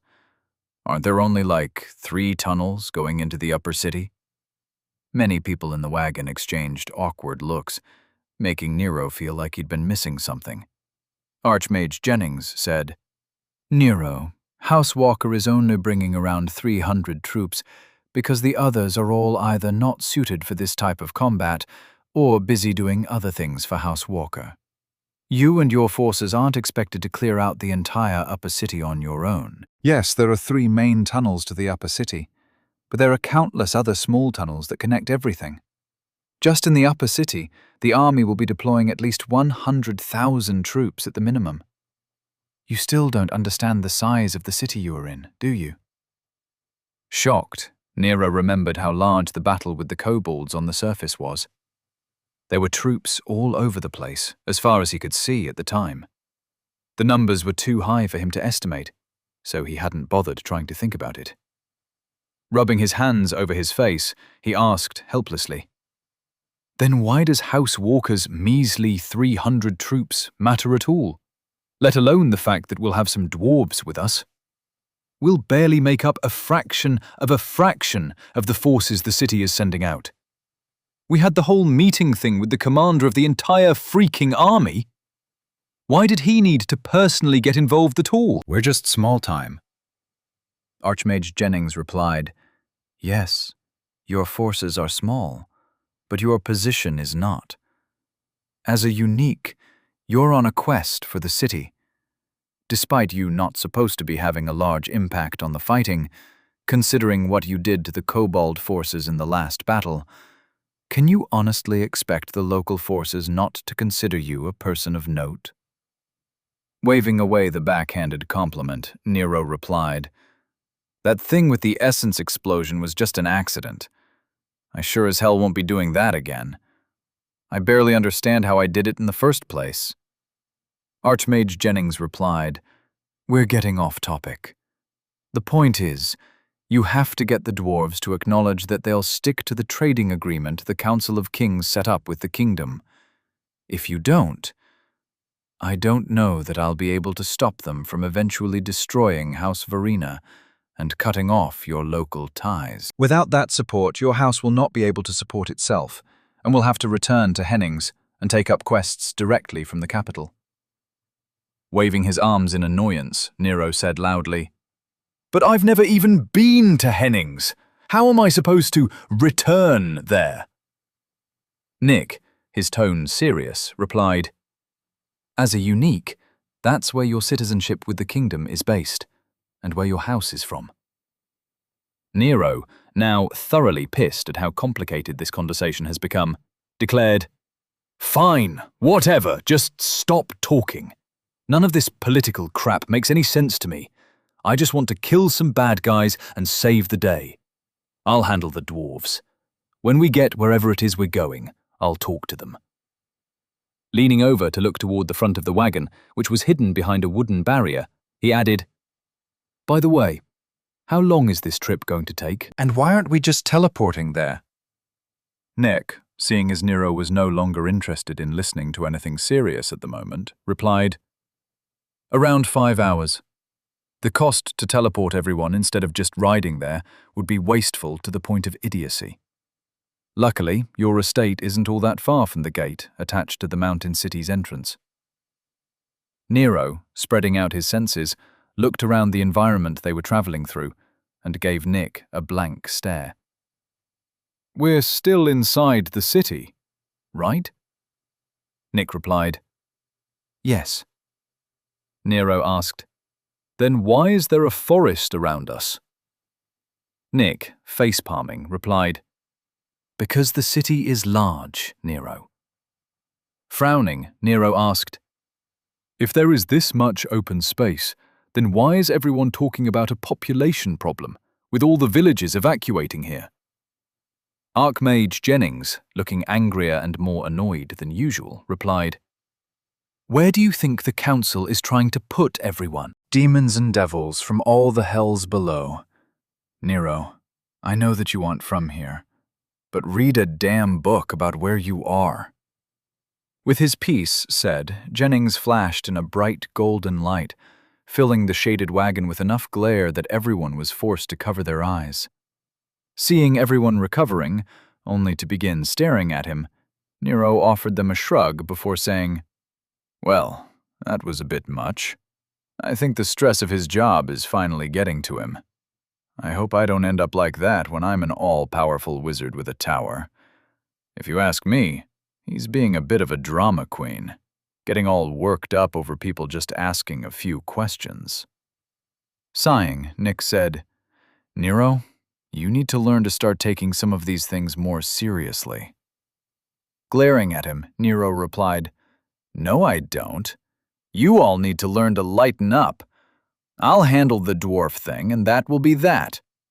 The nobles will always be a problem, and assholes will always be assholes. If I let stuff like this ruin my mood, then I'll spend all my time worrying about everything.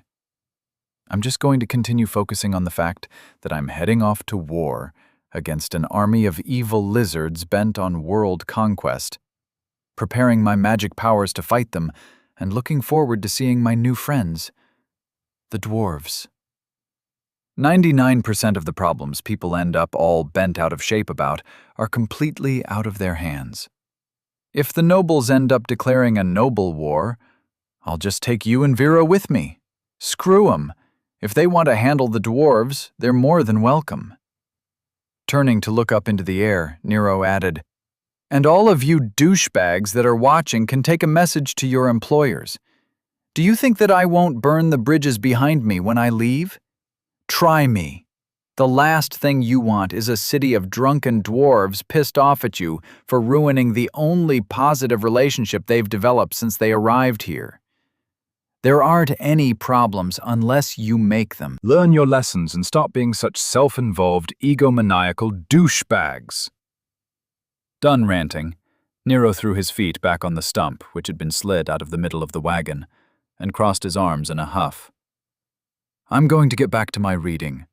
Feel free to talk about me while I ignore you," he told everyone. Muttering to himself, he said, "Giant-ass cities, run by committee. No surprise they end up talking themselves into wars with each other all the time. Assholes." Chapter 244. Realizing how small he is.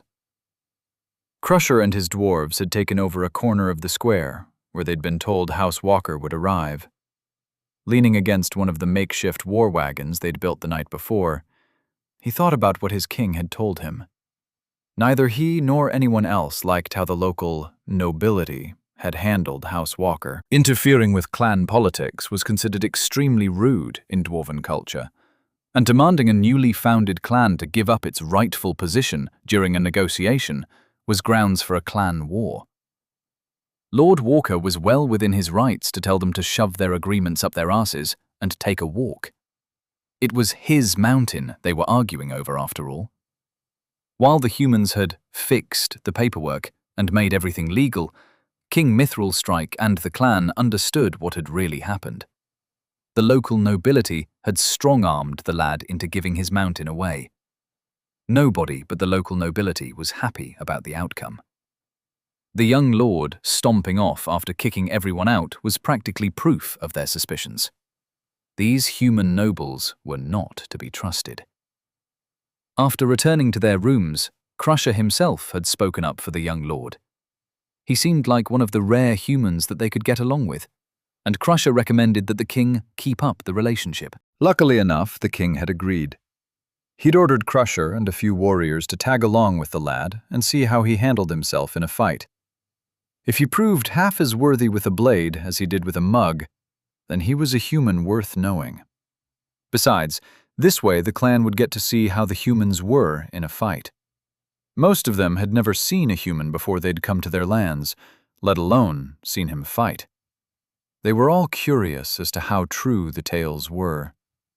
Rolling his shoulders to relieve some of the boredom, he glanced at his assembled force, happy to see them handling being above ground well. None of them seemed put off by the open air or worried about the crowds of human soldiers around them.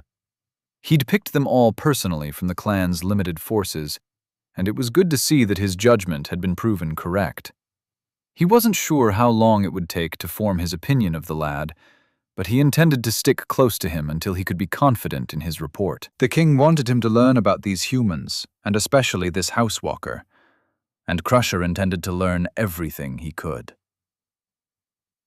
Nero hadn't read all that many books on any subject yet, but he'd read several comprehensive texts on essence and magic in general. He knew a bit about a bit, and between what he'd learned from Nick and Jennings, he believed he knew enough to understand what he was reading.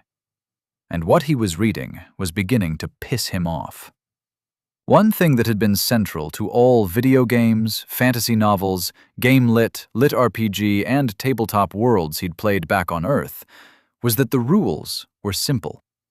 Even complicated magic systems inherently had core aspects that were easy to understand and follow.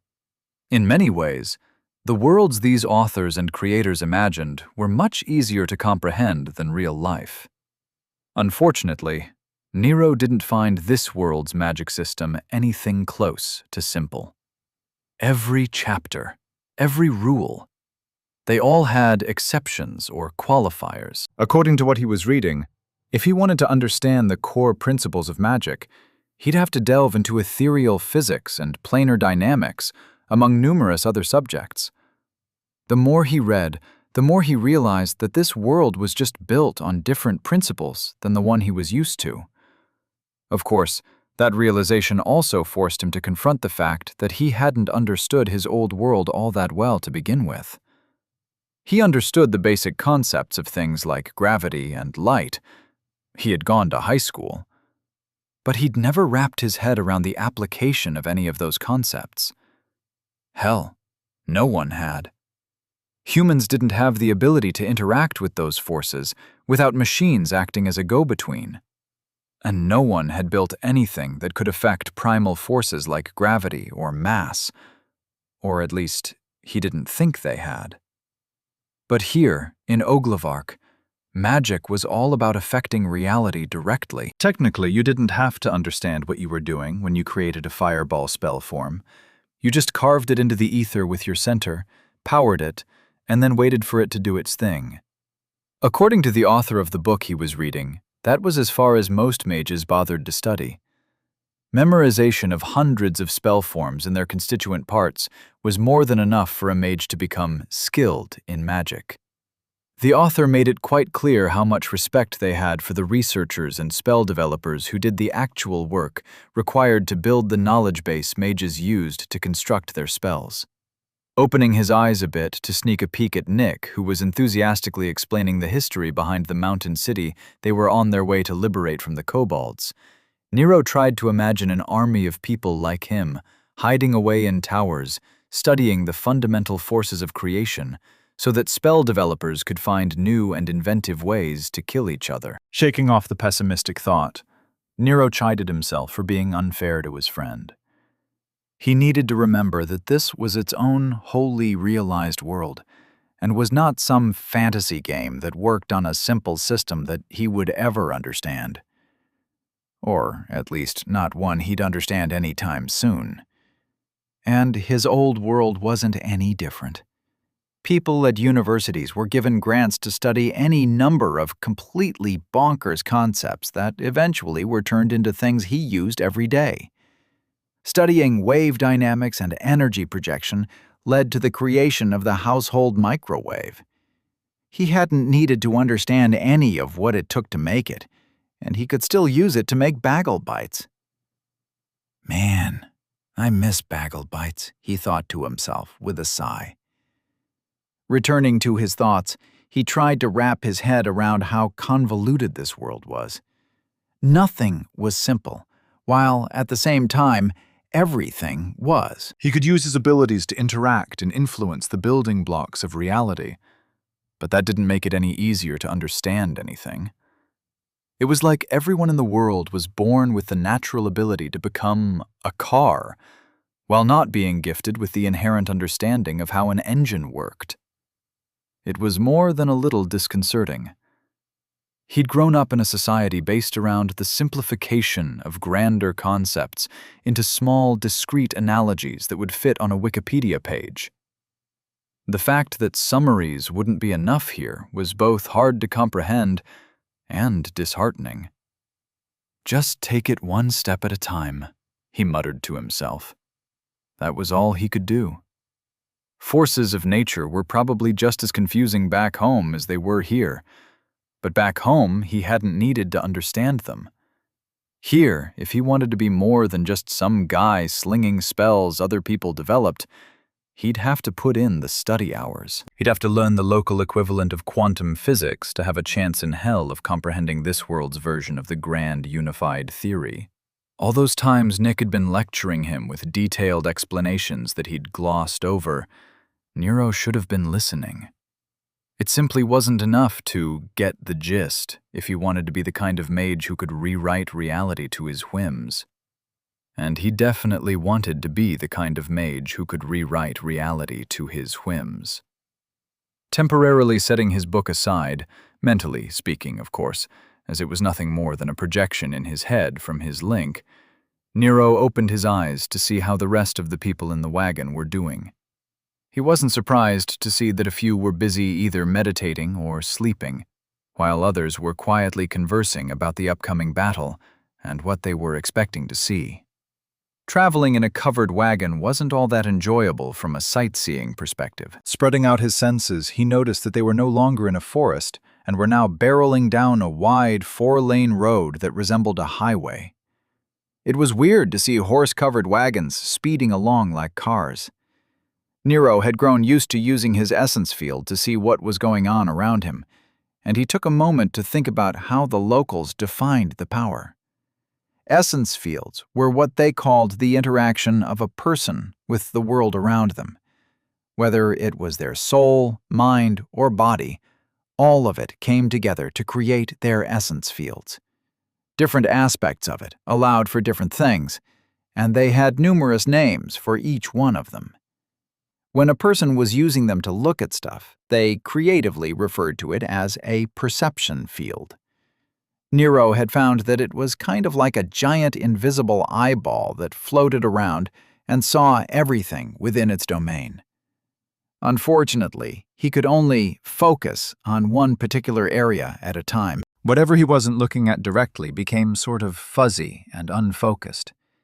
It was like having a 360-degree view of the world that was separate from his eyesight, with a layered ability to perceive the ether and the material plane all mashed together.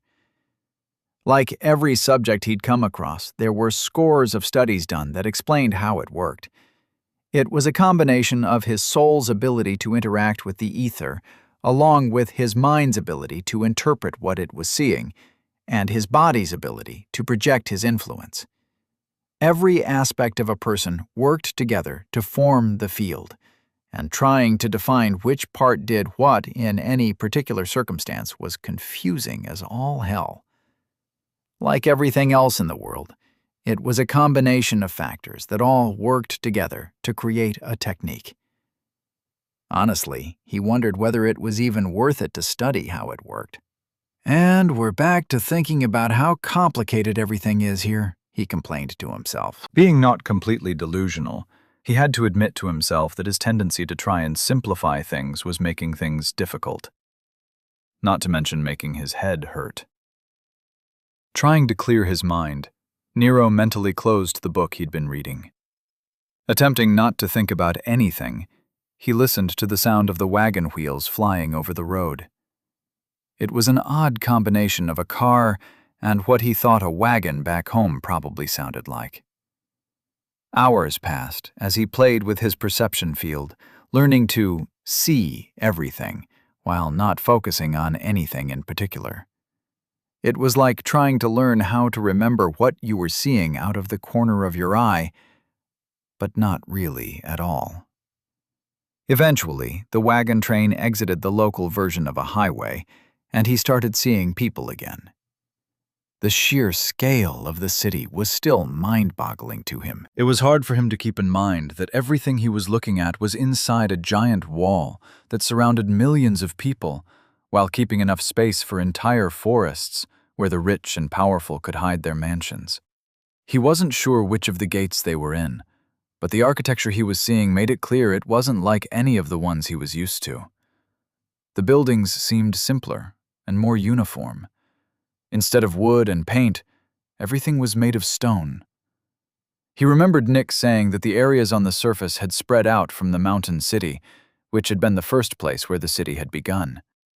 Some of these buildings had probably been around for hundreds of years. Some of the people probably were too, now that he thought about it.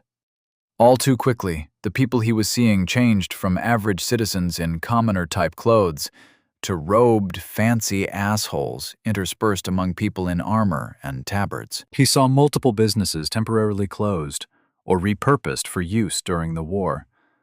Wagons and supplies were being stacked all over the place, and everyone he could see looked busy. Their intensity was even affecting the ether. He could feel it. As the wagon train made its way through the congested streets, Nero noted that more and more soldiers were moving in groups, all in the same direction. Since his perception field didn't really show him anything outside his essence field, he couldn't tell where everyone was going, although he couldn't help but assume they were all headed toward the mountain city's entrance. Nero got to see entire areas being filled with essence cannons and shield generators, among other things that he couldn't identify, but that he recognized from his time fighting the kobolds near their tunnel. Engineers and nerdy-looking people swarmed over them, fidgeting and adjusting things in preparation for sending the tools of war into battle. Market squares that most likely normally held farmers' markets had been turned into mustering fields for soldiers. Rows upon rows of men and women were standing in ranks, listening to their superiors giving last-minute orders from wooden podiums that had been hastily set up. Nero had lost count of how many soldiers he'd seen in the last few minutes. He couldn't help but wonder what percentage of the local population made up the army. He recalled Mick and Vera saying that there were millions of people living in the city, and that was before half the villages and towns in the surrounding area took refuge behind the walls. How many people were they sending into the mountain to fight? 100,000? 200,000? 1,000,000? He had like 300 people. Would his forces even matter? Would he? Shaking off the feeling of insignificance, Nero focused instead on what he was seeing. It was a sight he would hopefully never forget. Hundreds and hundreds of armored fantasy warriors, preparing to storm a mountain full of evil, plane-invading lizards, bent on killing and eating everyone. It was epic. It was awesome. When they'd finally gotten where they were going, the wagons all came to a halt in a line. The horses were almost immediately detached from their harnesses and led away, while he and the rest of House Walker poured out of the back of the wagons like a pimple popping all over the courtyard they'd been assigned. Back under the sun, Nero took a moment to let his eyes adjust as he began looking around. Dropping his jaw, he stared up at the mountain hanging over the city in awe. It was massive, like proper massive. The damn thing took up half the horizon and made him feel tinier than he ever had by comparison. He could see the top of the door to the mountain city over the buildings, and it alone was enough to make him feel inadequate. Never in his life had he seen something so ridiculously massive. And that was including the completely unnecessarily tall walls that surrounded the city. He couldn't understand what the point was of building doors that big. What could they have possibly been trying to allow for entry? Godzilla? "Lad, are you and your clan ready? We've been waiting here for hours for you all to show up," a voice shouted loud enough to overcome the ambient noise going on all around him. Nero turned around to see one of the dwarves he'd met the day before walking up to him, along with 2 other bearded and armored warriors. Smiling in greeting, Nero replied loudly, "We stopped for breakfast first. Can't go killing kobolds on an empty stomach now, can we?" Walking up to Nero, the dwarf ignored everyone around him to pat him on the back with a laugh. "No, you can't. The king's a dwarf of his word, and he sent us to fight alongside ye. For the duration of this jaunt into the mountain, our axes are yours." So, where will you have us?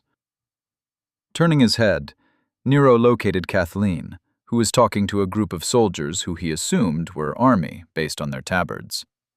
Gesturing with his hand toward her, he said, "That's Kathleen Everett, our battle leader. She's the one who's going to be running the show, and she's the one who's going to give you your orders."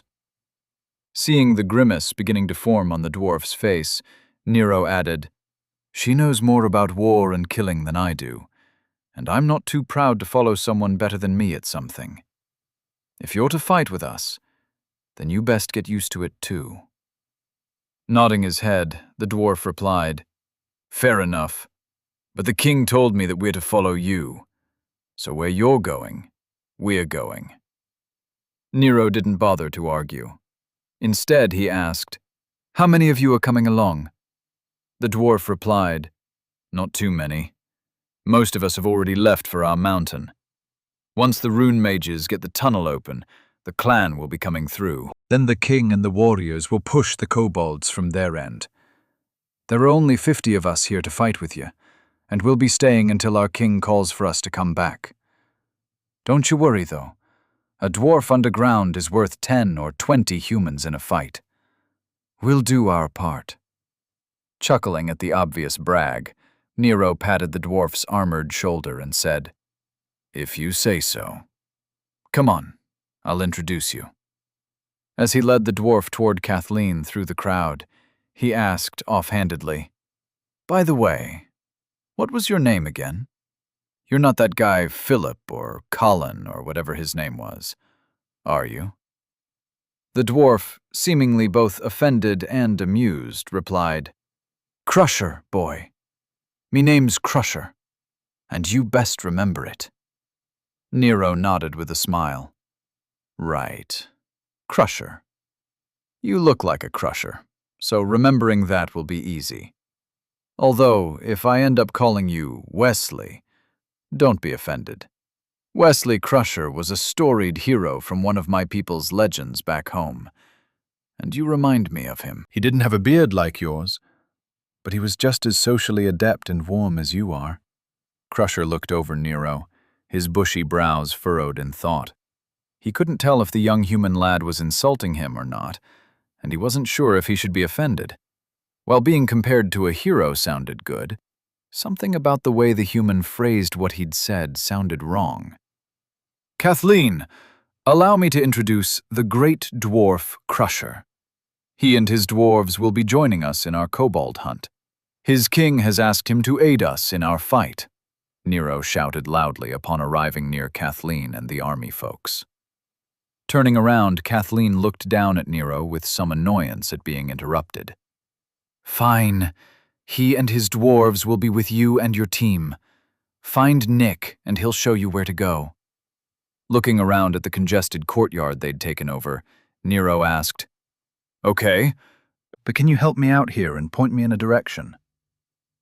Kathleen, who'd already returned to her conversation, paused with a sigh.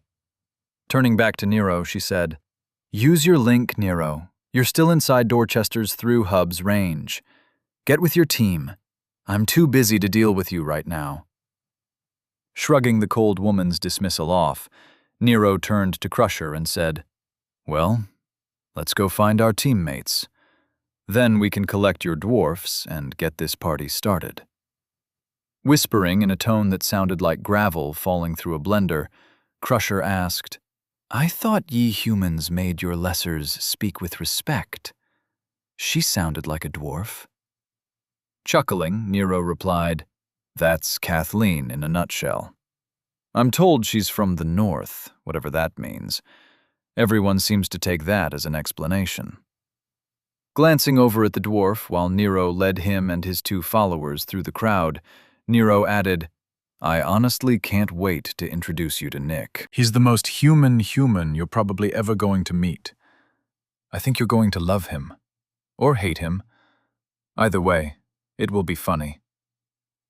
Chapter 245. Off to see the kobolds. Commander Dahl was happy with how quickly the army was adapting to the new operations paradigm. Much happier than he thought he'd be, in fact. Over the past day, he'd received over 20 transfers into his command, directed by the Grand Master himself. Each of them had taken over aspects of his responsibilities, dealing with briefing the Council of Leadership and interacting with the nobles. Several were simply there to ward off personal requests he had been constantly receiving through his link. Even better, the chain of command had been verified by the Grand Master and sent out to all the commanders in the city.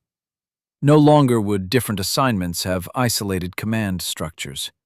There was now just a singular chain of command across the entire army. How that would work in the future with special assignments and differing areas of responsibility, he didn't know. And he no longer needed to care. According to his new orders, he was simply responsible for the war and nothing else. As the provisional head of the new operational structure, other commanders and sub-commanders would be handling all that. Now, all he had to do was focus on winning the war, or at least pushing the kobolds out of the mountain city. While standing at the deployment table at Central Command, he stared out over the map the dwarves had sent him.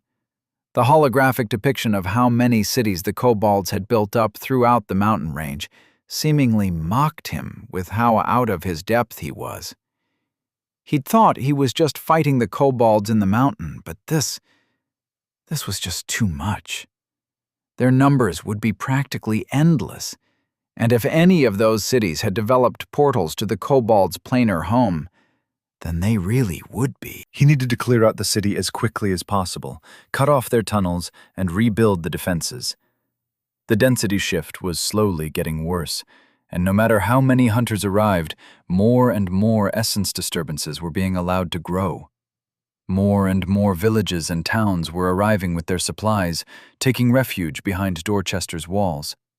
Already, several isolated areas within Dorchester's area of influence had been lost to monsters and the beginnings of the beast waves. While the roads weren't unpassable yet, he knew that time was coming. He had months, maybe a year, but not much longer to get the city prepared for what was coming. Sighing deeply, he thought about how outnumbered they were, how much was against them, and how unlikely their chances were. Firming his resolve, he straightened his back and squared his shoulders. Angrily swiping away the hologram, he changed it to the current display of his army's progress through the mountain. One foot in front of the other will get us down our path. There is no obstacle that cannot be overcome, he reminded himself firmly. No matter how many times he'd experienced it, Nero was still amazed at how intuitive the thought hub was. With a link in his pocket, he could get answers to any question he wanted. It was no wonder people here were willing to walk around with a piece of metal on their temples, connecting their brains to the local equivalent of a central computer. Although Nero still found the entire process suspect, he could understand the appeal. Using his link, He was able to locate Nick in the mustering square easily. It barely took any effort. Nothing more than a thought request sent to the thought hub. After leading Crusher and the two other dwarves through the crowd, Nero found Nick in a serious conversation with Natalie Keening. They were surrounded by a few other people wearing House Walker colors, all of them stoically waiting for the opportunity to go into the mountain and fight for House Walker. Walking up to them, he introduced Crusher to them, and then stepped back, eager to see how they'd get along. Just as he'd thought, Nick began immediately assaulting Crusher with questions. The first words out of Nick's mouth were, "Are you a practitioner of runic magic?" Before the dwarf could even formulate a reply, Nick was already changing the subject and inquiring about Crusher's armor, whether it was runically enchanted or simply smithed. While chuckling at the awkwardness, he didn't want the dwarf too pissed off, so he quickly stepped in. "Hold your questions until the end of the class, Nick.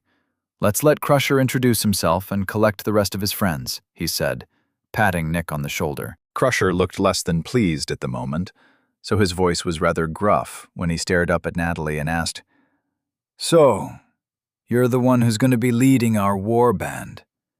Looking every bit the professional soldier, she replied, "I suppose I am. I've been requested to incorporate your forces into mine. Am I to understand that you wish to stay near Lord Walker?" Grunting in appreciation of her not wasting words, he replied, "Aye, that I am. I have 50 dwarfs ready for war. Me and a few others will stay near the lad, while you can use the others as you see fit. I'll keep an eye on you, though, so you won't be misusing my warriors. Not if you want to leave this mountain alive." Seeing Natalie's expression becoming a frown, Nero headed off the totally justified reply by saying, "That's fine. We'll treat your warriors the same way we do our own. Until we know how you all fight, we'll be taking things slow. Have no worries about Ms. Keening here. She knows her business." Nodding gruffly, Crusher replied, "I'm sure she does." Turning away, he added, "I'll collect my warriors, and we can head off." Watching Crusher and the two unnamed dwarves walk away, Nero stepped up next to Natalie and said quietly, "Don't mind him. Dwarves are just grumpy by nature.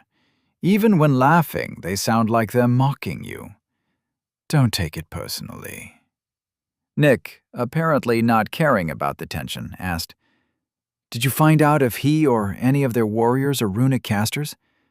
I'd like the opportunity to see runic magic in person. From what I understand, it is fundamentally different than spellform-based casting, operating instead on the concept of caster's intentions and the world's interpretation of the ethereal carvings." Glancing over at Nick in amusement, Nero said, "Never change, Nick. Never change." Confused, Nick was about to reply when Natalie interrupted him. "Lord Walker, everything is ready for deployment. We'll be heading in under Knight Angleton's command. You, Lord Verena, and I will be working together, alongside 7 others. I've been ordered to incorporate whoever the dwarves would like into our assault team." Nodding in understanding, Nero replied, "Yeah, I took a quick look at the deployment plans. We're just going to splitting up into teams and clearing rooms unless we find a concentrated area of kobolds. It shouldn't be a problem to let the dwarves tag along." For the next few minutes, Natalie and Nero went over the specifics. He found it more than a little amusing how she continued to hint at the fact that he needed to listen to her and stay out of the fighting as much as he could. She seemed more than a little concerned that he would just run off and try and clear the mountain out by himself, leaving her to have to explain to Kathleen what he was doing. Honestly, he couldn't really fault her for her suspicions based on what he did at the battle on the mountain's surface. However, he did find it funny how uncomfortable she was trying to give him orders. Before long, Crusher showed up with the rest of the dwarves.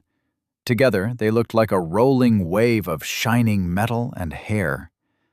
The moment they arrived, Knight Angleton and a few other serious-looking soldiers appeared alongside them from out of nowhere. He and Crusher seemed to recognize each other the moment their eyes met, probably due to the relative strength of their presence in the ether. It was an interesting sight for Nero to witness with his perception field, as he could practically see their essence fields clashing. While it wasn't exactly hostile, it was definitely confrontational. Luckily, nothing happened aside from Knight Angleton giving out a few orders and assigning dwarven teams to different troop leaders. The man didn't even bother to stick around long enough to say hi, and promptly headed off after he was done. Crusher and a few others came over, while the other dwarven teams headed off with their new groups. All right, so are we ready to get moving? He asked grumpily, apparently unhappy at how long this was taking. Natalie replied quickly, "Almost. We're just waiting for word from—" Pausing mid-sentence, she turned her head to look out over the courtyard before nodding at nothing. "There it is. We're heading in now. We'll be with the first wave. Lord Walker, if you'd please stay close by, I'd appreciate it," she added, in a tone sounding less like an order than a request. Sighing in acceptance of the fact that he'd probably just have to get used to the special treatment, he replied, "Sure thing, boss." Despite saying that they were heading right in, it still took around 20 minutes before everything was ready. In addition to the team, which altogether counted as 15, dwarves and humans included, there was a wagon with handles for supplies that had to be dragged by manpower. Nero hesitated to call it a wagon, as it was more like an oversized backward wheelbarrow.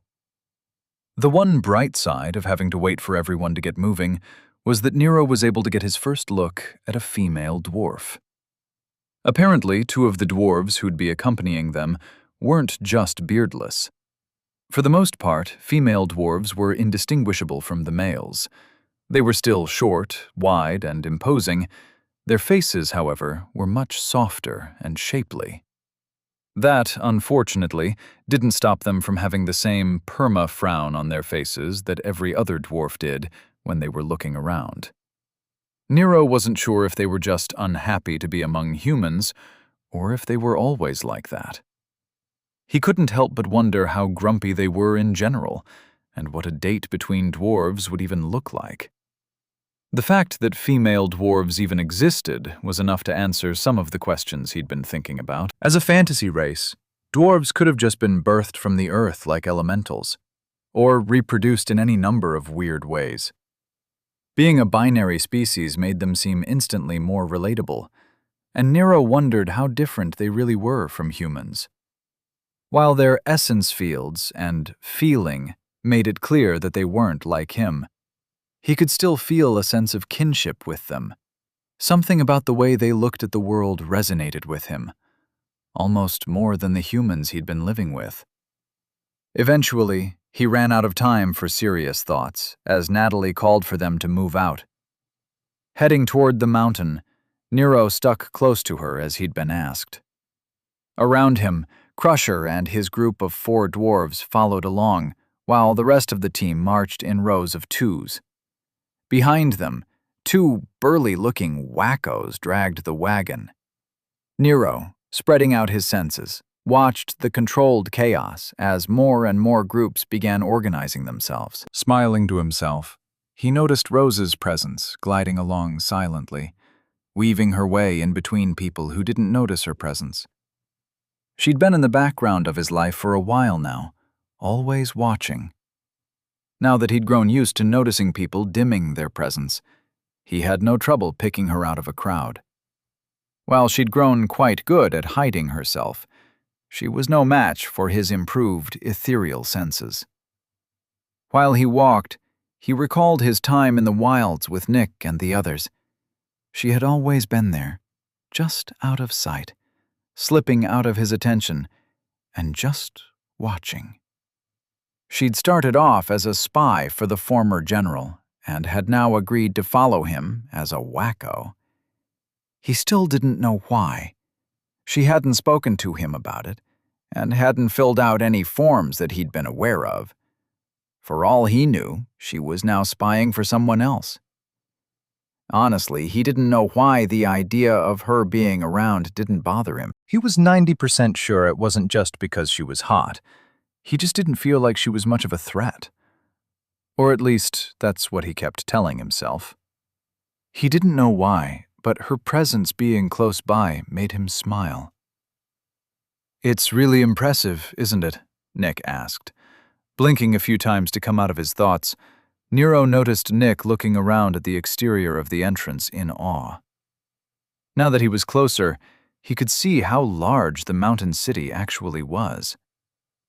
Impressive was an understatement. Hundreds of meters across, the entire entryway opened up to a massive chamber that could only loosely be described as a tunnel. Along the sides, there were massive pillars of stone that stretched up to the ceiling. Nero could practically taste the architectural history in the ether. Domed essence lights hung in the air, filling the tunnel with a sense of grandeur and firmness. The place just looked solid. When humans first arrived in the area, this is where we lived. The wilds were too dangerous, despite the efforts of the populators to clear them out. Thousands upon thousands of man-hours went into building the mountain city, creating a safe haven for us to return to while we stretched out above ground. The underground farms and habitats were essential for us for quite some time. It wasn't until we finished the beginnings of the wall that we dared come out above ground, Nick said, sounding like a tour guide. Nero walked in silence as he stared up at the distant ceiling. He hadn't been this impressed with anything since he saw the Hoover Dam, and this was just the entryway. Thinking back to the holographic maps he'd seen, he had trouble wrapping his head around how big this place actually was. Supposedly, it went through the entire mountain, both up and down. And now, it was full of kobolds. "Why did you abandon it?" Nero asked quietly. Nick, ever helpful when it came to a question, any question, replied, "We no longer needed it. Our population took a massive hit during the failed Dorchen rebellion, and many people who'd lived underground took the opportunity to refill the villages and towns who'd lost people in the fighting. Without the need for the space, the Council of Leadership decided to turn off the generators and seal the doors. We knew it would be here if we needed it. Even if the density shift hadn't come, eventually it would have been reopened regardless." A dwarf walking along next to Crusher said from behind them, "Ye lot never should have left the space empty. Unused ruins like these are breeding grounds for dimensional incursions." Looking surprisingly angry, Nick looked over his shoulder and said emphatically, "They're not ruins. Ruins imply destruction, and there was barely any fighting here." Suddenly losing some fire from his tone, Nick looked around at the areas of the floor which were now blackened by soot due to the conflict, adding, "Or at least there wasn't. Who knows what the kobolds have done to our history while we built the rest of Dorchester?" Sounding almost compassionate, Crusher said, "Don't you worry. We'll see your home cleared out. You'll have your chance to rebuild." Nodding in appreciation of the dwarf's words, Nick seemed no longer in the mood to talk. Nero, on the other hand, still had questions. However, he could tell that the man was no longer interested in playing tour guide. Taking advantage of the silence, he spread out his perception field as far as it could go, trying to see through the crowd to estimate what kind of fighting had taken place here. He could see areas of stone that had been rebuilt and remnants of heavy spell effects hanging around in the ether. Nero had a sense that he could delve into them to witness the past, reliving the events that caused them. He almost did just that, but was interrupted by the sight of wagon trains being dragged out in the other direction. He could see piles of kobold bodies being brought out, along with more than a few wagons filled with humans. It was easy for him to forget the cost of fighting, what with all the healing magic and success he'd had. He thought about asking what they were going to do with all the bodies, but thought better of it. There was no reason to put Nick in any worse of a mood than he already was. Time passed as they walked, and Nero thought about what this tunnel must have been like when it was inhabited. It looked more like a massive fairground than an entryway, and he wondered if they used to have stalls arranged up and down the place. There were probably wagons of good heading in and out all day and night, filling the place with commerce and people. Now it was just a long train of humans heading off to war. At least someone had the good sense to clean up after all the fighting. I wonder if they used brooms to sweep everything up, or if they have some kind of large-scale cleaning magic to pick up all the blood and whatnot, he thought to himself. While they pushed deeper into the mountain, Nero's thoughts bounced all over the place. From the history of the space to what kind of fighting they were likely to face, he rarely thought about a singular subject to conclusion. Mentally, he was just wasting time. Eventually, Natalie led them to their first checkpoint. It was through a large door alongside the central tunnel leading to another massive chamber. This one looked like it was once another way to move through the mountain. There were exits all over the place, with stairs and platforms leading off in all kinds of directions. To Nero, it looked like a really humanized anthill.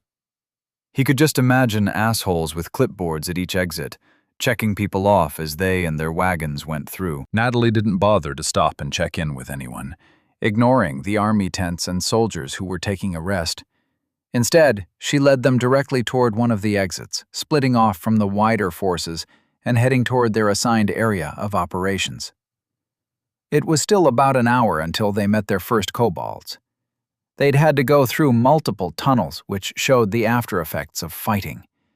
Charred walls and broken essence lights gave the entire place the vibe of a horror game mixed with a tabletop RPG.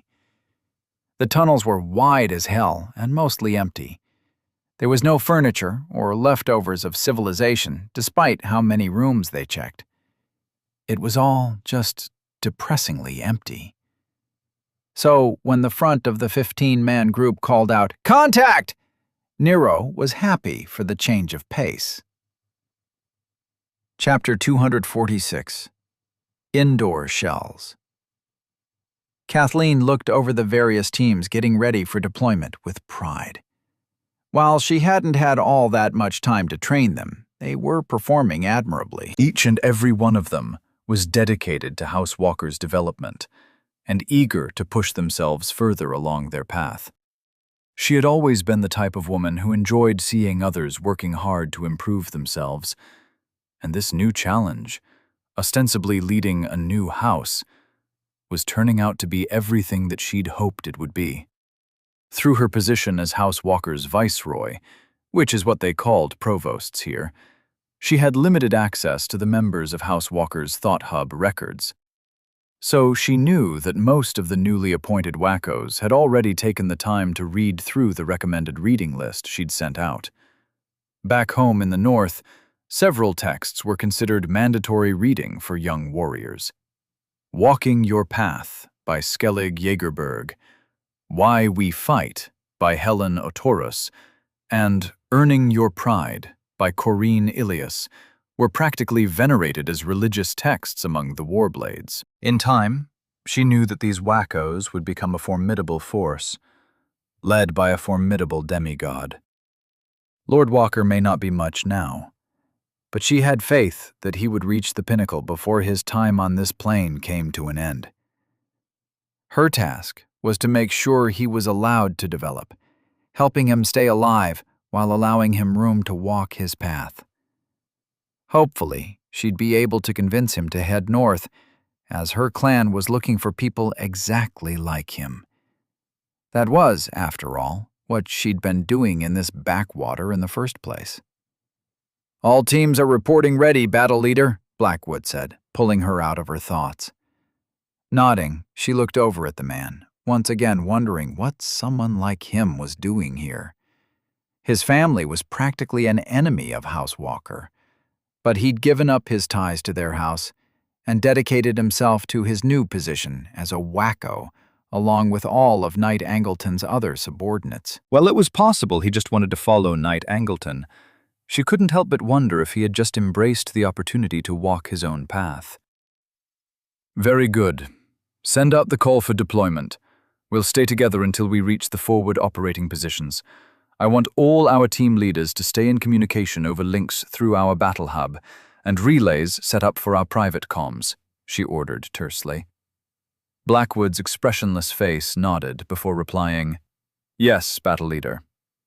While he turned away to get everyone moving, she isolated a communication channel between her and Natalie Keening, who'd she assigned to watch over Lord Walker and the dwarves. "Any problems?" she asked. Natalie replied quickly, "No, battle leader. Lord Walker seems to be able to handle the dwarves well enough. Knight Angleton has spread out most of their numbers with the other teams under his command, while their leader and his team will be staying with us. I can confirm that they seem interested in observing Lord Walker, but I haven't been able to determine why." Replying quickly, Kathleen said, "I believe we're correct to assume that they're most likely unhappy with the other nobles and are looking to develop a relationship with House Walker. Their new city will require a local trading partner, and despite what the agreement with the capital entails, they'll end up doing whatever they want. Like most beings with intelligence, they can see that Lord Walker is special, and likely want more information about him." Natalie Keening was one of the wackos who'd begun to comprehend the breadth of Lord Walker's growing legend, and was eager to see it blossom. So, she understood what Kathleen was hinting at. "Any change in my orders?" she asked. Kathleen replied, "No, your area of operations should be relatively safe. Just keep an eye on the young lord and let him fight when he wants." I doubt you'll be able to keep him out of trouble, and your main priority is to support him. "Understood, battle leader. I'll see it done," she promised. Kathleen cut the connection, temporarily putting Lord Walker and his team out of her mind. She had a larger battle to command, and his part would be minimal at best. House Walker needed to make a good showing, and she intended the entire city to hear about its exploits before she was done. The team of 15 had spread out a little, as the hallways were rather wide. Groups of 2 had split off to confirm the rooms alongside them were clear, so Nero had been standing alongside Nick behind Natalie on their own. The forward scouts who'd called out were rushing back toward them from the other end of the hallway, looking grim. Both were younger-looking men, wearing leather armor and carrying bows. Their tabards were smaller and tighter than normal, cinched tight with their belts and straps. With their dark cloaks trailing behind them, they blended into the shadows rather well. While the team regrouped in the middle of the hallway, one of the scouts skidded to a stop right in front of Natalie and said in a voice barely louder than a whisper, "We were spotted. 2 groups of kobolds are on their way, numbering 50 or 60 together. There are probably more, though. From what we could see, there were no mages or casters among them. 4 larger kobolds in command." Natalie, not wasting time, called out, "Form ranks!" Turning to Crusher, who was still standing behind Nero and Nick, she asked, "How would you prefer to take part in the fighting?" Folding his arms, Crusher replied, "We'll just watch for now. If you look like you're needin' help, we'll step in." Nero, figuring that the dwarf wanted to see how the humans fought, just chuckled to himself in amusement. In no time at all, the melee fighters with shields took up positions in the front, while Nick and 2 other casters brought up an arched shield of magic over their heads. The ceiling was only 15 or 20 feet tall, so there was plenty of space above them. While their group arranged themselves in an arc covering the entire hallway, Nero stayed back with the dwarves, wondering what his contribution to the fighting should be. No one bothered to tell him what his assignment was, and he was starting to get confused at how everyone was moving around without saying anything. It made no sense that they were all coordinating what they were doing without ever having trained together. Suddenly, he remembered the command channel he had not been privy to during his last battle. "They're probably all talking to each other over that," he reminded himself, feeling like an idiot. Leaning over, he whispered to Crusher, "Hey, you guys on the command channel thing?" Crusher turned his head toward him with a frown on his face. Of course we are. You think we're idiots? Nero's expression was blank as he stared into the dwarf's judgmental eyes. No, I'm sure that you're not. Mumbling under his breath about asshole dwarves, Nero reached out to Natalie through the ether, wondering if she was the one running the command channel. Yes, what is it, my lord? She asked, clearly having no trouble multitasking while setting up their defenses. The command channel thing for the team. Shouldn't I be on that? He asked, somewhat awkwardly. He could practically feel her confusion as her mind checked something. Turning her attention back to the connection with him, she replied, Yes, my lord, I apologize. I thought you knew that we had a battle hub in place with the operations center. Your link should allow you to access our team's channel. If you'd like, I could act as an intermediary if you'd prefer. Nero, still not having taken the time to read up on how everything worked, replied, No, that's fine. I'll find it. Cutting off the connection quickly, he reached out for the link in his pocket. As usual, he had multiple pings waiting for him, one of which was the request to join the various command channels available to him. It took barely a moment for him to connect with the one for his team, as it was practically vibrating in his head with the demand to link himself up.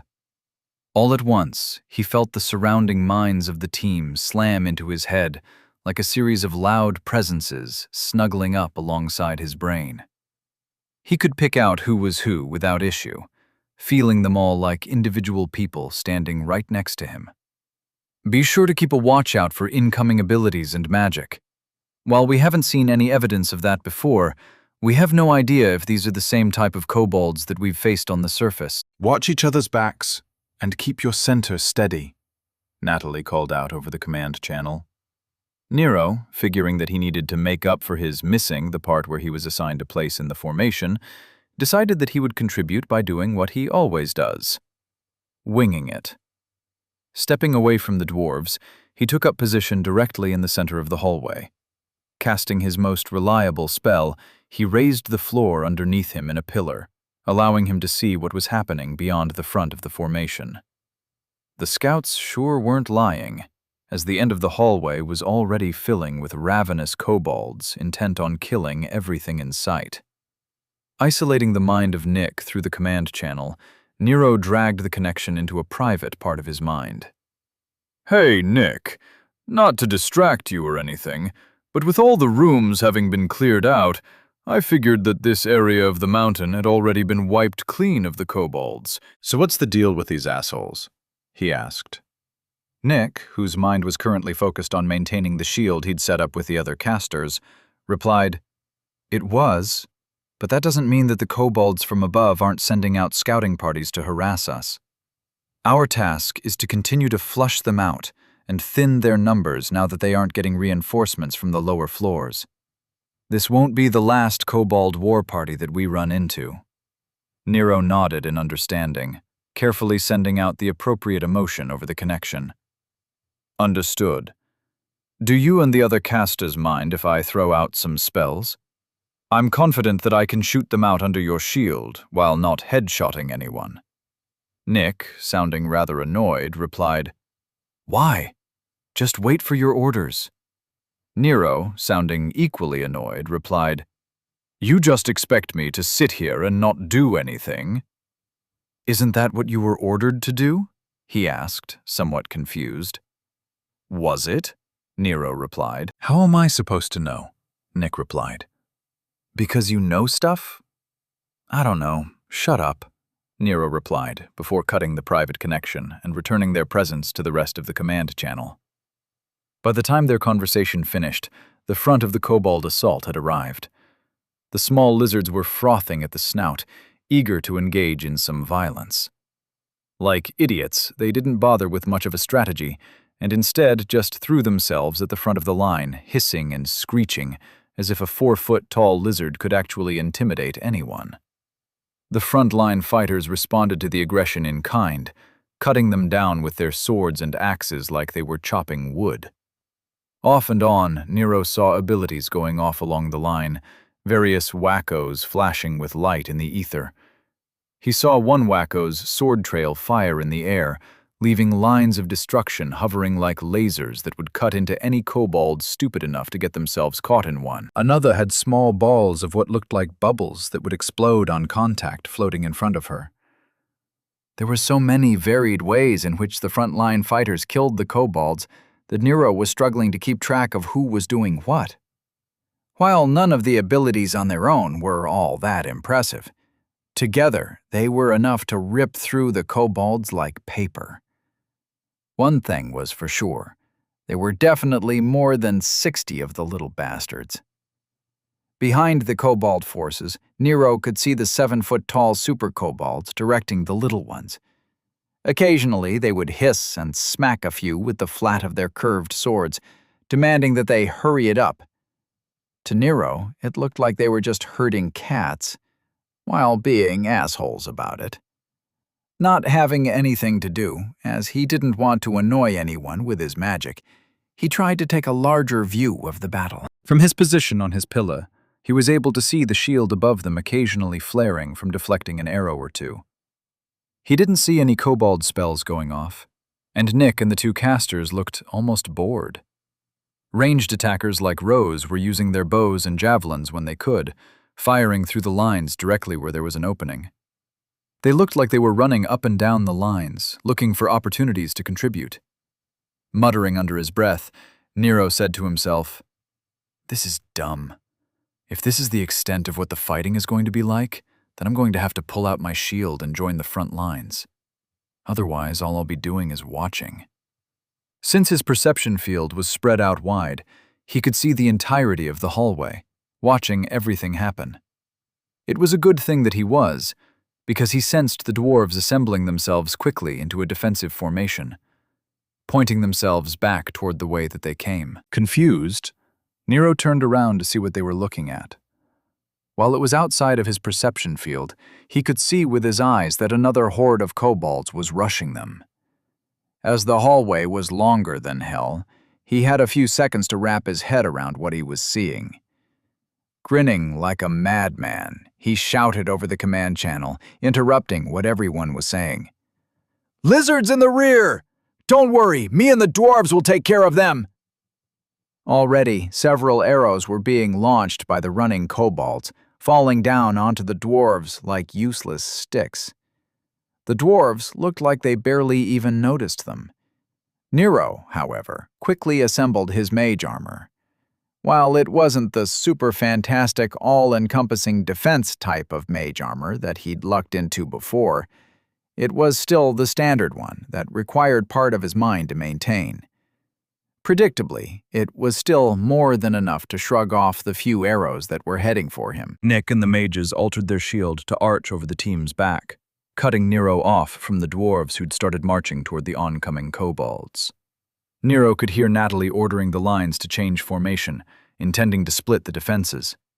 He could tell that the dwarves had no intention of listening to her, and honestly, neither did Nero. Lowering his pillar, he ducked under the shield and jogged after them, calling out over the command channel, "I said don't worry about it! Me and the dwarves got this!" Chuckling to himself, he could feel the annoyance and acceptance in Nick's mind when he focused on him. Natalie, on the other hand, was freaking out. He tried to send her some calming thoughts, but didn't expect much luck in having her not coming after him. Everything was happening quickly, so he didn't have a lot of time to wait for things to develop.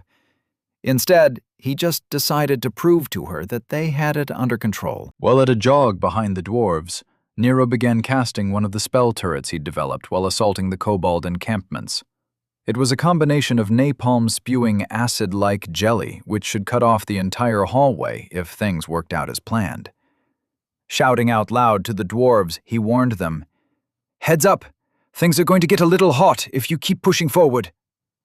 Without bothering to wait to see if they would listen to him, Nero fired an arc of death over the dwarves' heads, starting on one side of the hallway and running it across the floor.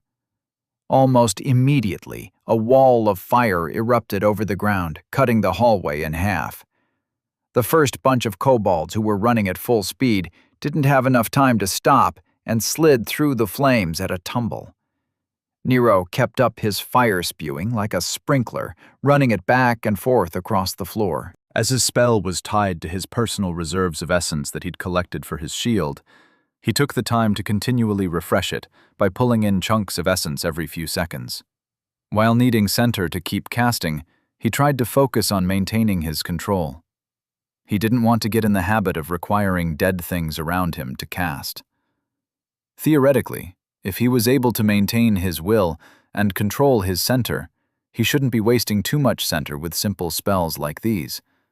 Although, that was just based on his reading and his few classes with Specialist Howard, who'd taught him some elemental magic. The idea with center was that it was who you were, and if you kept yourself centered, then you could maintain your personal reserves. As you grew stronger, you'd be able to control more essence without taxing yourself. Only when you become too mentally tired should your reserves start to deplete. While that level of skill should arrive around levels 30 or 40 for simple spells like what he was using, Nero took that more as a suggestion than a rule. Archmage Jennings himself said that he should ignore level requirements as they barely applied to him, so Nero figured it was just a matter of training. And what better way to train was there than char-broiling murder lizards? The dwarves, seeing the line of fire erupt in front of them, stuttered to a stop, angrily turning to glare at Nero for denying them a fight. Nero was too focused on what he was doing to care. The spell form floating over his shoulder was spewing death by the gallon, filling the hallway with the smell of roasting kobolds. His grin must have been something to see, as the dwarves' expressions quickly lost some of their heat and instead turned to curiosity. "Come on, you stupid iguanas! Daddy's got some lettuce," Nero shouted in glee. The kobold charge had come to a complete stop, none of them willing to brave the fire which was now burning taller than them. Inside the flames, and in front of the dwarves, kobolds were rolling around on the ground, trying and failing to put themselves out. Nero, checking his center reserves, shrugged at the sight of his center dropping below 90%. Muttering while waving his hands back and forth to continue spreading his sticky flames, he said to himself, 10% isn't terrible, considering how much center I actually put into this stuff. Cutting off the spell, he estimated that the fire should burn for a while on its own. Crusher, stepping up near Nero, said, "Lad, do you intend to just let them just sit there? Cut off the fire and let us do what we do."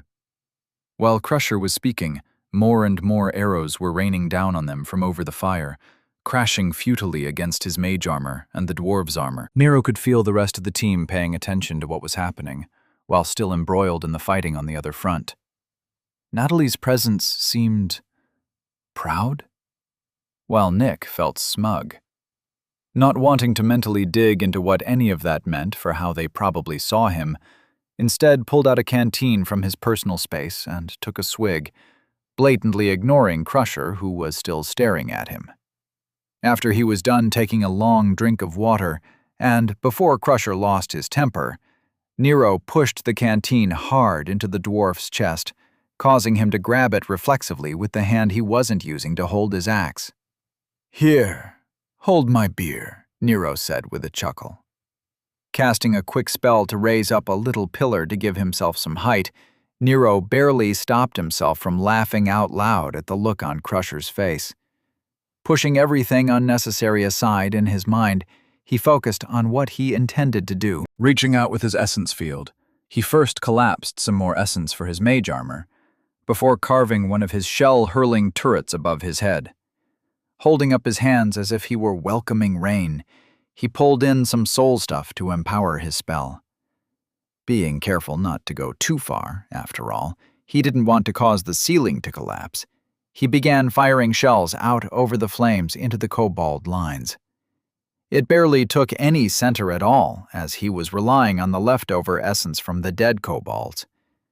There wasn't a ton to work with, but it didn't take all that much to empower the shells themselves. His spell form was all him, and his center was fully capable of shaping the shells on its own. The essence from the ether was what was providing the real oomph. In fact, with how hard he was concentrating, he doubted he'd be losing much center at all. Like a howitzer going off indoors, the walls shook. Nero didn't realize it, as he was too focused on what he was doing. But everyone, kobolds, humans, and dwarves included, stopped what they were doing and covered their ears in pain. Eruptions of kobold parts exploded one by one as the shells reached their targets. Nero swung the turret back and forth along the kobold horde, obliterating them in droves and painting the walls with their bodies. It was overkill, a massive and unnecessary destruction of the enemy that was both shocking and awe-inspiring.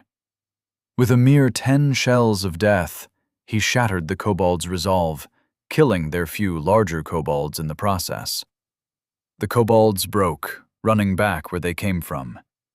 Nero lowered his hands and recaptured what little center he could from his spell form.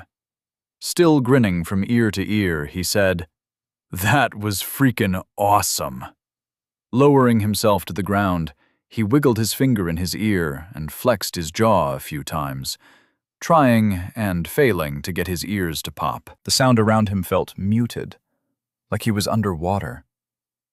Crusher, who was now standing next to him, was saying something. Looking at the dwarf in confusion, Nero shouted in his face, "What?" The dwarf, looking incredibly angry, while also impressed, shook Nero by the shoulders and started talking again.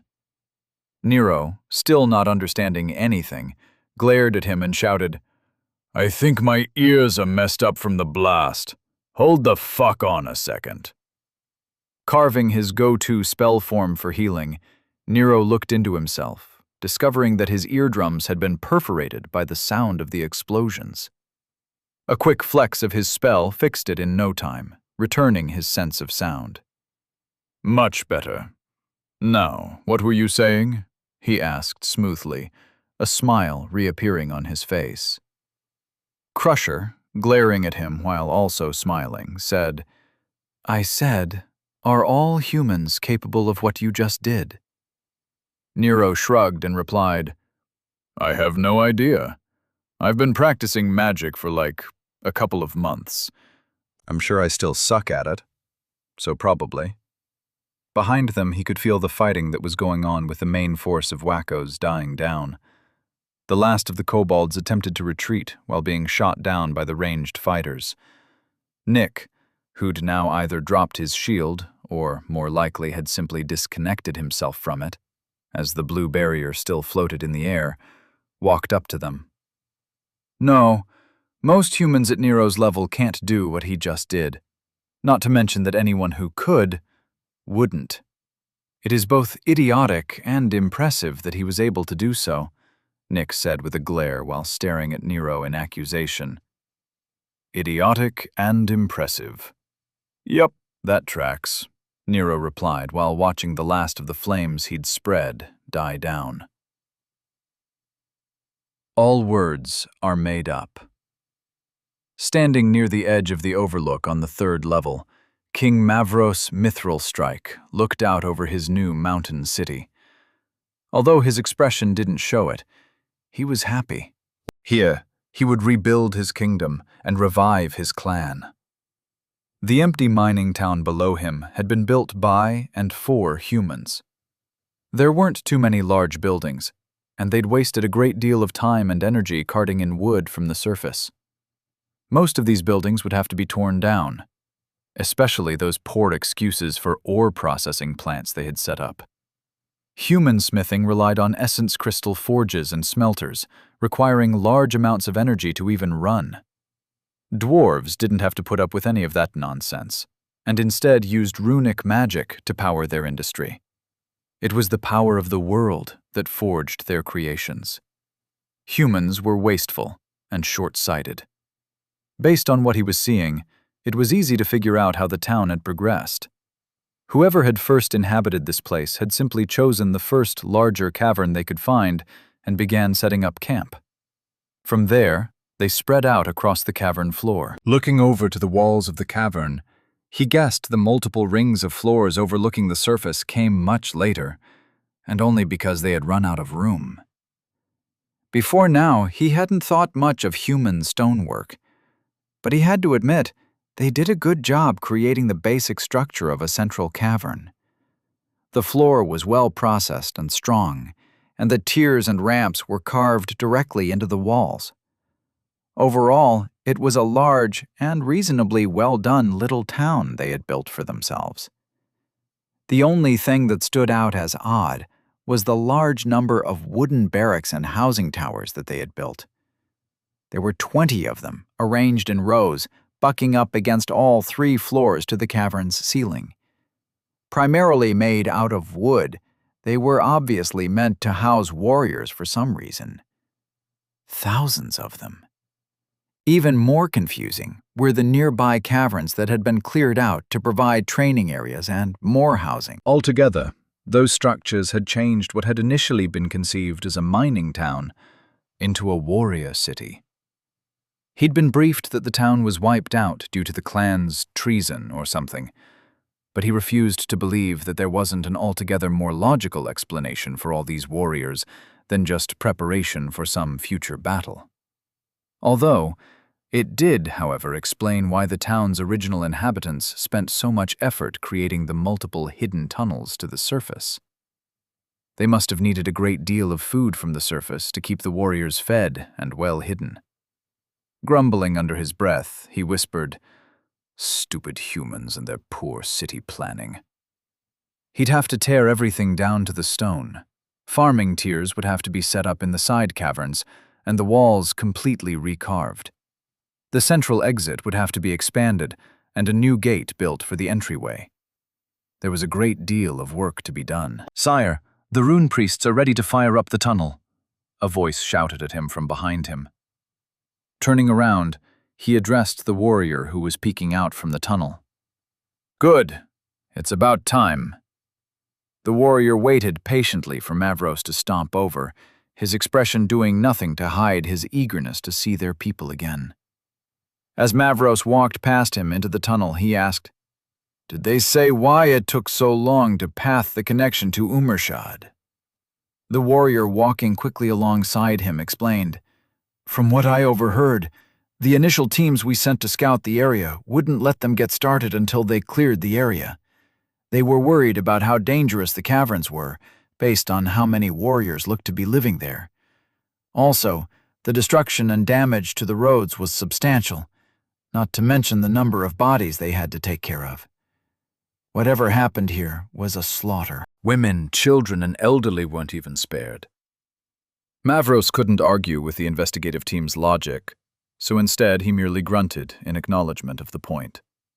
Changing the subject, he asked, "Have the runic mages finished setting up the tunnel beacons?" The warrior replied, "Yes, sire. They report that the area is clear of any sentience, but they haven't had time to ward any of the caverns. Defensive teams are on the lookout for now, but we need more warriors to cover the entire area." Once again grunting his understanding, Mavros walked through the tunnel at a brisk pace, eager to get this done. Soon enough, his clan would be coming through, and his people would begin working on reshaping his mountain to his needs. For now, the kobolds could wait. Defenses were what were important for now. After the fires he'd started died down, Nero was able to get a better look at what his spell shells had accomplished. Kobolds had died by the dozens, and the walls were painted with their remains. It was a gruesome enough spectacle that he didn't envy whoever's job it would eventually be to clean it all up. He sure as hell wasn't going to be the one to do it. While he was looking over the battle's aftermath, Nick was explaining human magecraft to Crusher and a few dwarves who'd come by to listen in on his impromptu lecture. "It comes down to spell forms for us. We shape our center into functional shapes that interact with the ambient essence to create effects much like your runic magic.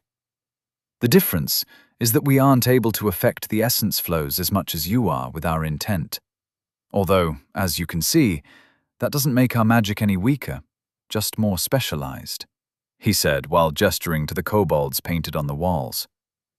Nero had to admit, what he'd done looked impressive.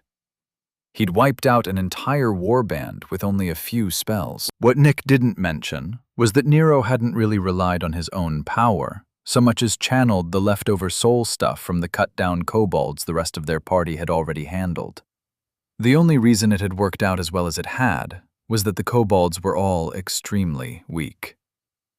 Rubbing his chin in thought, Nero walked away to get a better look at where his shells had hit, leaving the conversing dwarves and Nick behind him. Ignoring the squishy kobold parts and the smell, he gingerly stepped over the corpses and focused on the ground of the hallway. He couldn't understand why there weren't holes blown into the stone, or at least some evidence of what he'd done. Not that he hadn't been careful of how much center he'd been pouring into the spells, but he expected to see at least some damage after what he'd done. Looking around the hallway, he could see that if all the kobold corpses and blood were removed, the hallway would look perfectly fine. Aside from a few broken essence lights and some scuff marks. Examining the stone through the ether, he could tell that the stone was much firmer than the kobolds had been. It was almost as if it had been enchanted to be stone. He could tell that it would take a great deal of concentrated effort to affect it. It was no wonder his temporary pillars of stone had been so easy to cast. The stone under his feet was so stony that his spells had no problem mimicking it.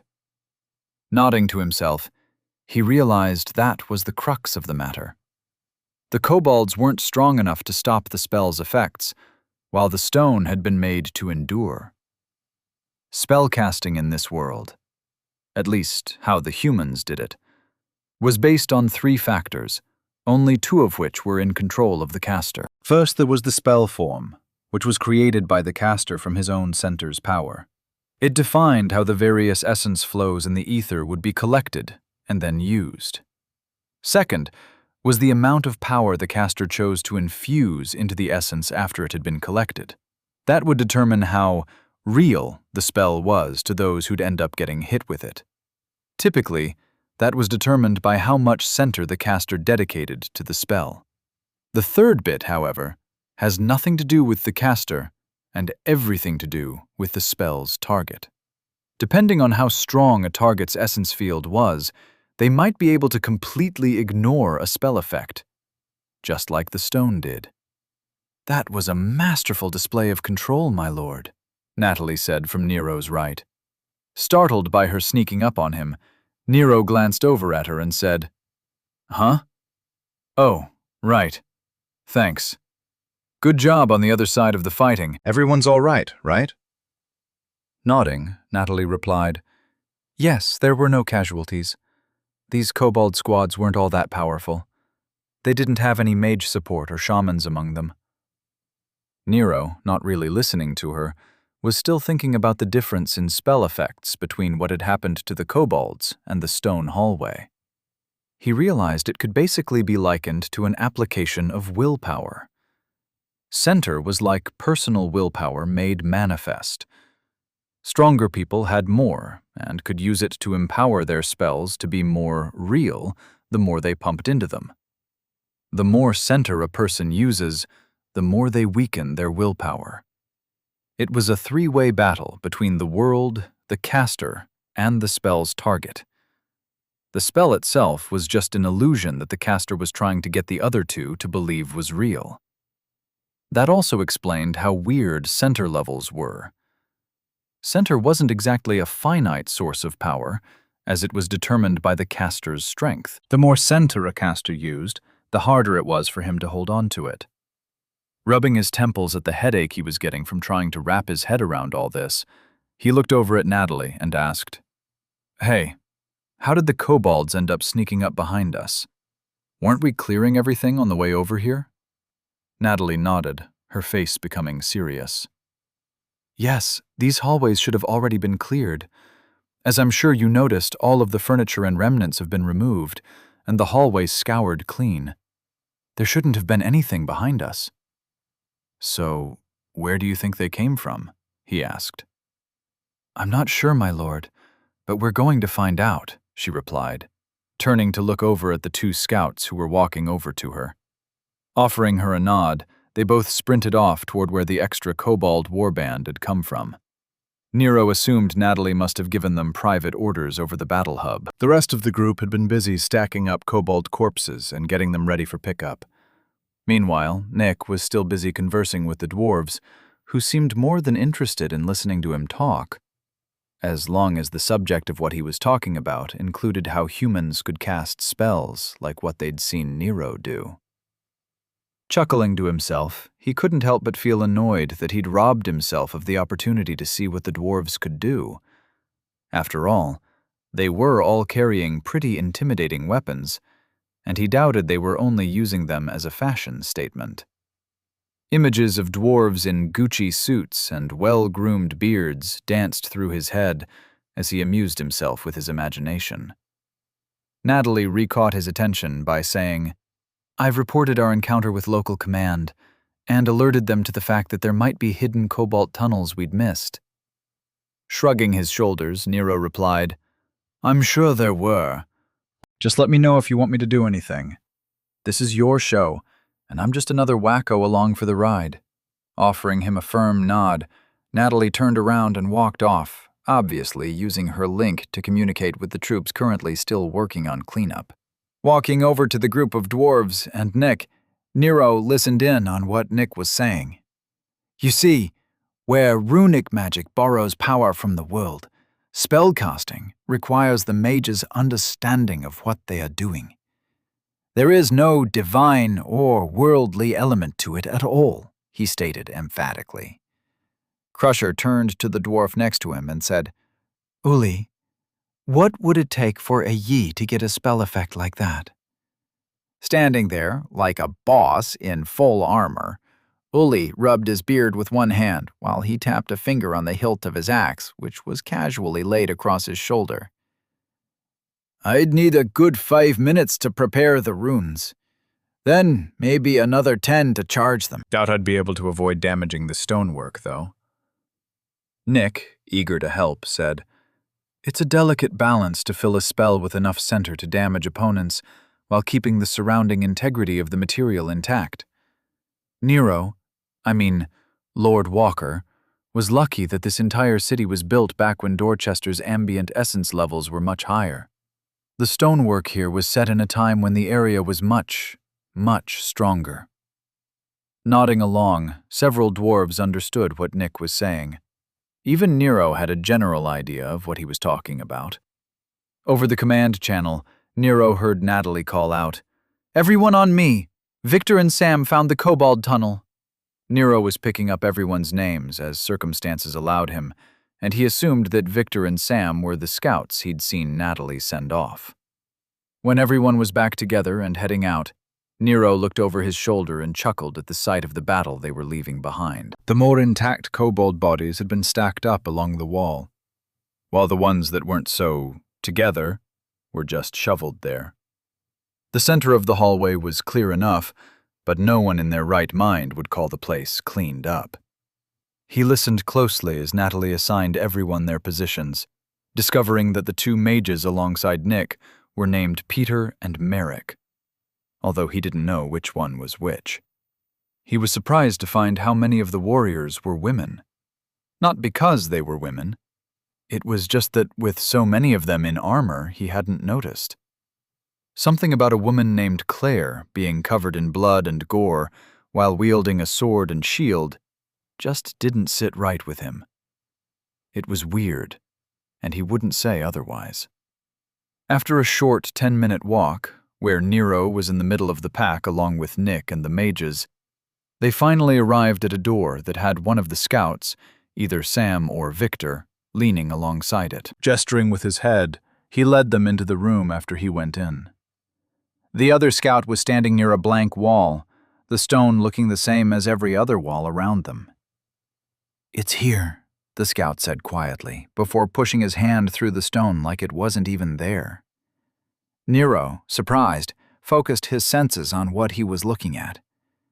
Where before the wall seemed completely solid, now that he knew it wasn't, he could feel that something was off with it. His perception field was telling him that the wall was both there and that he shouldn't bother looking any closer. It was almost a suggestion floating along the essence flows, teasing him with the hint that the other walls were more interesting. Shaking off the suggestion, he pushed his senses deeper, finding the initiation point of the wall's projection. It was a spell. A spell that had no heft to it. On instinct, or maybe just because it didn't look right to him, he pressed his mind onto the spell and tried to fix it. It was eerily similar to one of his earthen wall spells that he'd learned, but also not.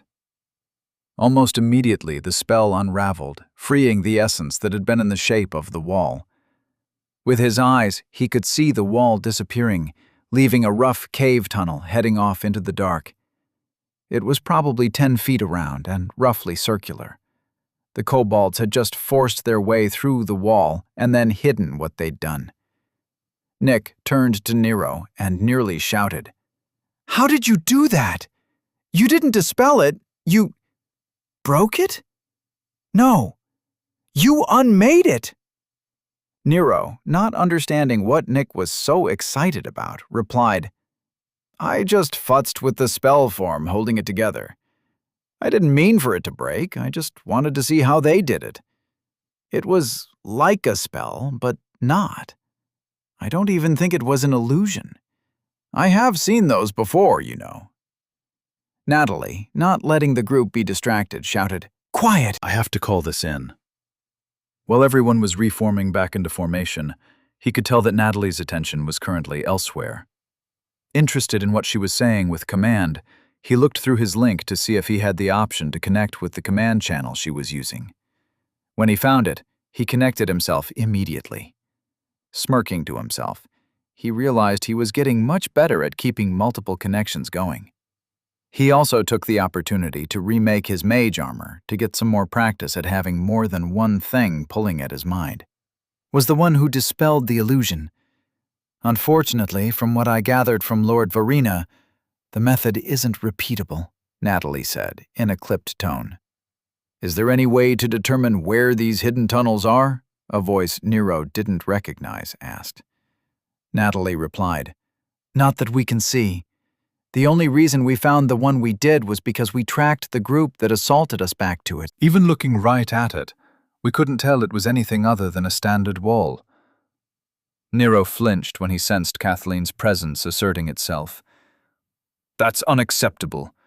We need to get our mages working on a way to determine where these hidden walls are. Otherwise, we won't be able to establish a working perimeter." The conversation was happening quickly, but Nick didn't seem willing to let Nero listen. Tapping Nero's shoulder, Nick said in a somewhat demanding tone, "Nero, I'm sure whatever you're listening to is interesting, but I really need to talk to you." Mentally closing his connection to the command channel, Nero looked over at Nick and asked in confusion, "What?" "I need to know how you did that with the illusion. Also, why are you powering an essence shield? Do you sense something?" he asked while looking nervously at the dark tunnel leading off into the mountain. Nero, allowing his mage armor to dismiss itself, replied, "No, I was just practicing." Don't worry about it. "What did you mean about the illusion?" "I just told you. That wasn't an illusion." Nick, now reassured that they weren't going to be attacked, replied firmly, "Yes, Nero, it was. It was a fabricated reality that influenced the minds of anyone in contact with it. That, by its very definition, is an illusion." Rolling his eyes, Nero said, "Okay, maybe technically or whatever. All I know is that the last time I was in an illusion, it was like an overlay on top of reality, like altering what the world looked like. This, what the kobolds were doing, wasn't that at all." Nick, now extremely interested, replied, "All right, then what was it?" "It was a spell," Nero replied smugly. Immediately annoyed by Nero's tone, Nick replied, "I know it was a spell. It was an illusion spell." That doesn't answer my question. Nero, now confused, replied, "What was the question?" Well aware that Nero wasn't used to the terminology of magic, and often frequently substituted his own, took a calming breath. Keeping his tone devoid of any anger he might be feeling, he said, "Nero, what I'm asking is how you disrupted the spell form's cohesion. I'm assuming you did something similar with the portal that you closed, as you have an ability to see the ether in a way that I, and, as far as I know, no one else can. Spell forms for illusionary spells are typically not able to be seen by anyone other than the caster after they are activated, since they seat themselves into the caster's mind. Or, in the case of a static emplacement, like a ward scheme or a wall like this, they are distributed throughout the entire illusion. Breaking them typically requires the brute force of a counterspell form or a ritual. So, to be clear, I'm asking about your exact process. What was it you did to disrupt the cohesion of the illusion? You didn't break it. You unmade it. I need to understand how you did that." Nero, finding a fundamental fault with Nick's assumptions, ignored the question. "I don't know how many different ways I can say that it wasn't an illusion. I don't know why you never listened to me." Seeing the vein on Nick's forehead, indicating that he was about to blow his top, Nero quickly said, "Remember when we faced those assassins in the forest?" Realizing something, Nero added, "No, of course you don't. You were dead at the time." Waving his hand as if that wasn't his point, so Nick should disregard it, Nero went on to say, "One of those guys made an illusion of the campsite we were at, just without any of the assassins present. It was identical to the reality underneath it, and almost indistinguishable." I learned how to see past illusions then. And I'm telling you for a fact that this here wall, it wasn't an illusion. It was more like a mud wall spell, or I guess a stone wall spell.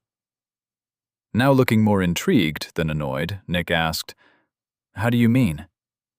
Running a hand through his hair as he thought out loud, Nero said, "It was like a basic spell that I could recognize, but not sufficiently powered with enough center to be real.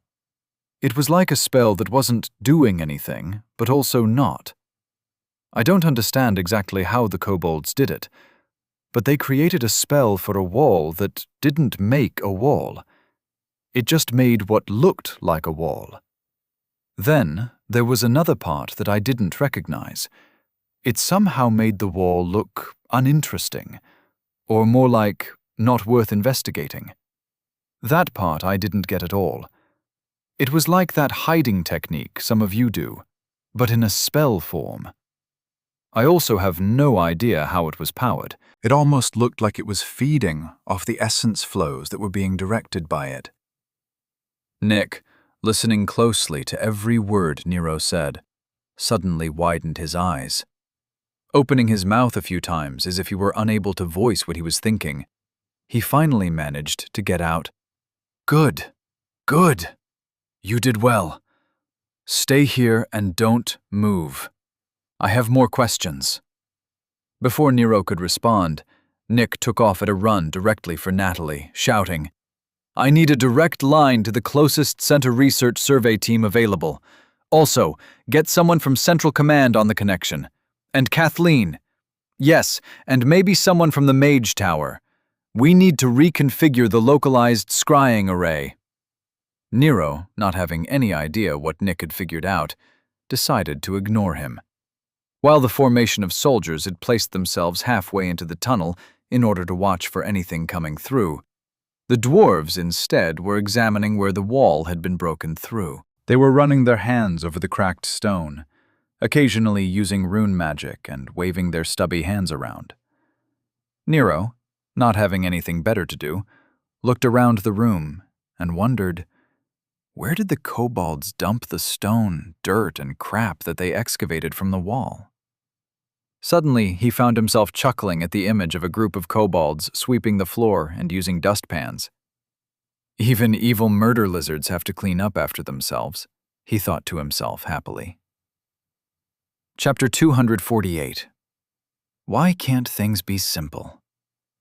It was common knowledge that excellence and success are rewarded with responsibility and elevation. So, despite their grumbling and conspiracy theories, Kendra Sterling and David Henderson knew they'd been assigned as center liaisons to the Army survey teams due to their achievements. Having recently been on the team to discover the density shift, and then being among the few survivors of the first kobold attack, they rapidly rose through the ranks. The only problem was that neither of them were particularly enjoying the new positions they found themselves in. Dealing with a war was not what they signed up for. Kendra had joined Center Research to help farmers like her parents. Yes, she enjoyed the scientific aspects of her job, and it was also true that she found the connections and workplace politics stimulating. However, her primary motivation had always been to advance Dorchester's scientific level to aid the villages and towns outside the wall. David, on the other hand, was only interested in the science. He was born to be in the lab. While he was proficient with magic and not unskilled with a spear, it was the study of the planes and how they worked that he loved. Both of them missed their time in Center Research working under Nicholas Salvatore. When he'd left the center to found his own house, House Verena, they both seriously considered leaving with him. If, in the future, he ever created a research division for his house, they both secretly promised themselves that they'd join him. Although David wasn't so secret about his intentions, as Kendra already knew about them. Unfortunately, events seemed to be pushing them further and further away from their goals. The war with the kobolds had forced them out of the lab, and any thoughts about their former boss had long since been pushed aside for more immediate concerns. Or at least they had been, until Command got an urgent ping from Lord Verena, stating that he needed to immediately speak with whoever was in charge of the survey teams. As everyone knew their history with the man, Kendra and David were, of course, brought in. Walking into the meeting room, neither of them knew what the topic of discussion was about, only that they were ordered to be there. Seated at the table were 3 members of the Tower of Magic, 4 subcommanders, and 2 commanders. All of them were speaking quietly, but urgently with one another, completely ignoring Kendra and David's arrival. Taking their seats, Kendra whispered to David, "What do you think this is about?" David, ever the stoic, replied, "I'm sure we'll find out soon enough." He was proven correct, as the moment they sat down, the commander at the head of the table stood up. As he did, he activated the table's communication array, connecting the conference room's speaker to an active communication channel. "Lord Salvatore Verena, both the representatives from the Tower of Magic and the survey teams have arrived. You may begin," he declared firmly, while leaning over the table imposingly. From the center of the table, Lord Verena's hurried voice spoke up. "It's about time!" Both Kendra and David shared a surprised look with each other. Without bothering to introduce himself or ask for anyone's name, Lord Verena just started talking. You all know that we haven't been able to figure out how to get through the kobold's illusions.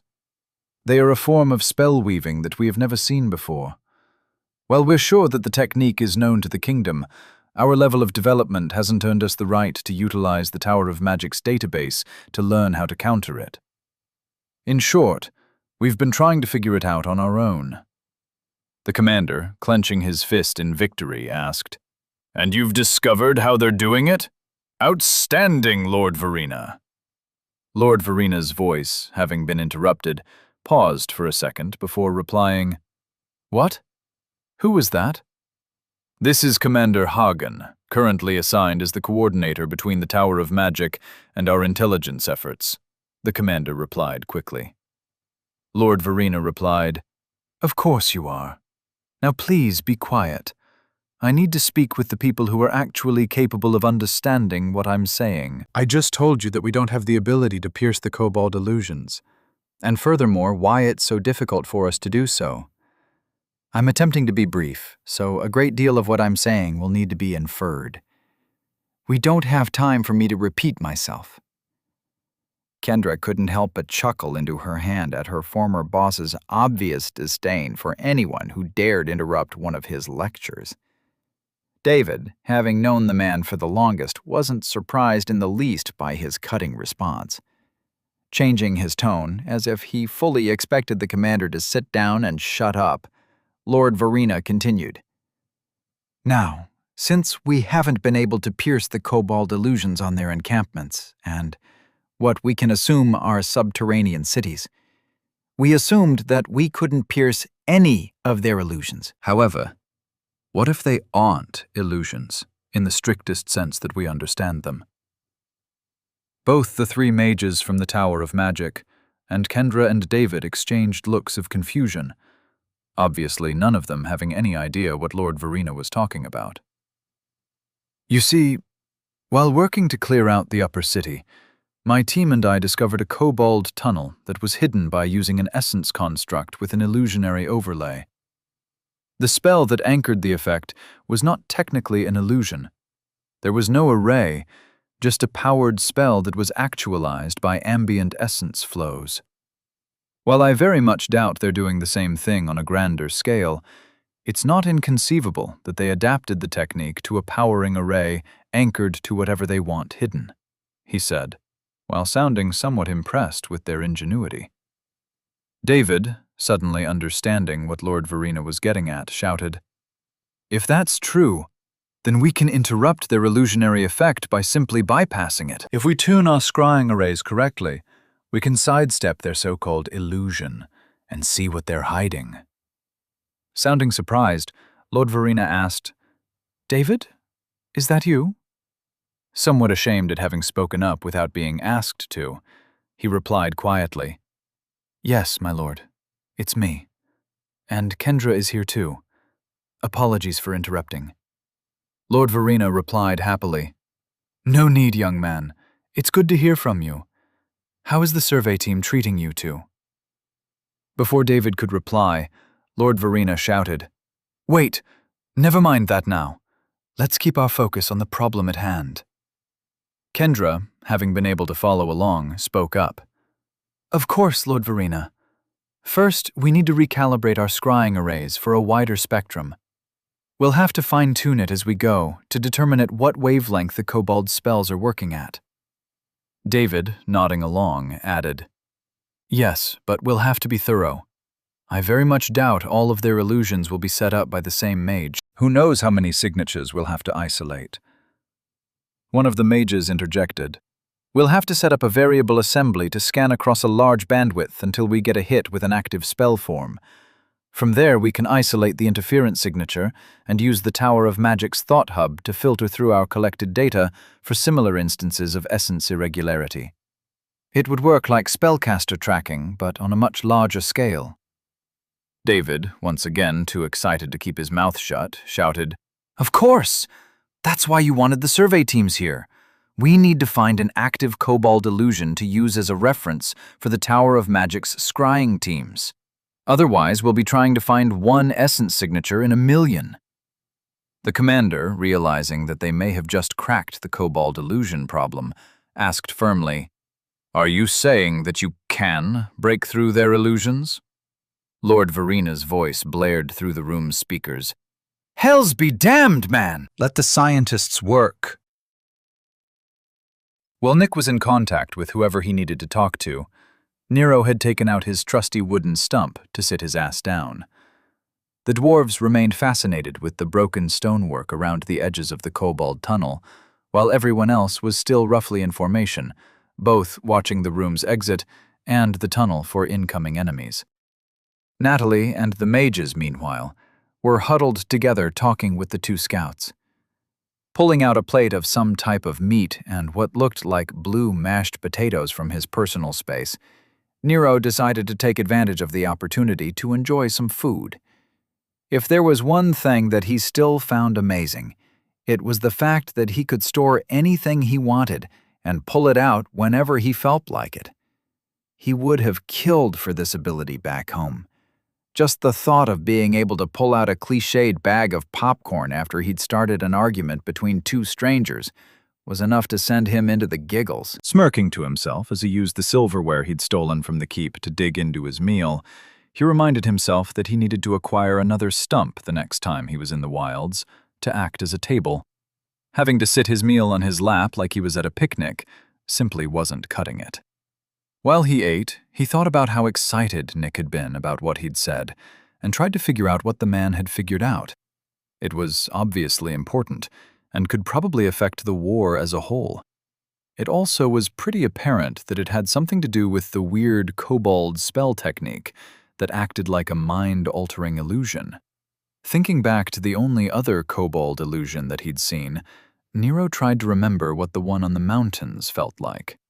It definitely wasn't a spell like the one they'd just found. The one covering the tunnel here was definitely more like a spell, while the one on the mountain was more like that hiding technique Rose and the former evaluators, used. Was there a connection he was missing? Mentally reviewing how he'd gotten around the illusion on the mountain, Nero realized that he hadn't broken it like he had the one hiding the tunnel. Instead, he'd just mentally gone around it. So, reasonably, it was possible that they shared some similarities that he wasn't aware of. If that were true, then, theoretically, all spells could be gotten around. Mentally thinking himself into circles, he paused his logical gymnastics and took a sip from his canteen. Looking around, he saw the dwarves had finished their examinations and were now in the argumentative phase of their scientific process. Seeing them shouting at each other while trying not to be too loud was pretty funny. Seeing that Natalie and the mages were walking over to him, Nero turned his head toward them and waited. Before they could say anything, Nero asked the mages, "Hey, either of you two know if it's possible to use your own center to ignore another person's spell?" One of the mages, either Merrick or Peter, replied immediately, "You mean like a counterspell?" Shrugging as he took another bite of his meal, Nero replied, "I don't know, maybe. What's a counterspell again?" The other mage said, "A counterspell is exactly what it sounds like. When someone fires a spell at you, you fire the opposite spell back at them. When they meet, their effects cancel each other out. It's a difficult technique that usually doesn't work perfectly. The goal isn't to actually counter the spell. Usually, it's to stop the spell they're firing at you, causing it to misfire." Looking confused, Nero was thankful that the first mage clarified what the other one just said. Imagine a person sending a bolt of concussive force at you. You fire one right back at them.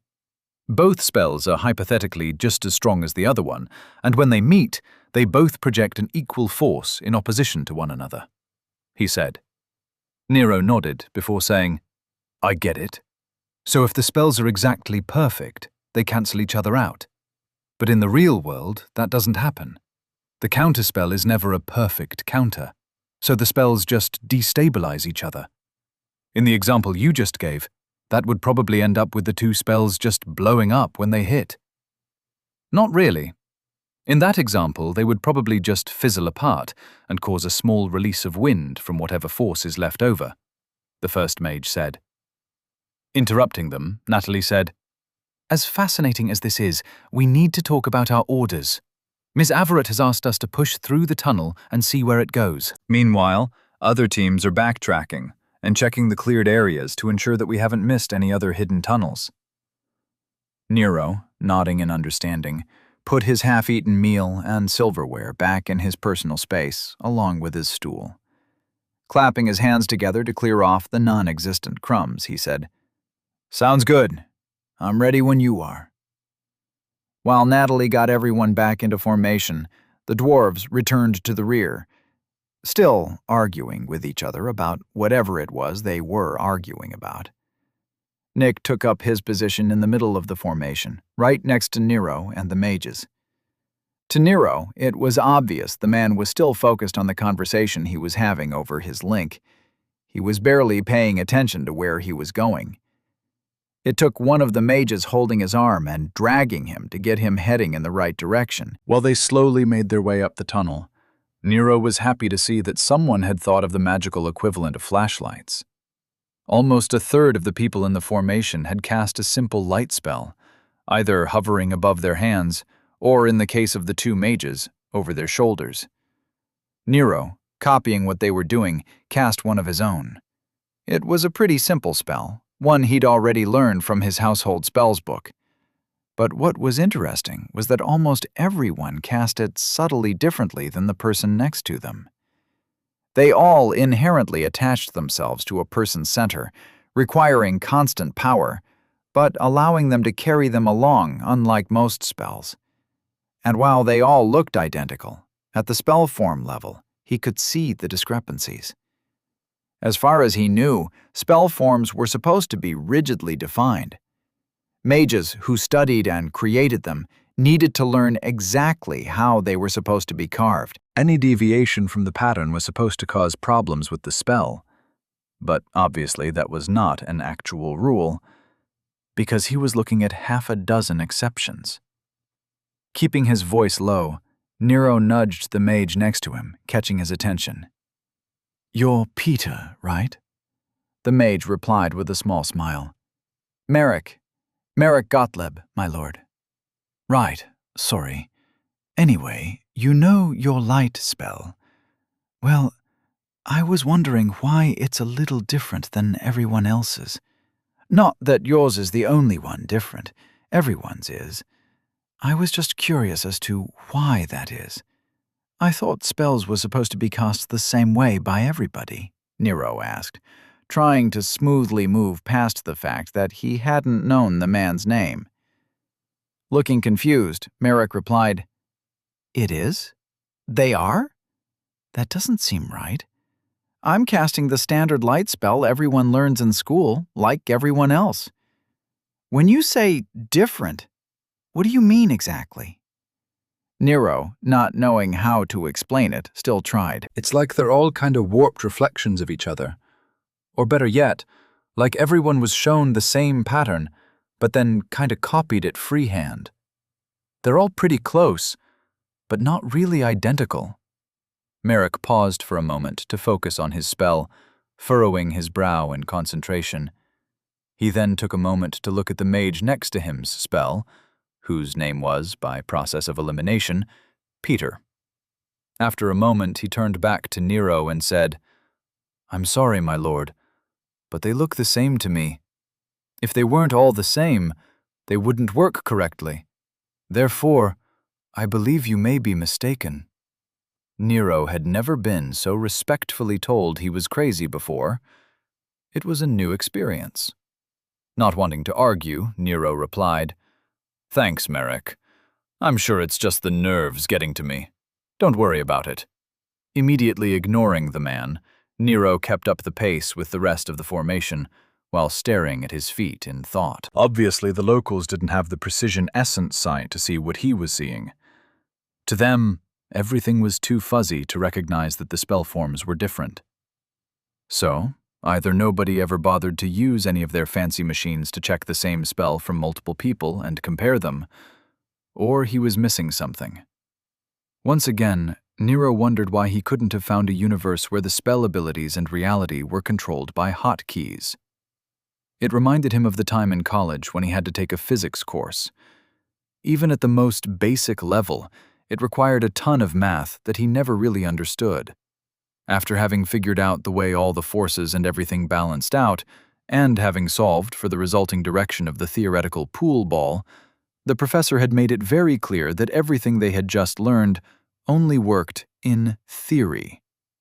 In reality, there were too many variables unaccounted for which could affect the pool ball's ultimate trajectory. All that pointless math, all that brain-melting thought, and what they learned was only kinda applicable to real life. Nero stayed lost in thought for a while, completely ignoring the winding slope of the tunnel around him. The formation stayed quiet, silently moving through the cobalt tunnel, ready for anything. When they eventually arrived at the end, they found the forward scouts standing in front of a solid wall of stone, waiting for them. Guessing that they would be communicating over the command channel, Nero quickly joined in to hear what they were saying. Like the other one. We checked the other side and it was an uncleared floor. We're not sure which one. We didn't want to head into the hallways and find out, one of the scouts said. Natalie asked, How do you know it's an uncleared floor then? The other scout replied, Because there is still furniture and stuff lying around. Nobody's cleared it out yet. Nodding, Natalie replied, Reasonable assumption then. But we need to know what floor we're on. Turning to Merrick and Peter, she asked, Can either of you two determine our location? Surprisingly, it was Nick who answered her, while still looking like he was completely lost in thought. We're on floor 4. We must have bypassed floor 3. Luckily, whoever set up the Tho-Hub relays did a wonderful job.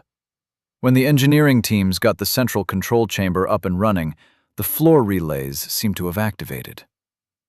Nero, surprised to see Nick participating while still looking like he was stoned out of his mind, asked over the channel, Wait, we can still access the Thought Hub?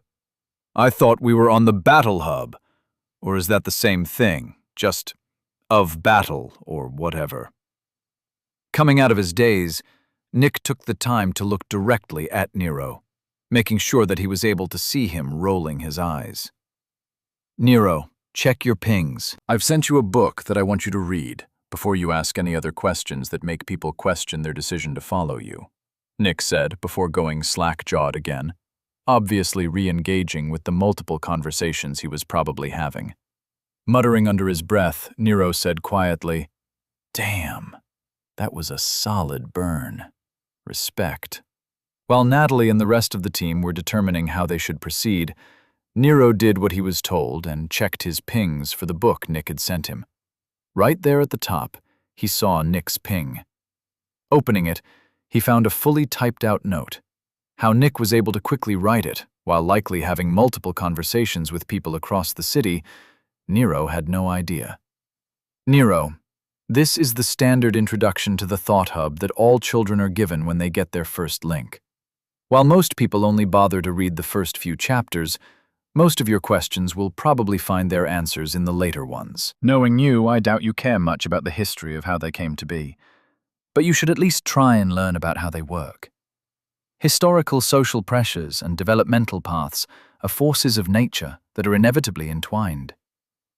Why and how the initial thought hubs were created are both important factors in understanding what they eventually became. Of particular note is Chapter 14. It covers the interactions and types of thought hubs, both private and governmental. Also, be sure to read Chapter 7. Twice, if you have to. That should put to bed any conspiracy theories you might have on what evils the entrenched power base uses the link system for. Lord Nicholas Salvatore Verena, Head of House Verena. Checking the attachment, Nero saw the title, The Hub Where We Think. Muttering again, Nero scoffed, Yeah, 'cause that doesn't sound suspect at all. Chapter 249. Hints of what's behind the curtain. Smacking his fist against the table in frustration, Archmage Jennings closed his eyes and took a few deep breaths. He needed to calm down and get a hold of himself. In front of him, hovering above his desk, was the map of the kobold cities given to the army by the dwarves. While not detailed, it clearly showed multiple cities spread out under the mountain range, some of them being nearly the size of Dorchester. It was clear the kobolds had dug deep into the ground, probably breaking into the outer layer of the underworld. He quickly activated his override for the Tower of Magic's scrying array, secretly using a secondary and hidden wavelength to confirm what the dwarves had found. He'd already configured the array to be able to handle most known forms of kobold illusions, so if there really was something there, he should be able to see it. Seconds turned into minutes as the array powered itself for a long-range scan, and he mentally reminded himself to replace the essence crystals he was using. It would be quite a problem if half the Tower of Magic's reserves disappeared without anyone knowing why. Impatiently tapping his fingers on the desk, he scowled at the display, waiting for the scan results. When it came up, he immediately began cursing. After he'd first arrived, he looked into everything the capital had on Dorchester. He'd known all about the kobolds having taken over the mountain city. He'd even done his due diligence and took a look for himself. After seeing that the records from the capital didn't include the kobolds' expansions, he made sure to thoroughly check their current progress. Or, at least, he thought he had. Obviously, he'd missed a few things. Rubbing his hands over his face in shame, he couldn't stop thinking about how monumentally stupid he'd been. He hadn't bothered expanding the search area at all. The thought of other kobold cities already having been founded hadn't even occurred to him. All he'd had to do was look, and he would have found them. Suddenly freezing in his seat, he wondered whether or not the king was aware of this. Or, more logically, when had the king known about this? The king's observational pillar was well known, and his ability to see everything within his kingdom wasn't a secret. So, he'd probably known all along. "How many layers are there in the boy's game this time?" he muttered to himself as he thought about the king. Although the man was old, Jennings had been there to see him grow up, so he knew what the king was capable of, and manipulating events of this magnitude was exactly the kind of thing he'd do. The only question was, how far back did his machinations go?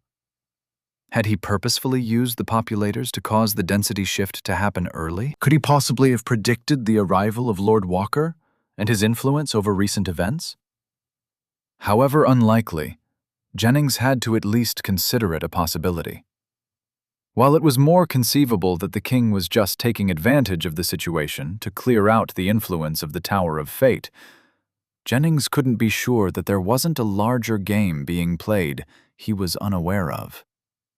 He hadn't felt so much like a piece in centuries. He'd been fine allowing the king to use the Tower of Magic to damage the Tower of Fate, as he agreed that they had been growing too powerful, and he could forgive the man for using him and his mages to do it. But what he didn't like was not being able to see where things were headed. All of his predictions were now useless, as he hadn't accounted for the kobolds being so widespread. He had no idea what was going to happen, or really even what was happening. How big a threat were the kobolds? Could they even be contained by a singular city's forces? Did the king arrange for the dwarves to come here by using the populators to clear out the mining city under the excuse of clearing out traitors to the kingdom, all for the express purpose of getting them involved? This was why he hated dealing with the king. The man was just too well informed, and therefore too skilled at the game. Facing someone who was aware of all the variables before they became apparent was too complicated. Deciding that he needed more information, he dismissed the current holograms hovering over his desk and sent out a connection request to the Tower of Magic in Hennings. After a minute, he felt the connection establish, Archmage Mather's face appearing before him in a scrying window. "Archmage Jennings? We didn't have a call scheduled until 11. I'm assuming you need something urgently?" Mathers asked, sounding annoyed at being interrupted.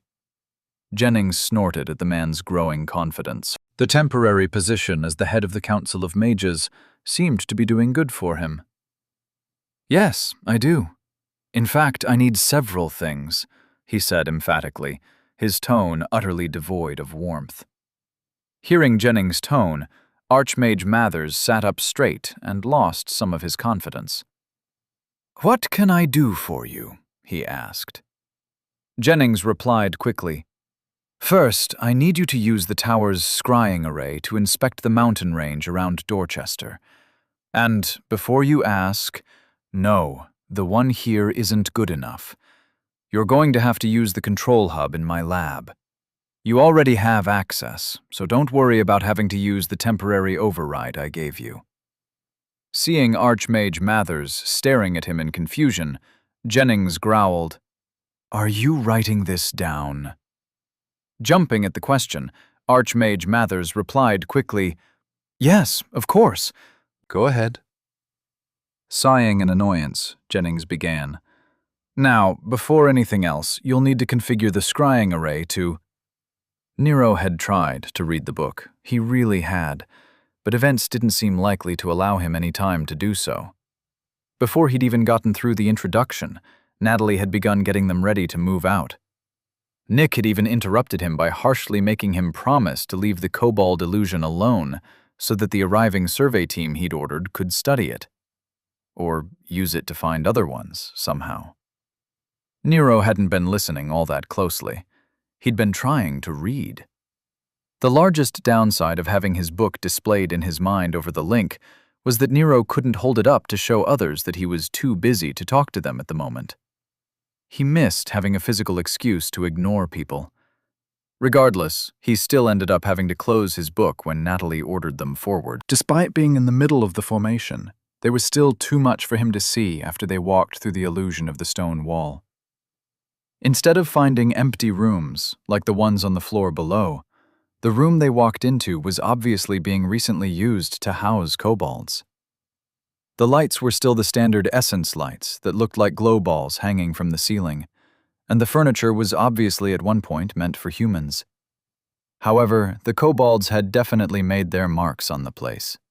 Bunched up piles of linens and curtains were all over the place, looking like makeshift dog beds. A few chairs here and there still managed to avoid the fate of the desks and other furniture, which had been broken down into piles of wood. Stones had been arranged in the middle of the room to provide a place to hang a cooking pot, making the room loosely resemble a campsite. Nero frowned in confusion as he looked around, not understanding why there was still any wood left to burn. If the kobolds had been using the furniture as fuel, then there was no way it should have lasted this long. Hadn't Nick said that the kobolds had been here for hundreds of years or something? While the rest of the team spread out and searched the room in silence, Nero took a closer look at the cooking area. From what he could see, the kobolds weren't actually using the wood to fuel the fire. Instead, they were using some kind of paste that smelled awful. Right next to the fire was a bucket full of the stuff, and he sincerely hoped that it wasn't kobold manure. He'd often read about using cow patties as a fuel source, but he had no idea how that could actually work. But if that's what the kobolds were doing, then he had no idea why they went to all the trouble of smashing the dressers, desks, and beds. Were they just being assholes for the sake of being assholes? As he was performing his own little cultural investigation, the rest of the team was reporting their findings over the command channel. The scouts had already headed out to explore the hallways, easily slipping into the shadows. Nick was busy studying what looked like a loose collection of pages he'd found. Just looking at them made Nero wonder what they were made of. They didn't look like paper. And the moment he realized that, he stopped wondering. Shivering at the obvious thoughts of what else they might have used, Nero listened in on what the others were saying. The consensus was that the kobolds had recently abandoned the floor, but no one had any idea why. A few theories were tossed around, from their forces being too thinned out to them consolidating themselves for an organized counter-assault. Nero had nothing of worth to contribute, so he kept his mouth shut. While he should have taken the opportunity to read the book Nick had practically commanded him to read, he instead found himself too invested in studying how the connection between everyone worked. He was at least self-aware enough to recognize what he was doing. Considering the answers to all his questions were probably in the book Nick had sent him, it made practically no sense for him to be trying to figure things out on his own. However, he had always been a more hands-on learner than the type that studied. And with his weird, as yet unnamed ability to perceive the ether at a level that bordered on the prodigious, there was a lot for him to see. It started with him trying to determine who was talking. The connections allowed everyone's mind to kind of butt up next to each other in the ether, almost like they were in a metaphysical Zoom meeting. Instead of faces, each person's essence presence was on display. There was no way to confuse who was talking, and matching that essence to who they were in the room was rather simple. Even more interesting, but not really surprising, was that two people with the same name didn't lead to confusion at all. When he discovered that there were two Helens on the team, he was easily able to tell which one the person mentioning them was talking about. That, of course, led him to try to figure out whether it was a feature of the link connection, translation magic, or both. It turned out that it was simply the intention of the person who was speaking being transmitted through the translation magic of the world, which led Nero to discover that the dwarves had been speaking an entirely different language the entire time, something which he hadn't even realized or even noticed.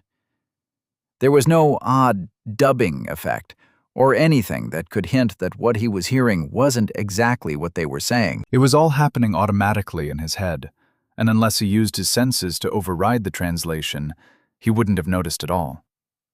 After beginning to listen carefully, he was able to recognize how thoroughly the translation magic was working. It was converting everything everyone was saying into something he could understand, including things like sayings and metaphors. Once he started actively listening for it, it was spooky as hell. But that wasn't all. He also discovered that if he looked closely, he could see the essence connections spread out like a web over the area. He could tell who had multiple connections open and where they were headed. Some people were having private conversations between themselves, and the dwarves had a secondary network they were using to talk to each other. Nick looked like a tree, considering how many connections he had going at once. The only one who didn't was Rose, who, as usual, was hugging a corner and practically making herself invisible. Considering how low level she was, the fact that she always seemed to be around was something he'd have to eventually ask Kathleen about. But that was for later. For now, he was too focused on studying the connections. She only had one, and it was obviously the command channel. Using her as a baseline, he could see that it was leading off through the wall, flowing through the ether, probably back to wherever the battle hub was set up. The moment he realized that, he felt like a moron for not tracing his own connection he had with it. Standing in the middle of the room while everyone was busy looking around and waiting for the scouts to return, Nero sent his mind along the link through the walls. In many ways, it was a lot like delving, and it required him to keep a tight rein on his thoughts. Luckily, he'd had some experience at this point keeping his center contained, so it wasn't a problem to keep most of his attention back with his body while part of his mind traveled along the ether. As he rushed through the walls, he went straight through the stone, interfering with his ability to see anything. Occasionally, flashes of rooms appeared before quickly being left behind.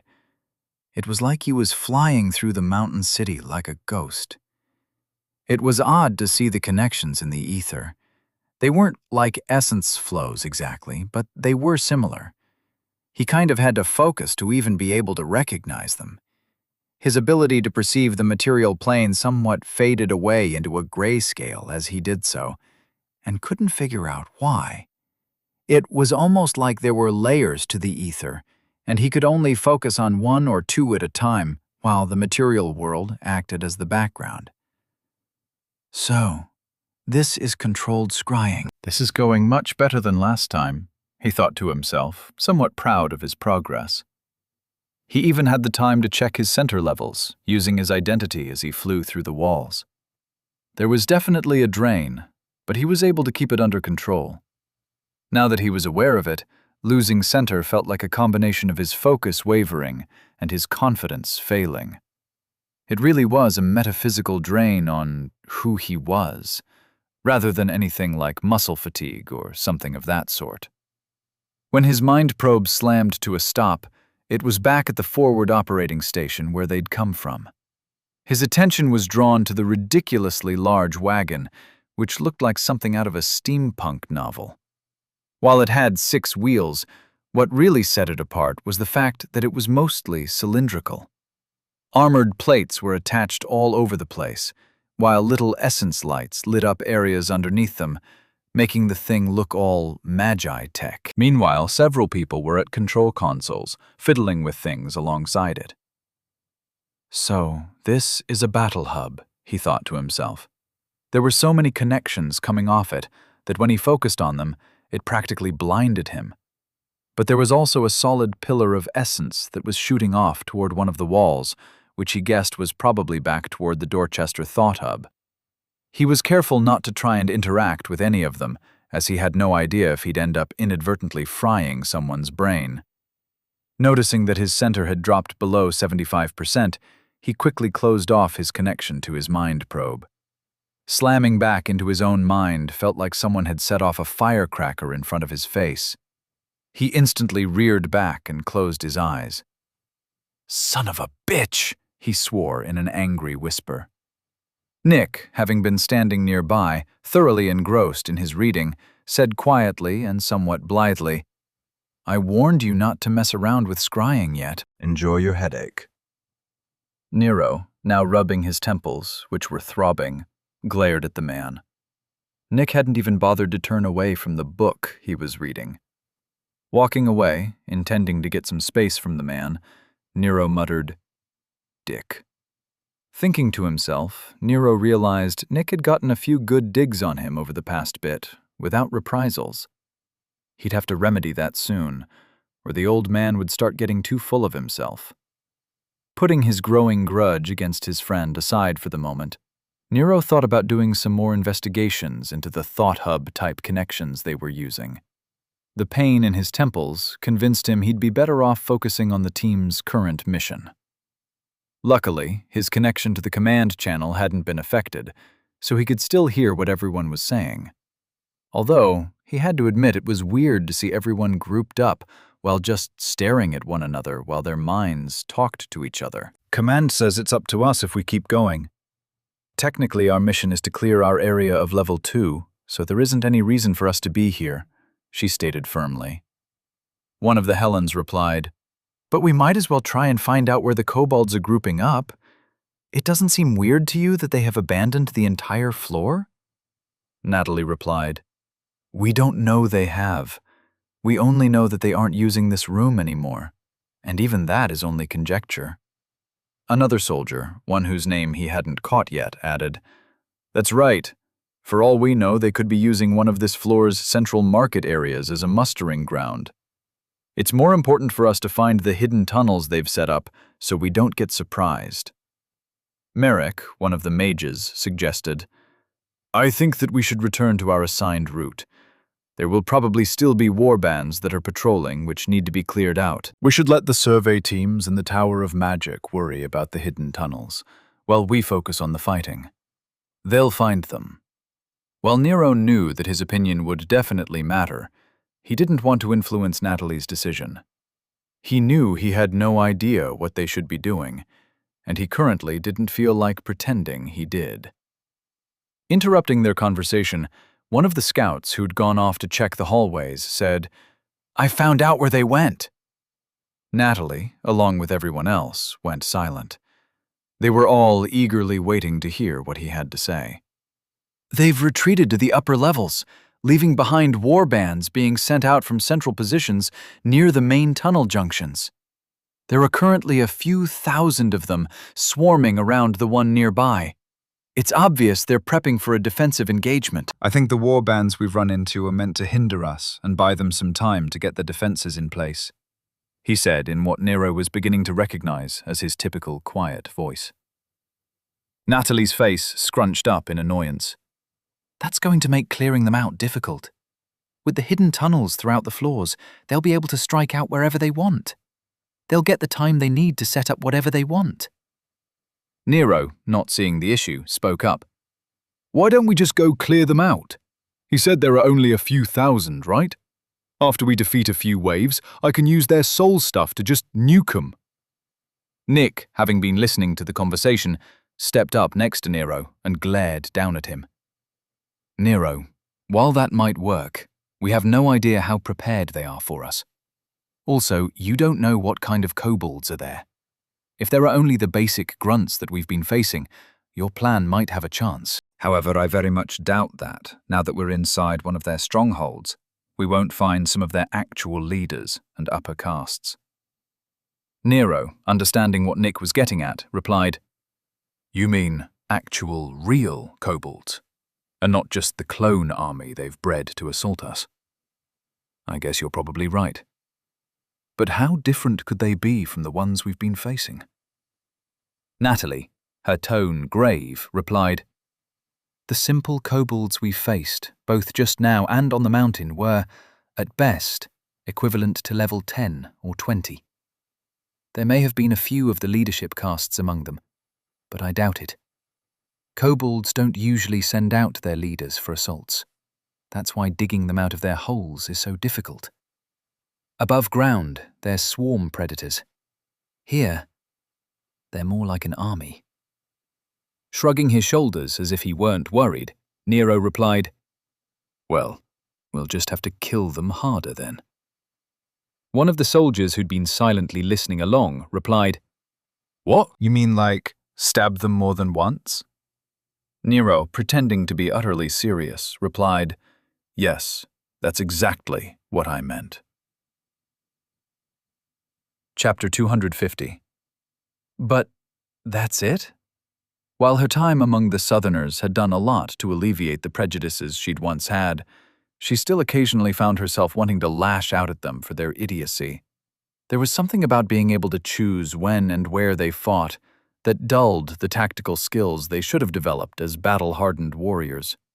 Sub-Commander Jates was a perfect example of what kind of soldier the southern cities tended to produce. He was individually strong, self-confident, and tactically intelligent.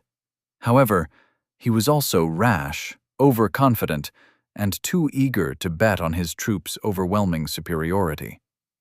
"I understand what you're saying, Ms. Everett, but I still believe it's unnecessary," he said, once again, bringing up what she and everyone else in the command tent considered a settled matter. Barely stopping herself from visibly rolling her eyes, she looked away from the map currently being projected over the table to glare at him.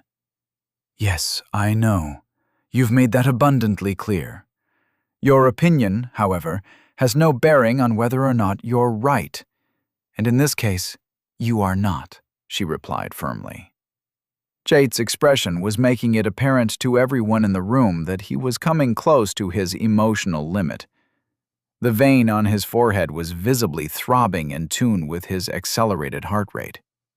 "I have the command authority for this position, and you have no right to countermand my orders," he declared in a hiss. Nodding in agreement, Kathleen's stoic face showed nothing. "You do, and I don't. That being said, I've already contacted Central Command, and they've agreed with me. This argument is pointless," she said. Finally losing it, he shouted, "You had no right to contact Commander Dahl directly." This is no place for politics. It's a field of war. Responding to his pathetically sad display of anger, Kathleen's expression finally broke into a grin. "Oh, I hadn't realized.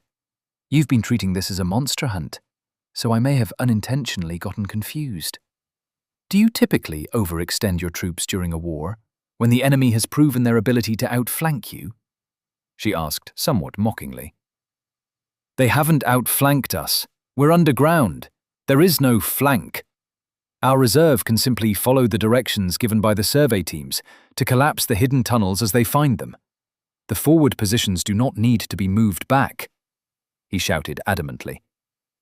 Replying in a calm but firm voice, Kathleen replied, "Those aren't your orders. Your orders have always been to clear out and maintain a growing field of control in this section of the city. Nothing more, nothing less." Having found that the areas currently under our control are riddled with possible hidden tunnels, allowing the enemy to get behind our troops, the only logical decision we can make is to pull back until those holes are addressed. But we haven't faced anything close to an organized counterassault. There is no point. We can shore up our zone of control while we continue to clear out the kobolds who are amassing in larger numbers. The longer we wait, the more time they have to build up their defenses, he countered, trying and failing miserably to mirror her calm demeanor. You could very well be correct. However, at worst, My plan will have us facing enemy strongholds built up quickly and with limited supplies. Yours, on the other hand, could lead to our forces being split and taken out piecemeal. The risk is both unwarranted and foolish. Command has agreed, and the matter should be settled. The fact that you continue to rant and rave in support of a position that has already been discarded is not going to change anything, she said, sounding somewhat like a parent admonishing an unruly child. Gesturing with her hand to the rest of the command tent, where multiple people were busily coordinating a withdrawal, she added, "Despite being in command, no one here is bothering to listen to you. They are all busy doing their jobs, as you should be doing." Turning her head to the left to address one of the soldiers, she asked calmly, "Have any of our assigned survey teams reported in yet?" The soldier she was speaking to snapped to attention. "Yes, Battle Leader Everett. 3 teams are coordinating with the Tower of Magic to begin working on marking the tunnels nearest to us now. The first has already been dispatched to where we know one is located. They estimate that they should have a working technique to find them within 4 to 5 hours.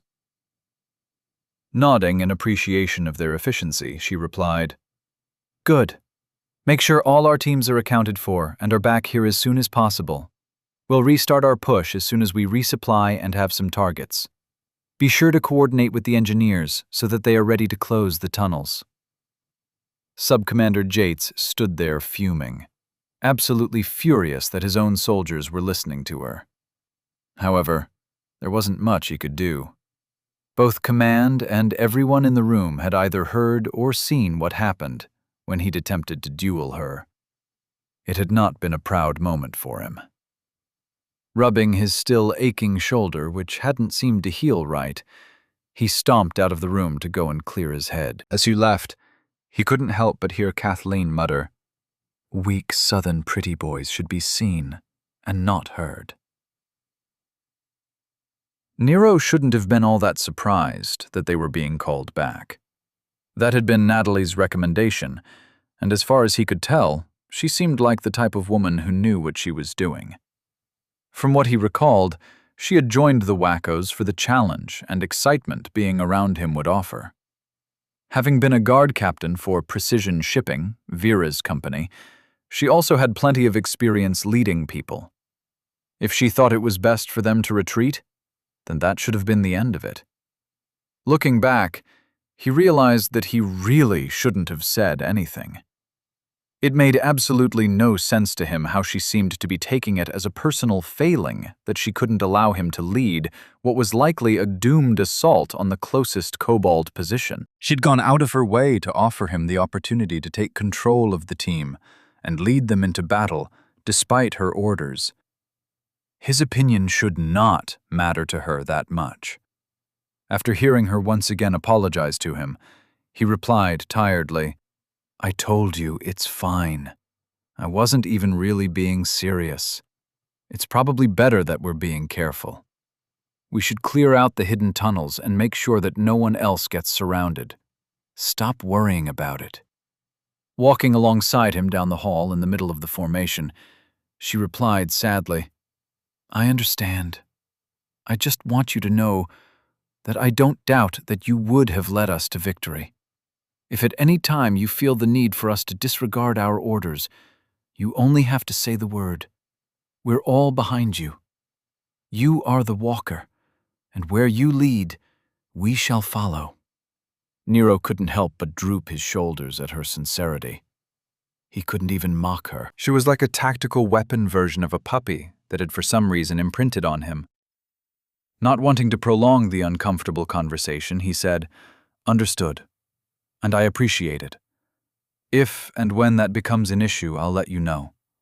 For now, keep doing what you're doing, and I'll keep my eyes and ears open. I still have a lot to learn about warfare and how you do things here, so don't expect me to offer much of an opinion on anything. Just consider me another wacko under your command." Looking like she was nodding in appreciation of his humility, she replied, "Of course, my lord." Dropping back in the formation, Nero sighed in relief when she didn't follow him. They had been returning through the halls they had already cleared to get back to the forward encampment. Apparently, before they pushed deeper into the mountain, they needed to locate and close all the hidden kobold tunnels. Nick had somehow figured out how to do so, and was still busy talking to people over his link about it. Nero, however, found the entire situation tedious. His one experience with war was the adrenaline-filled assault on the surface of the mountain against the kobold invasion. There was no downtime, and the battle had been one long slugfest filled with spells and steel. It had been awesome. Yet this slow and grueling trudge through the tunnels was nothing like that. Since they'd arrived, they'd been in one battle, and it was against what was basically a small group of paper kobolds that had barely managed to put up a fight. This was not the war he had signed up for.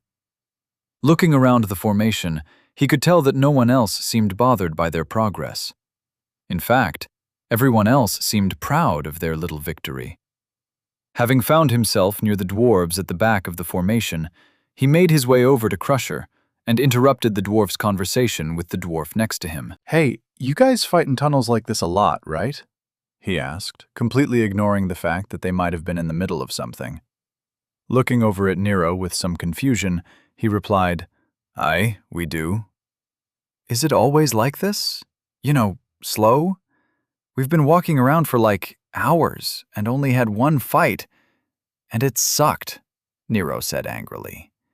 Several of the dwarves chuckled, while Crusher replied, "It's war, lad. What did you expect?"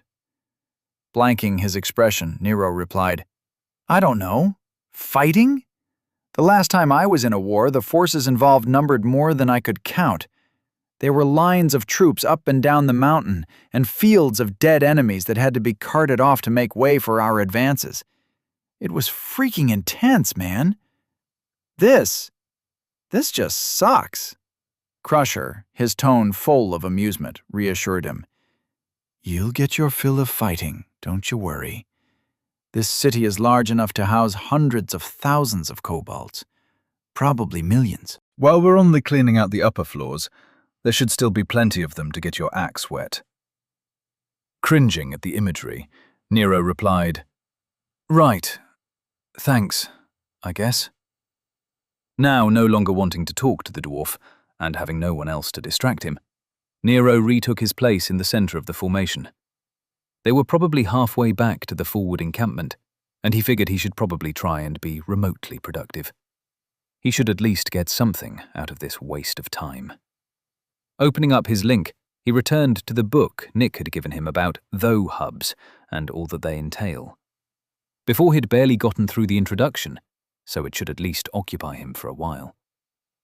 It wasn't all that hard to read while he walked, since his mind wasn't occupied by anything else. He had no mage armor up, and he'd already closed off his connection to the command channel, because listening to everyone continuously theory-crafting what they might end up doing in the future was doing nothing but pissing him off.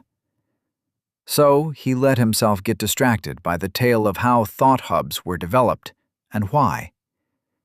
Nothing he was reading was all that interesting, as he'd already heard the basics of the story from Nick. Some asshole had wanted to take advantage of the fact that crystals could transmit thoughts, and he was bad enough at it that he annoyed the dragon who'd laid claim to the entire continent.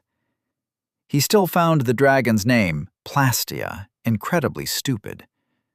Nevertheless, she was the one who helped the guy build the first thought hub. While the book went into a lot more detail, Nero felt a lot of the exposition was totally unnecessary. Why did it matter who was in charge of city monitoring at the time? And why was it such a struggle? From what Nero could tell, the fact that people could actually get away with a crime shouldn't have been such a surprise to anyone. The book made it sound like crime had been rampant, but looking at their examples, it sounded to him like the typical city experience he'd grown used to. Cities back home had tons of homicides and crimes that were never solved. How was that a reason to set up a massive, all-knowing uber brain to watch over everything? It sounded to Nero like a bit of an overreaction. But, on the other hand, if he were being honest, He could see the appeal of an all-watching sense of community that monitored everyone and handled the day-to-day. He just couldn't understand how the people in charge had gotten anyone to agree to it. But apparently they had, and it had quickly been adopted by practically everyone. Central thought hubs grew with their city. They were influenced by the minds of everyone connected to them. They had no actual power and no real sentience, but they were involved in almost everything. Anyone and everyone in range of them could link up to them, and identifying who was who by their spiritual essence imprint was central to their ability to function. Banks and government buildings were able to track people and their assets, and therefore hiding funds or relationships was an impossibility. Everything was fundamentally exposed to anyone who had enough reason and access to look for it. Laws were quickly developed, and their intentions were uploaded into the thought hubs. To Nero, it sounded similar to an AI, but also not nearly as intelligent. There were too many things about thought hubs that sounded more like beliefs dictating processes than anyone actually coding anything. By Chapter 4, he'd discovered that most of how the thought hub was run was dictated by the masses. If people freaked out about someone running down the street with a chainsaw, the thought hub would instinctually alert the relevant authorities, and they would be the ones to dispatch someone to subdue the nut job. The thought hub itself didn't actually have a mind to form an opinion about anything, which then led to private thought hubs, which were similar but much less powerful. Houses and estates usually had them. Some were even small enough to fit in rooms, like the one he'd had on his desk at the center. These kinds of thought hubs were more like access ports to other thought hubs, with limited individual functionality. The book never got too far into explaining how anything was coded into them, or how they were built, but it did cover what they were capable of. Battle hubs were interesting in that they were able to move, and were much more self-reliant than even the city thought hubs. Where the ones for the cities were influenced by the people linking up with them, battle hubs were statically built and then deployed. There was an entire section about early battle hubs being influenced by people's emotions and thoughts during combat, which ended up causing them to be useless. Miro could just imagine how disjointed and confusing it must have been to link up with a group mind filled with dying people. One thing of note was that everything he read about thought hubs backed up Nick's assertion that they weren't dangerous. Even when they failed, they simply became too difficult to interact with. The best analogy Nero could come up with was that they were like a shared document on a computer that everyone could access, all the time, but infinitely more complicated. The thought hubs themselves never forced any information through the link to people. The person using them had to actively go and look for it. The book made it very clear that there was no concept of viruses or any other mental attack that could be passed on through them. There was even an entire chapter on it. Nero, as usual, remained skeptical. However, he could at least see now that the system seemed to intrinsically not allow for that sort of thing. But the people who wrote it could just as easily be lying. By the time he was halfway through the book, the formation had arrived back at the forward encampment. So, Nero ended up having to put it away. By closing his link, that is. Since the last time he'd been here, it was obvious that they'd made a few changes. For one, there were a lot more people around. Whether they were reinforcements or other teams that had been called back, the place was packed. Everywhere he looked, there were groups of people setting up temporary tents and finding a place for themselves. The defenses around the exits had evolved past a guy with a clipboard. They now had defensive walls and kill zones, taking up a lot of space in front of them. Troops were on alert behind enchanted walls of stone, and in the center of the chamber, several cannons were arranged in a circle pointing at the possible incursion points.